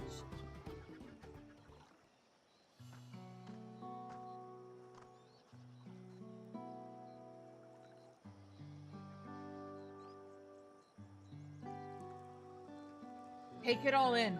This is Okanu. As you can see, our homes are made from wood and reeds, both of which the forest blesses us with in abundance. But nature's blessings are to be treated with care, for dry reeds can easily catch flame, and if they do, we risk setting our entire village alight. Building waterways through Okanu is a way to protect us from such incidents, but aquatic pull them as well. And when these beasts become too great in number, we beseech the Landguard to cull them. Do you now? I always thought hunting duty was just a way to keep us sharp. While I'm here, I'll make sure nothing troubles your home. All of the Okanu would thank you. Or all of Okanu would thank you. And now for the reason you came. The feathers of the Winds Chosen. They're used to adorn the equipment worn by the Landsguard. The design evokes the image of Kishaihi, the great bird revered by all Hanu. The feathers give it a touch of authenticity that makes the soldiers appear all the fiercer. Every soldier's outfit is designed according to their profession, and each feather must undergo an elaborate process of dyeing and oiling to meet the Landsguard's varied needs. So without further ado, let us begin. I first ask that you come meet me at the gate to the southeast. Fine. I should warn you, I'm not known for my delicate hands.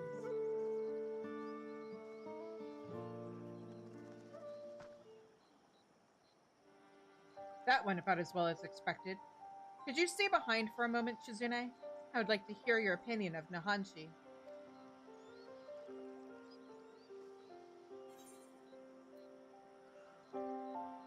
He really doesn't want to be here.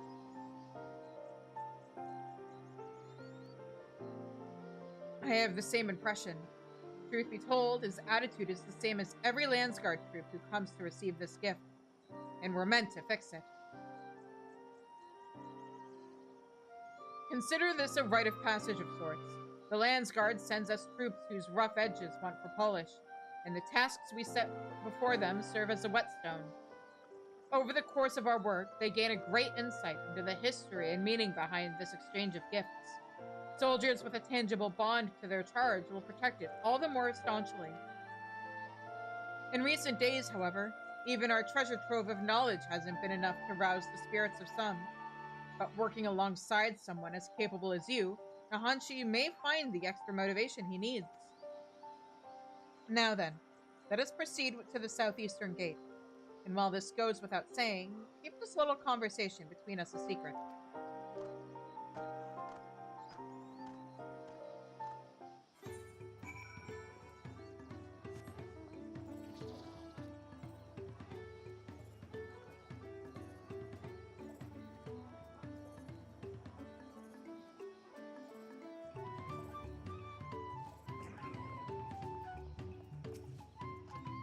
The feathers we send to the Landsguard are for decorative purposes, and since they can lay untouched for quite some time, they aren't fit for use on the float.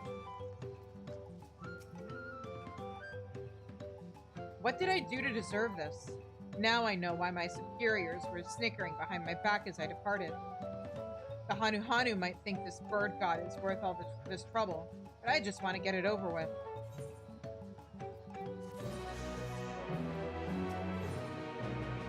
Oops, wait. Let's get this over with. Hanu is ready to start cleaning feathers. Now that everyone is here, it is time to begin. Together we shall make these feathers so striking that even Kishaihi would be envious. The first items we require are dyes and oils. The former is used to match the feathers with various uniforms worn by the troops. The latter serves a different purpose.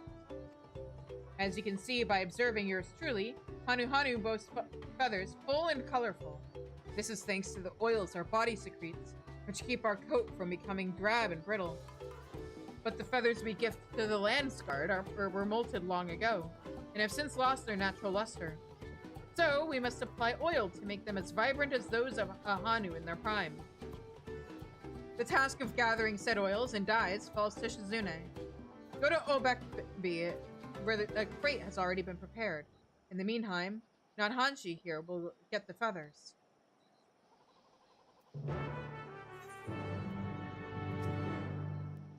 Interesting. Of course, we maintain our equipment regularly, and oiling the feathers is part of that. But I never considered how the Hanu might keep theirs pristine.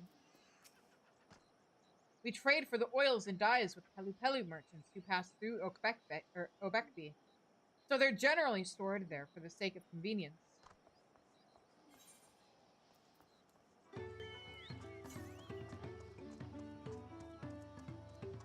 I have a suspicion I know where the last ether current I'm missing is. I'll grab it. Well, actually, we might be close enough that it's worth grabbing now, if I'm right.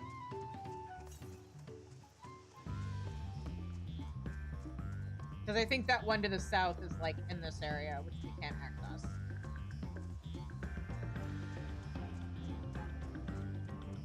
Which means... maybe up here?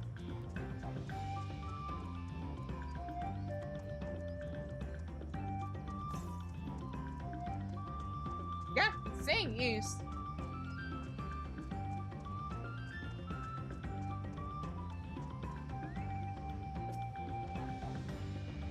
You're here about the supplies? Good, good. Everything's in that crate over there. It's heavy, so be careful not to drop it on those dainty toes of yours.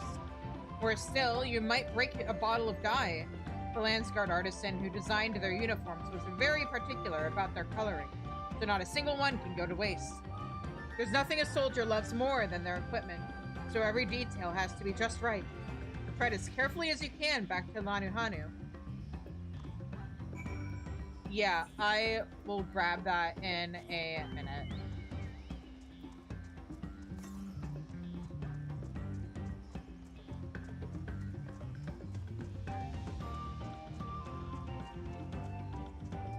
Let's see if I am right about... Oh! Was there one over here and I totally laid eyes on it and then forgot to actually grab it? Is that what happened? Did I get distracted? I don't think so. But maybe I did.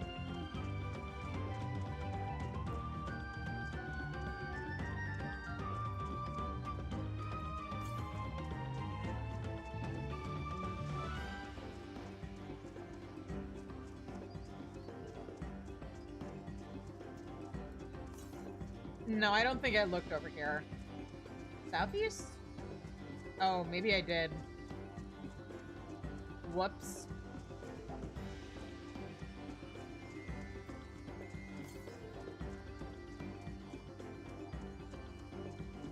South.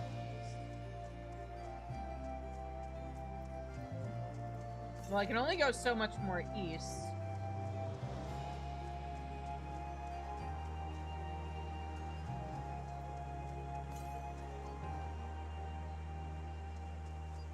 Is it more south? Oh, it's on Dokpoga. Okay. I see. Or, no, it's not quite on Dokpoga, but it's near. Alright, fair enough. I could have grabbed this earlier. Should have grabbed this earlier.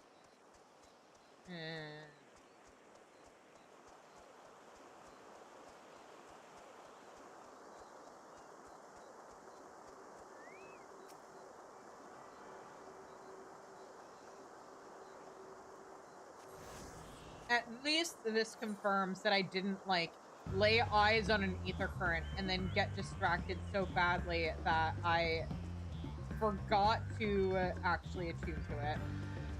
That would have been embarrassing.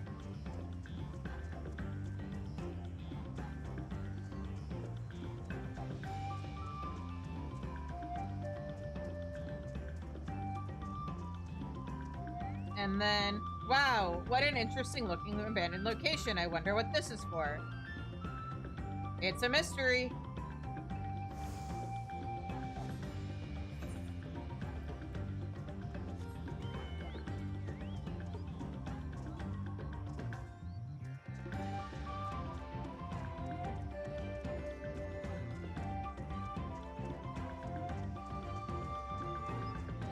Hi, Just Carla, what's up?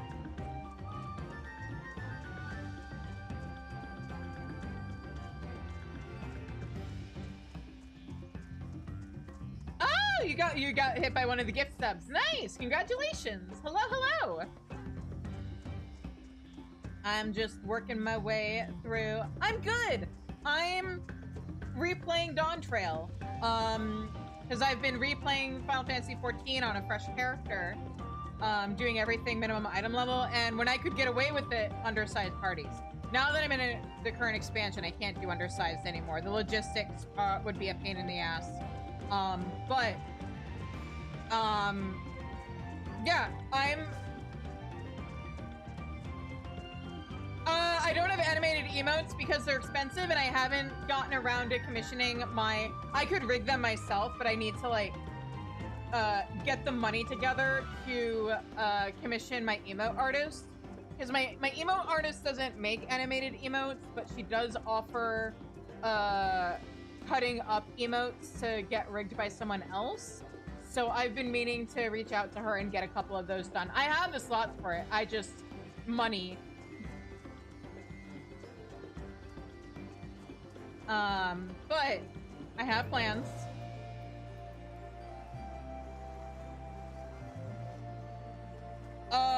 Animated emotes tend to cost, like, especially if they're already rigged, they tend to cost, like, at least $30-something per. My emote artist, because she's still, like, new to cutting, she just charges what her custom emotes would cost, which is $25. Art is expensive, and rigging is a whole extra skill. But I have taught myself how to rig, including how to rig emotes, so I don't mind just getting the art assets and then,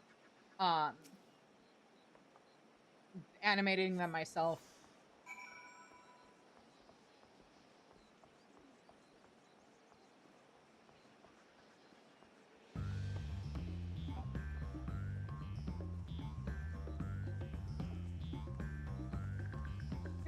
It's okay. I don't mind. I have an artist already picked out. And like I said, I don't mind animating them.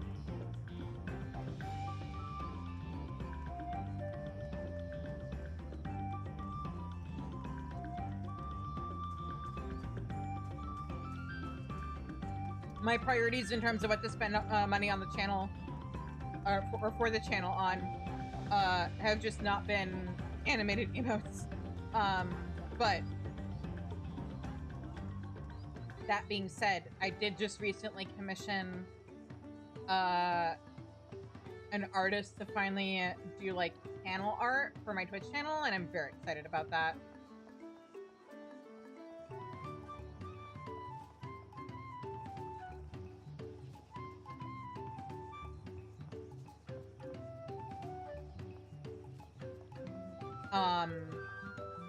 Thanks to some holiday money I also was able to commission the artist that I wanted to commission for banner art. But they take their commissions way ahead of time. So the slot that I have for them is April. But I'm patient and I'm excited.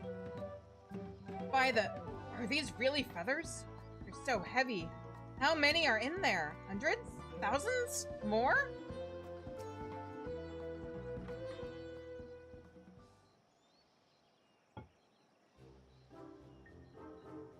You both did excellent work today.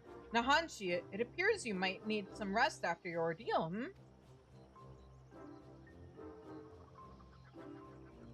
Ugh, how many feathers did you pack into that crate? Are you sure you didn't send me to get the dyes and oils? Be glad I didn't, Nahanshi, for Shizune's crate is much heavier. She also carried it from much greater distance. Really now. And here I thought I was the stronger. Damn, bested during my first assignment.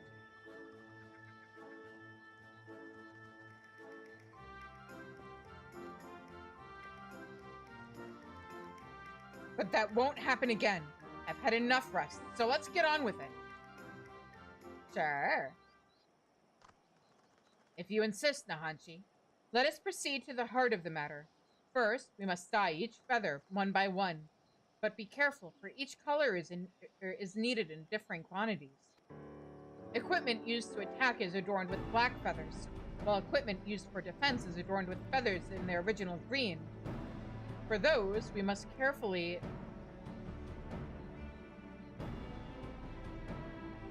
Hold on just a damned moment. We're dyeing all of these? One by one? I'll be an old man by then. There has to be a better way. Say, throw a few dozen of them into in a big bowl of dye. Ah, but that will make the coloring uneven, Nahanshi. As I was saying, we must carefully apply oil to the feathers to bring out their original color, or they'll quickly become brittle. I see. This will be a test of patience, but with the three of us, it shall be over before the moon turns. Probably. Worry not, for I'm here to teach you how best to see the job done. I suppose I'm thankful for that. Truth be told, I never knew how much hard work went into our uniforms.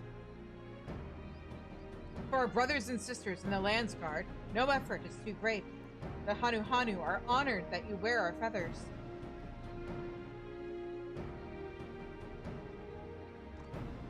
You are surprised? As the Wind's Chosen, seeing my feathers become a symbol of the great Kishahi fills me with a joy unequaled in this world. And to have them adorn the Lands Guard's armor makes my joy all the sweeter. Few in Tyrol can claim such an honor, so there can be no mistakes. There's really more to this than I thought.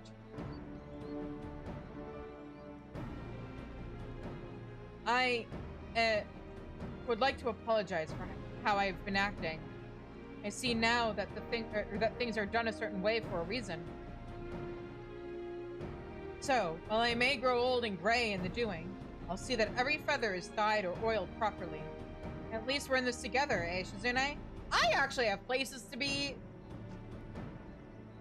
I'm I'm part of the entourage of Wuklamat, the Third Promise, and she's kind of waiting for me back in Tuliolo. Your work was swift and capable, Shizune. The hardest part is behind us now. Oh.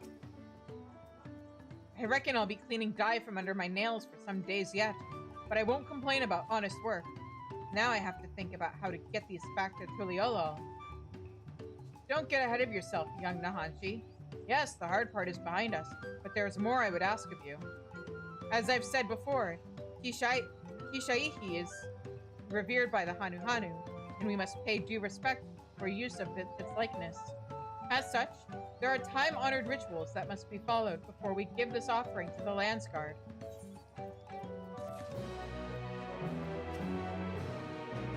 Time-honored, eh? As long as it isn't time-consuming. Lanuhanu is eager to see his feathers blessed. Our next step is simple. We must bring the feathers before the likeness of Kishaihi and Nuaki, and have the priestess beseech the great bird to bestow the wind's blessing upon them. More lugging that crate around then. I can do it, but if we're going any further than last time, I might need a couple of breaks. Do not worry, Nahanshi. I will carry the feathers. I have something different in mind for the both of you. A friend of mine awaits you on the road to Nuaki. Speak with him and do exactly as he instructs.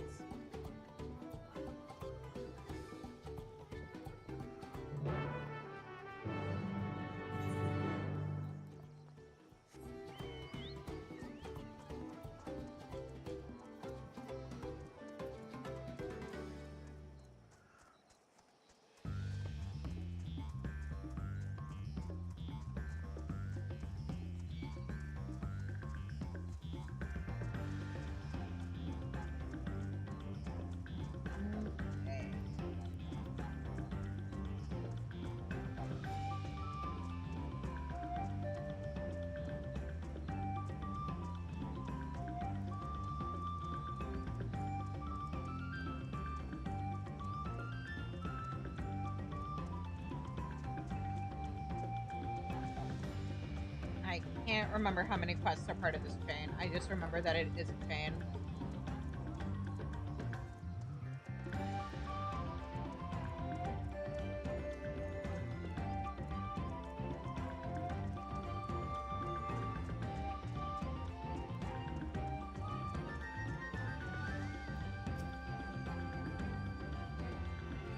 If he's carrying the crate, what are we meant to be doing? I hope something even heavier isn't in our future. Welcome, welcome! I understand you seek the blessing of the wind. The priestess requires a special type of bark to complete the ceremony, and your job is to gather it. But you must tread carefully, for the shores where the trees are found teem with hungry beasts. I suggest clearing the area first so one doesn't sneak up on you. I don't mind a bit of hunting, but these arms aren't meant for... apologies. I suppose complaining is a habit I should aim to break. This is all part of the process of making our equipment, isn't it? There's a reason we need this bark. So get the bark we shall. I'll search the south side, Shizune. You take the north.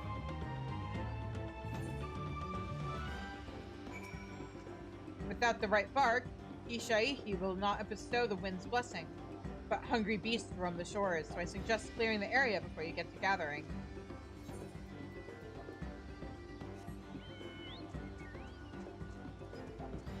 Yep.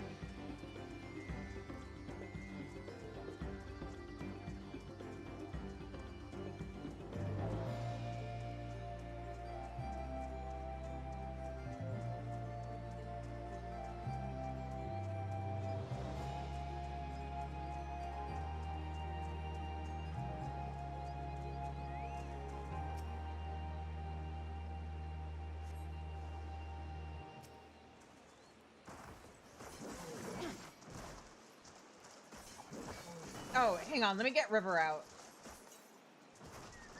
How close are you to leveling, buddy? That was the wrong thing.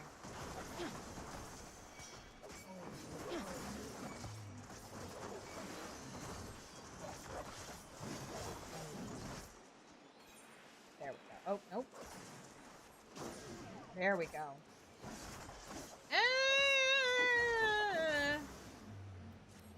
Well, it's fine. I'm gonna be dragging him along while I'm doing fates off stream anyway, so it'll work out.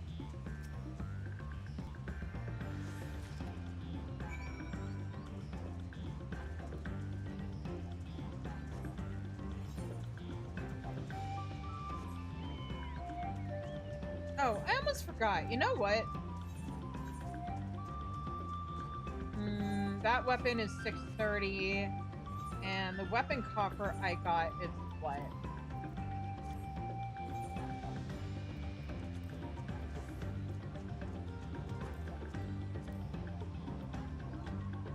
$645. All right. I'll have to double check what my current bard weapon is. I know it's the relic. I don't think it's been outclassed yet, but worth double checking. I'll worry about it off stream. It's fine. Why do I get the feeling a story is coming? Well done, you two. You brought exactly what I asked. But I suppose you're still curious as to why the bark had to be from those specific trees. The answer lies within the legend of Kishaihi. You see, our ancestors hailed from a different land and were guided here by the great bird. But upon their arrival, they found perilous woodlands overrun by hungry fiends. Many Hanu were lost to the gluttonous appetite of the winds or of the wilds, and they had nearly succumbed to despair. But then Kishaihi let out a mighty screech, and it echoed through the land, setting the trees aglow. Taking this as divine guidance, our beleaguered ancestors took bark from the trunks and burnt it. The smoke wafted through the air, and the beasts found it so repugnant that they were forced to flee, one and all. Since that day, warriors would burn incense before battle in the hopes it would ward off or ward them from harm. Thus we bless the Landsguard's feathers in the same way, that they too might bask in Kishaihi's protection. Now, take the bark to Kozanuaki, and on the way, I would be glad if you offered your sincerest prayers to the great bird.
Alright, ads are happening.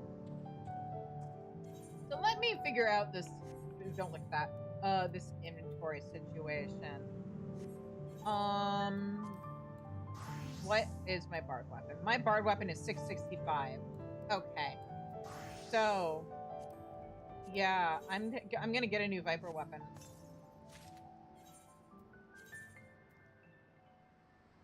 Oh, I have new pants, too. Okay. Rip my glamour. Maybe I'll wait on the pants. Hang on.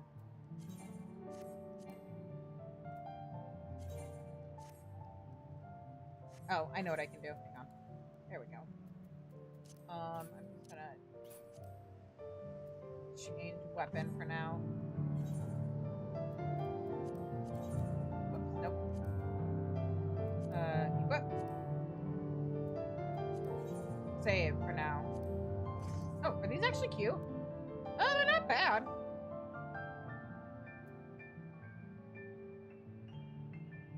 Now, okay.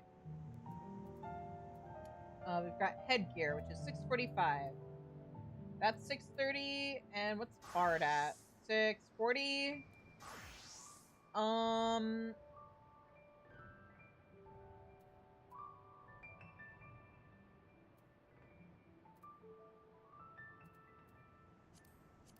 I'll use it on Viper. 640 isn't bad for right now.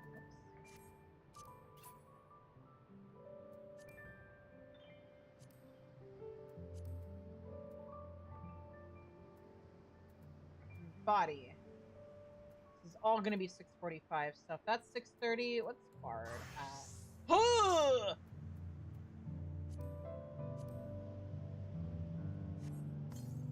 I'm still wearing my Endwalker artifact gear. Whoops! Which also means I should be using the pants.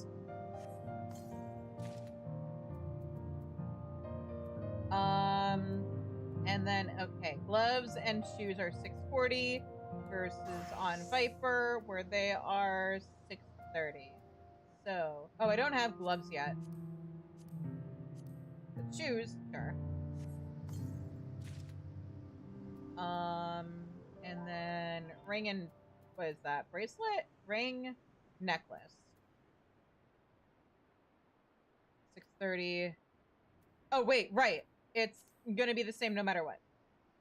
Because Viper and Bard use aiming. And welcome back from ads, guys. Okay. So, let's continue with this quest. We're finally here. Mind giving me your bark? I'll deliver it to the Hanu priestess. Taken from the trees found near the riverbanks of Kozanuwaki. This bark has an almost indescribable scent.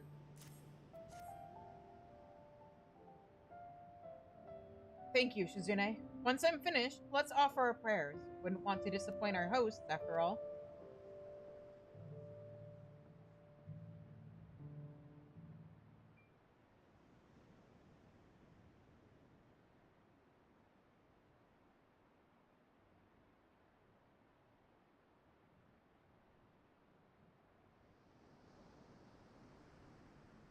The Hanu take their traditions seriously, don't they?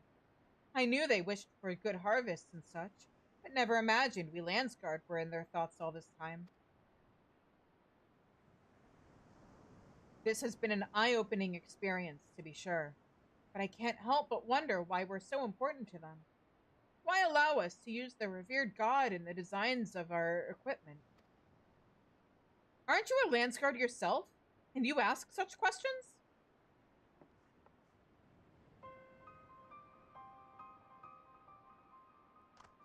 Why that music?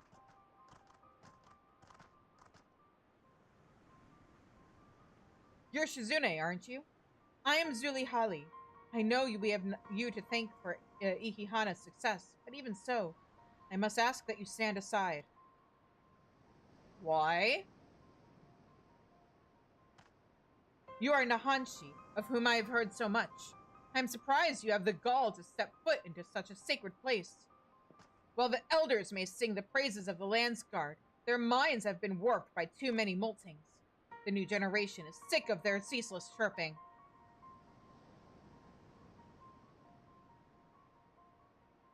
You have to say your lines. Remember how we practiced? Oh, yes, I understand. We heard you complain when you took the feathers. We saw the disdain in your eyes. Someone with such disrespect for our history doesn't deserve to bask in Kishiaihi's grace. What? But I...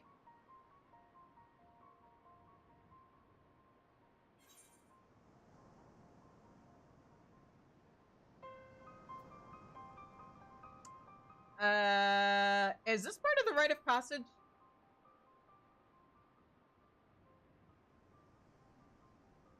Rite of... what? Listen not to Shizune's ramblings. Don't you see? We refuse to suffer this Landsguard to be an Okanu. Listen well and remember, the sacred likeness of Kishiaihi was once reduced to shredded reeds. By whom other than Galul Jaja, Dawn Servant and founder of the Landsguard.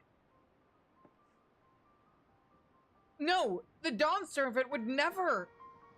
The misdeed will never be forgiven. If you have any pride in your position, you should be ashamed at your ignorance and lack of respect. How will you answer for that? Yes, you must answer, and answer well, or we will be very angry with you. The horror. Anything but that. I mean, actually, but also, I had no idea about this history of conflict. Why didn't Lanuhanu say anything? And why am I taking the blame for the past? In any case, we can't stay here. I have to think about this.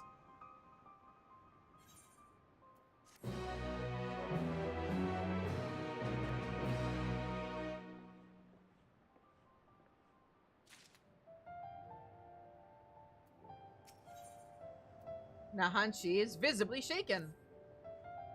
I don't see why Zulihali would lie, but how have I never heard of the Dawn Servant's affront to the Hanuhanu?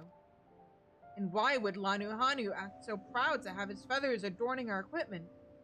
I'm no good with numbers, but even I can tell something doesn't add up here.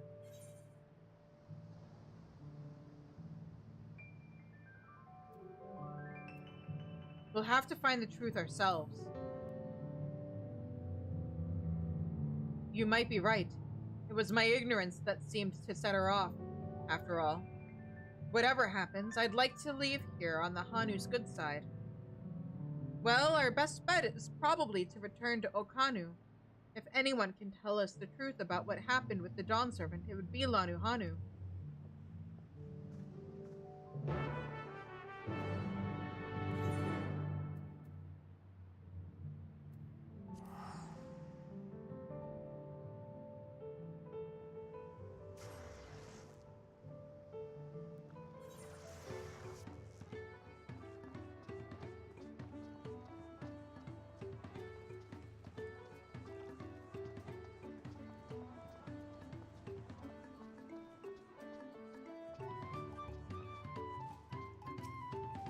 I don't see him, but the crate's not here either.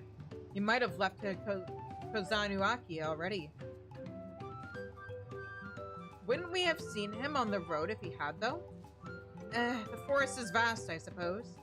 Anyways, maybe one of the younger Hanuhanu around can tell us if Zulihali's horn is shared. Let's ask around, Shizune.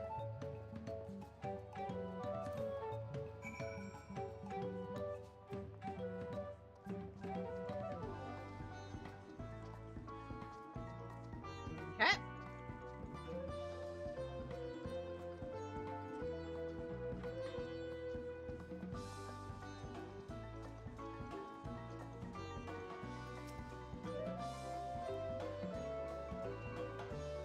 Of course, every Hanu knows the story of the Dawn Servant's visit, but it might be more accurate to call it a rescue. Hello, Ween Wine? I'm good, how are you? For at the time, our home was beset by beasts and fiends. When Galul Jaja heard this terrible news, he personally came to drive out every last one.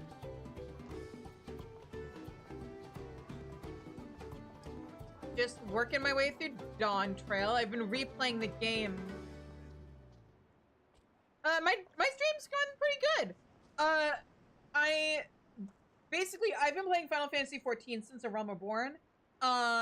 And I wanted to know where all the Final Fantasy references in the game came from. So on my streams, I played through every single main series Final Fantasy game.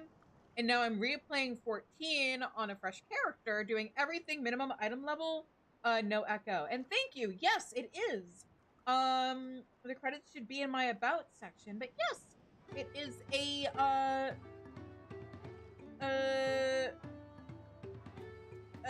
it's, the artist called it a scuffed chibi. It was by, Anger Riceball / Miyuna. They did really good work on it. But anyway, I've been replaying Final Fantasy XIV, minimum item level, no echo, because I need something to make this more interesting, and then undersized parties when I can get away with it. Now that I'm in Dawntrail, and, no, this is a live 2D model. It's just a very, very simple chibi.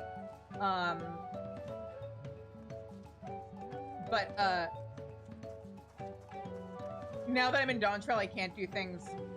I mean, I technically could do things undersized, but logistically it'd be a lot more annoying because you can't do expansion current content in unrestricted parties.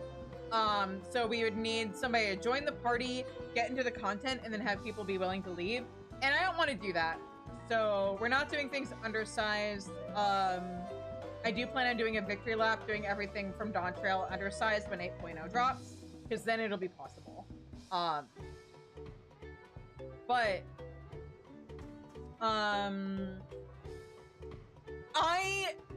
Yes, when I have the money for it. I am currently through my throne. You may see up in the corner. The bit skull is just, I'm a magical girl VTuber, so the bit skull is just to transform me back and forth between civilian form and magical girl. But I am currently raising money. You can see it on my throne, with the little progress bar for a live, basically like what I refer to as my big girl live TV model.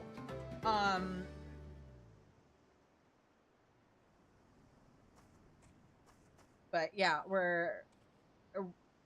we just started. I just set up the goal and made that like my main thing on throne on Sunday. So yeah, we're gonna start the journey of raising money for my big girl custom VTuber model. It's gonna be expensive, so it's probably gonna take a while, but it'll be worth it in the end. And in the meantime, I do have a non-chibi model that is a customizable model that I set up to look like my civilian form, as best as I could. I just haven't gotten around to setting some things up for it so that I can use it for streams. There's some stuff I need to set up in StreamerBot before I can do that. Dilly Holly said all that. Well, I do remember hearing that when our ancestors beheld the ruined figure, some of them viewed it as a terrible insult, even though they were saved. Could that grudge have been inherited by their children and grandchildren? I can't speak on such matters, but perhaps Lanu Hanu can. He is wise in our ways and makes an effort to befriend everyone he can.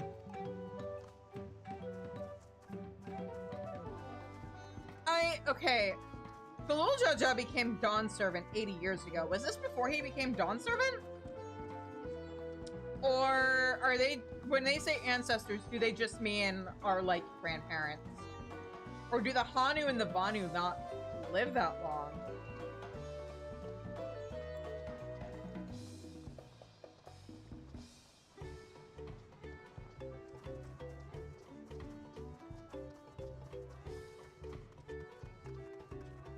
Because, like, it feels weird to refer to your grandparents' generation as your ancestors.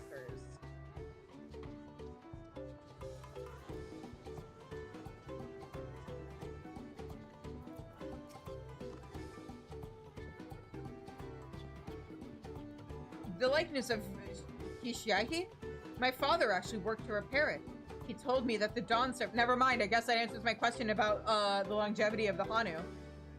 He told me that the Dawn Servant's slaughter of the beast was swift and brutal, but left many of our shrines and homes damaged in its wake. But what choice did he have? The fiends were at our doors. My father and his friends agreed that it was better to be alive. At least that way they could rebuild.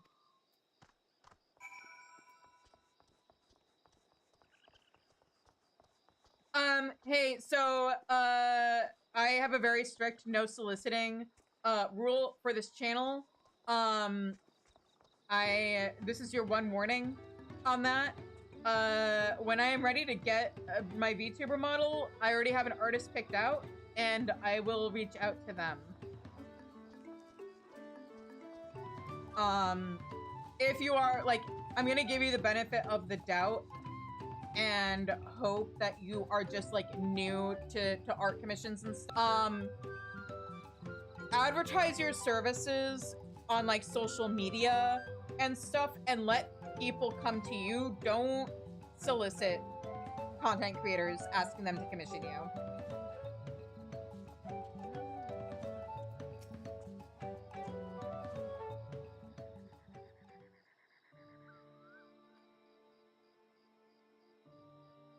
What's the word, Shizune?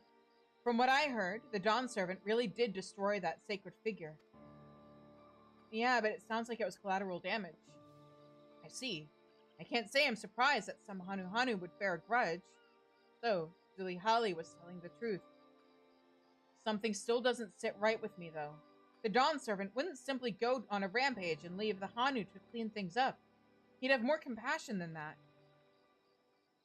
Nahanshi, Shizune! You won't believe what happened. I was surrounded by Zulihali and her cronies while on my way to the shrine. They stole the crate of feathers from out of my claws, saying that no Landsguard could have it until Nahanshi gave his answer. I assume you know what they're talking about? They said if you ignore their demand, they'll burn every last feather. What? Have they gone mad?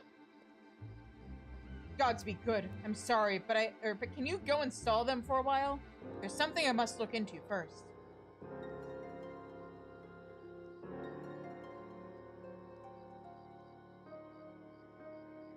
I know what you're thinking, Shizune. Isn't this going a little too far? I would answer that the results shall speak for themselves. Now we simply wait and see what Nahanshi brings us. Zulihali and the others are waiting to the south of the shrine. Let us go there and stall them, as Nahanshi requested.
Here we go. Hey there, Zulihali.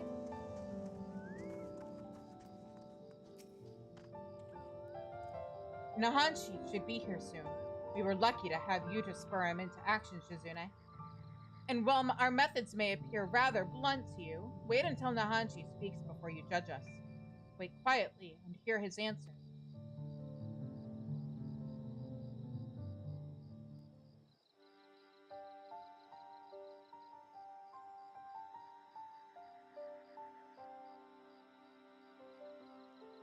I don't know why you make us wait so long, Nahanshi, but I hope whatever you found was worth it. I spoke with the eldest Hanu in your village. He told me the story of the Dawn Servant's visit and the destruction of the Kishiyahi's likeness. The whole story.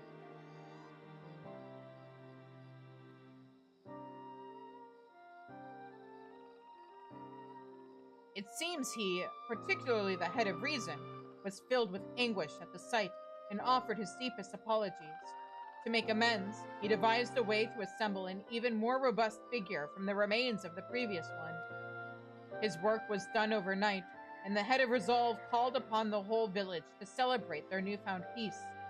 For the first time in a long while, Ikihana commenced, and the Dawn Servant was chosen to ride the sacred float.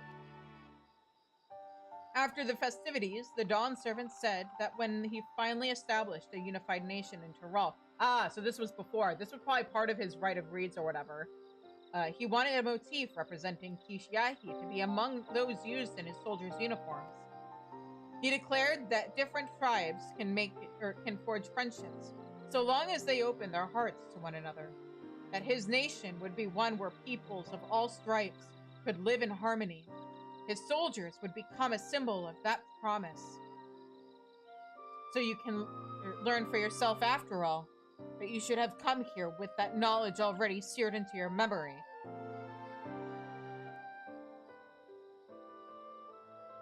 I know. I have no excuse for my ignorance, and the petulance born from it. This experience has taught me so many things. And now, with full knowledge of this history, I'm filled with a much greater sense of purpose than before. I feel more keenly than ever that my duty as a Landsguard is to serve every corner of Tyrol. But to fulfill that duty, we must have our equipment. So please, I beg of you, entrust the feathers to me in good faith. Did he pass?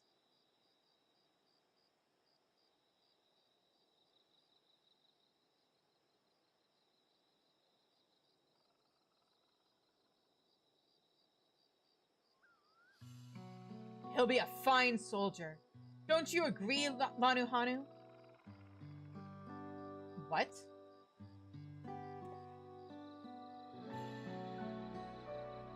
Yes, indeed. That was quite the moving display. My feathers were standing up straight. Thank you for looking after Nahanchi during his growth, Shizune.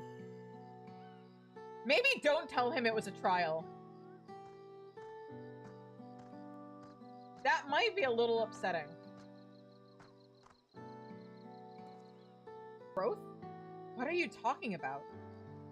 Why, this was all a performance.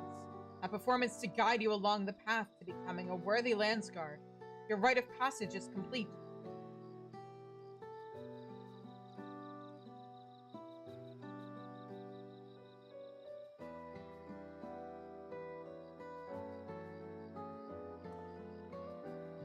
So my superiors weren't pulling one over on me.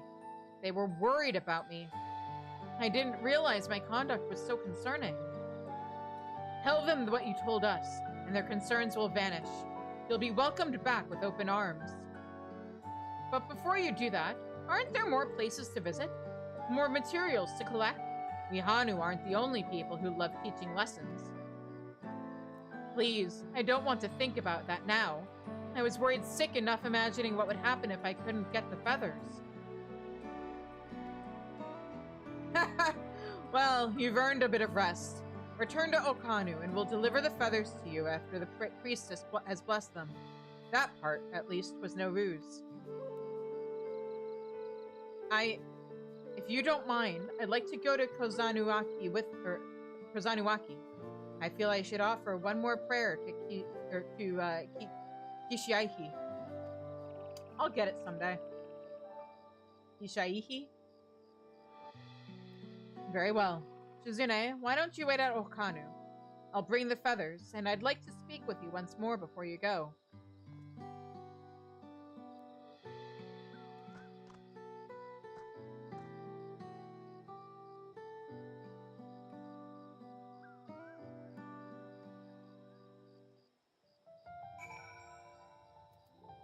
Okay. And thus we return.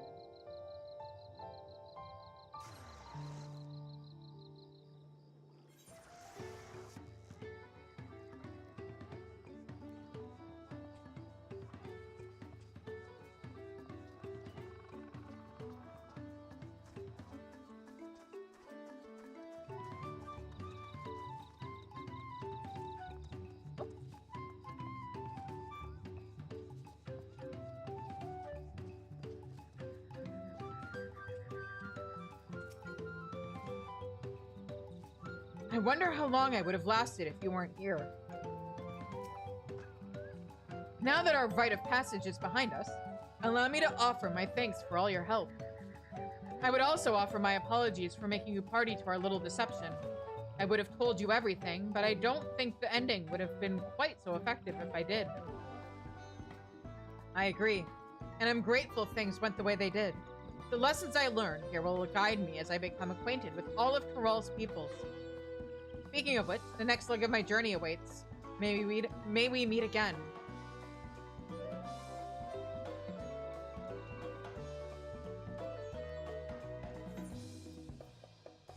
Oh, let me pick my prize. There we go.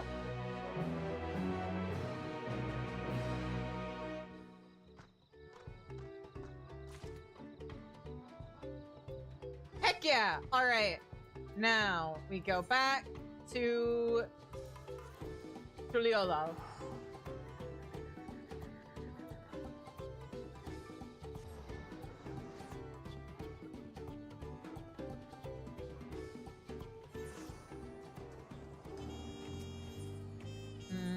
And over here.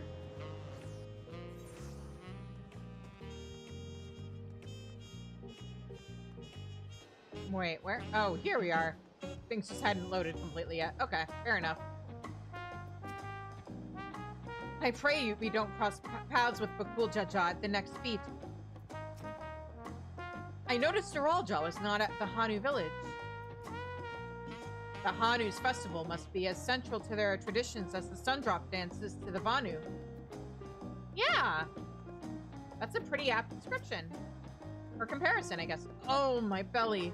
Long has it been since I feasted so well. When Wuklamat declared her intention to save the festival, I feared where it would lead us. I'm glad to see my concerns were unfounded. And just like that, we found an elector and won our first keystone. I knew I was right to trust your instincts. Come on, let's keep things moving and march onwards to Urkopacha. Chances are good we'll find an elector there as well. Before we do anything, however, we should see what our opportunistic Helu friend has to say.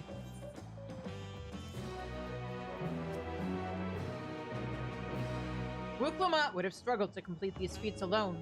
Bringing you together was the correct choice, it seems.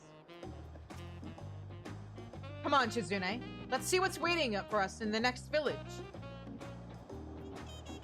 Wait. Oh, there he is. I was about to say, where's Alpha now? He's right here. With one keystone already in hand, we've made an auspicious start to the contest. Hopefully, our next attempt is equally successful. The rules of the contest seem clear enough now. The scenes from the saga point us in the direction of the electors, and the electors award us keystones for performing their feats. Simple. Without knowing how far the other claimants have progressed, taking anything other than a brief rest is out of the question. Right. Well, we'll be continuing with that on Sunday. Because it's midnight. It's time to wrap up. But yeah, thank you everybody so much for joining me. If you haven't already, please hit that follow button, subscribe on YouTube, subscribe on Twitch. You guys have, I think, like not even a day. What's the timer at now? You guys have 19 hours to vote in the Discord for what I'm gonna have to do if we hit 100 subs by the end of February. So if you want part of that decision making, be sure to go and vote. If you want to make me do whatever gets voted for, make sure to subscribe here on Twitch. In the meantime, I've been focusing on writing a bunch of scripts for YouTube shorts. I know I missed the last couple weeks, but new short is coming up on Friday, so be sure to subscribe on YouTube so that you don't miss my my short series, How Comfy Is That Floor? And also I want to get back into posting stream clips. So yeah, I'm also working on some other stuff. I really want to get into writing video essays. I have so many ideas. In the meantime, speaking of writing, I will be back on Friday at 8 o'clock Central, which is my weekly writing stream. I am a queer romance author. I am currently working on my debut novel, and its sequel, which is a retelling of Sleeping Beauty. A queer retelling of Sleeping Beauty, I should say. And I'm having a lot of fun working on it. But yeah, so if you're also a writer or any other kind of creative and you want a nice chill stream to have on your second monitor, complete with a Pomodoro timer while you work, be sure to show up on Friday at 8 o'clock Central.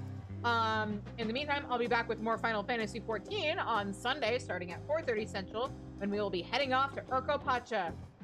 Considering the fact that we were able to get all of Kazamauka done in one weeknight stream, we should be able to get all of Urkopacha and then some done in on Sunday. Will we get to the dungeon by then? I have no idea. I can't remember how far into the story after the split rejoins the dungeon is. But either way, we're making good progress.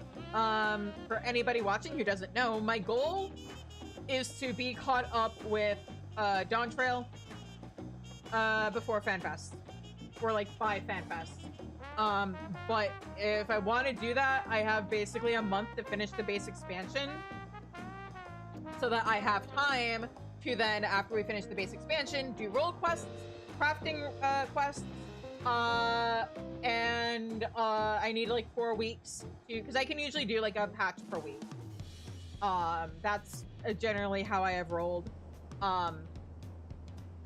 But if I want to do that, then we're gonna have to, I need like 4 weeks because we're on patch 7.4 right now. So that plus the 2 weeks, I basically need to be caught up by March 8th. Or not caught up, I need to be done with the base expansion by March 8th to make things work. At the very least, we're gonna try and be as caught up as possible before FanFest, because I really want to be able to openly talk about FanFest and stuff without worrying about spoiling people who may be living vicariously through watching my content. So yeah, that's the deal with that. In the meantime, let's find somebody on Twitch for us to raid. And also with YouTube viewers, I hope you guys have a good night. Thank you for watching me. I appreciate it. Oh, where? Oh wait, 7. Thought that was Final Fantasy XIV. But you know what? Maeve Bloomridge is currently playing Final Fantasy VII. And it is their first time playing it. So, let's go raid her. It would help if I was typing in my raid thing. Anyway, for anybody who doesn't know, my community is called The Pantry. So, let's go Pantry raid. I have to be really careful when I say that, but yeah. Raid. Maeve.